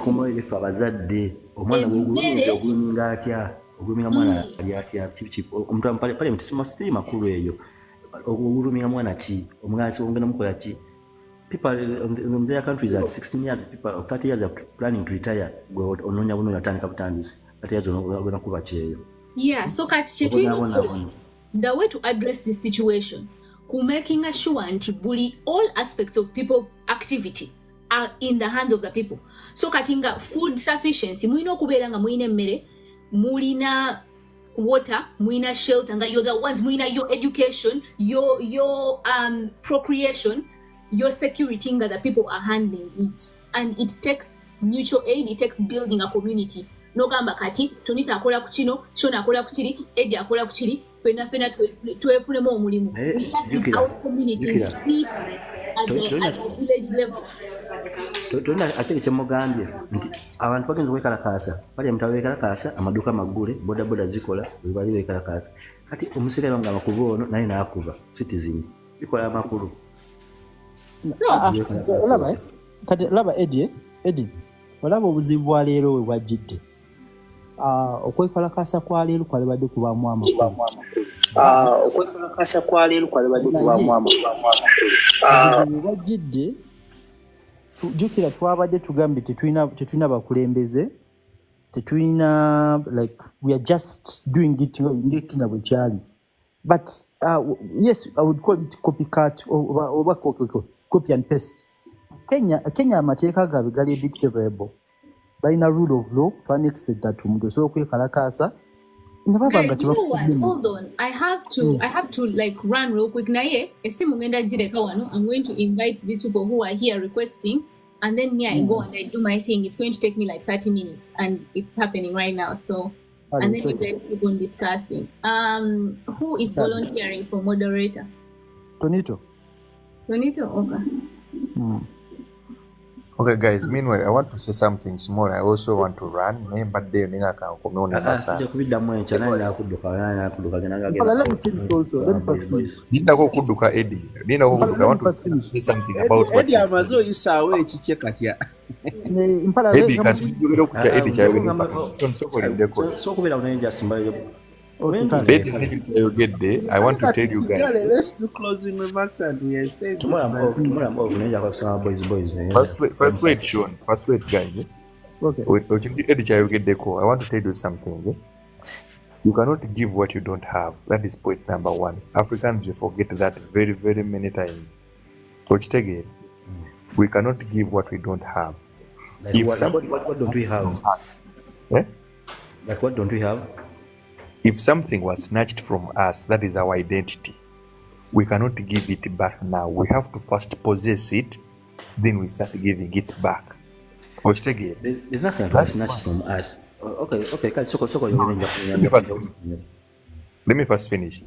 That's why these guys are so much focused on things like translating these books, the Qurans, the Bibles in all languages of the world. What is an enzyme in Uganda? That's what nakuchiddamu. You understand? But they feed you all this nonsense.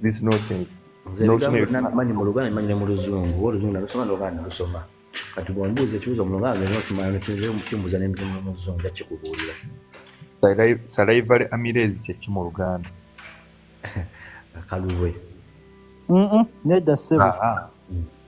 That is an enzyme. Bagita batya mu Luganda. Enzyme kika kya kyenda. All right, you guys behave. Have fun. Anti kyeni mu kunyonyola olaba ebintu ebyenjogeddeko ebiri basic nti enzyme yemu ku major catalysts ze batusomesa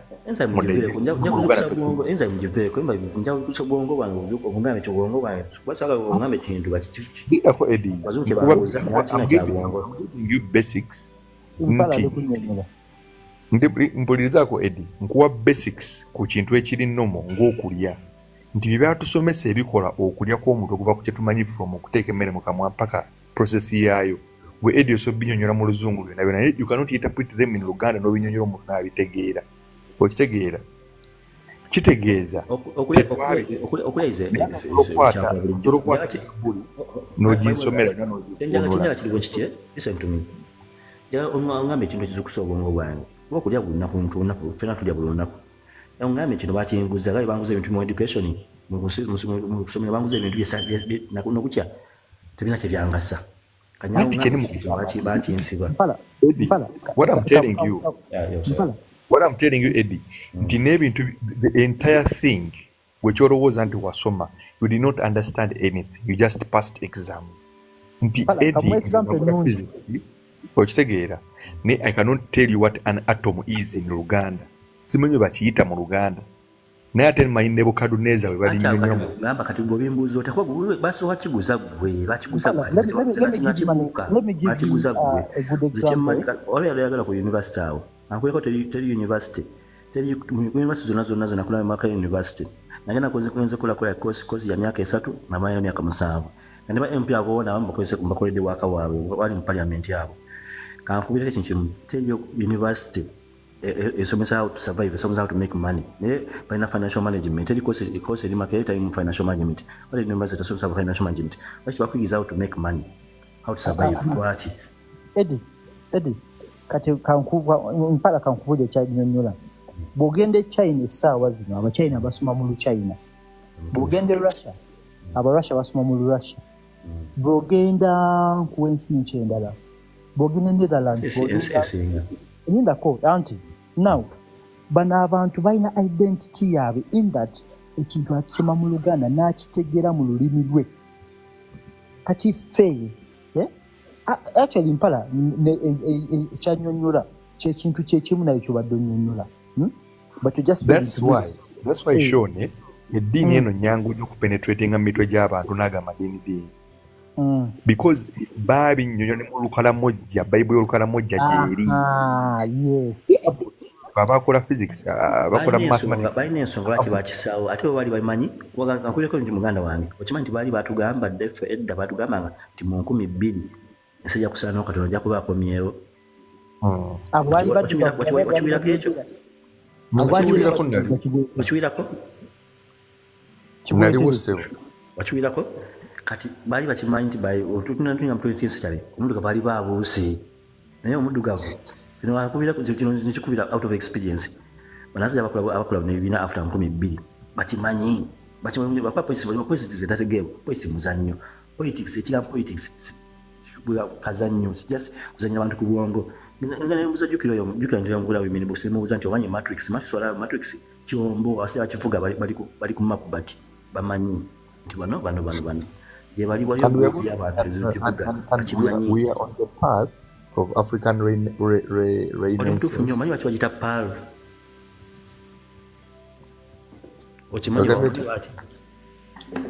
That is research I'm concluding. We nagiteeka wano ate inzo tutwalire essaawa endala, but I can maybe share with you. Namwe ne mukyogera. PAL Uganda was a protectorate. It's a protectorate, right? Bateekayo ebintu byabwe ne basawo bintu kubanga kyadda ne musajja mulangira kubeera dda bajja kabaka ne bwe yasima nti biki yaabwe ne bakuŋŋanyiza abo bagenda otuuka bagwa ebintu omutwawo kyana kyamaanyi kiriwaawo naye bakuŋŋanyiza bajja kabaka ne bakwasa abantu baabwe nolina simanyi bano baani simanyi ndimidyanga nidya biki bataawo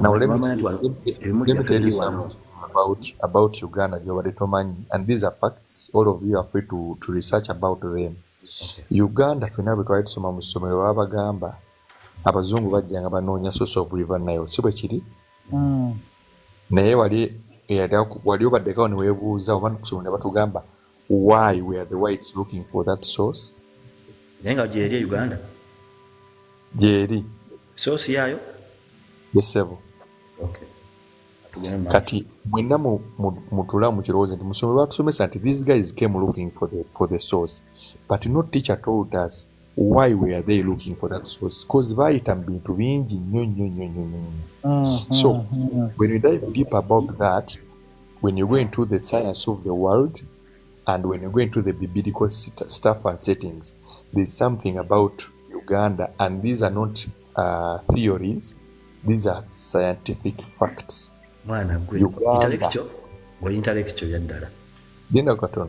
Uganda, it is believed. I'm doing this research with some people and we are almost finalizing it. It was hidden from us, but it is believed, it is now almost at 90%, that this country is the true Garden of Eden that they are talking about in the Bible. Basing on the following things I'm going to tell you. Number one, that Bible they read, they describes that Garden of Eden and says that it had a river that came from the east. Sorry to interrupt. Which version of Bible is that? Any version describes the Garden of Eden the same way. You said what? Which year? I'm not sure about the year, but I'm sure about the description. It's the same. Did you do any course concerning religion, sir? Yes.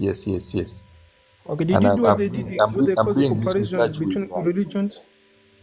First, wait, I'm doing this research with the professor. Let him finish, and then you'll come later. Yes, maybe for clarity reasons, I'm doing this work with people who are doing theology, with two of them having doctorates in theology. So the Bible describes this river and says the river. I went to the Museum of England and I've seen where the Bible came from, and I know. So yeah, I'm going to give you two versions of the Bible and of science. So the Bible describes that the river was coming from the east, and that river went through Kush. It did not start in Kush, but it went through Kush. When you Google on your phones there and ask what Kush is, it will tell you that Kush is present-day Ethiopia, the land of the Kush. And when you go and Google about Ethiopia and ask how many rivers go through Kush, it is only one river that goes through Kush. There are very many rivers that start within Kush, but it is only one that goes through. Something to go through something, it has to come from one side and goes out from the other side, right? For the basic English. So that is number one fact. Then we go to the second fact. When you apply science, the rule of compasses cannot apply on a sphere because they tell us science that the world is a sphere, right? So if the rule of compasses does not apply on a sphere, that means you're going to go to each and every continent and see which continent has a river that starts from the east. There is no continent on earth that has a river that starts from the east and goes through Kush, apart from the continent of Africa. These people knew these things. That is point number 2. Another evidence, number 3, still that Bible talks about God creating man. And the man was... The point is, so I'm just finalizing. That same Bible talks about God creating man, and man was naked according to the Bible. Science tells us a normal human body can only survive under 37 degrees Celsius in a normal condition. Ngojeke vya AC vyasimanya okwewuminga in a normal condition, it can only survive at 37 degrees Celsius. So there is no way God could place a human being in snow because the degrees are down, and there is no way he could place man in a desert because the degrees are very, very high. That means he had to 48. What? I'm 40 plus. That means I know kuteeka omuntu ewantu wayina okwasobola okusurvivingira ekiro n'emisana ng'ali weereere. That place is not up in the north because waliyo eddungu, and it's not down in South Africa because waliyo obunnyuguvu era n'eddungu still. Yamuteeka mu Sub-Sahara makkati awo. I'm not saying Uganda, but yamuteeka mu makkati awo. That is point number 3. Point number 4 is in Uganda. Mubadde mukimanyi nti mu Uganda mulimu rock mu north eriko footprints z'omuntu ezibaddewo for over 2000 years when you do it, and it is archaeologically a fact. These people here, no, this weebiri birabika n'amaaso.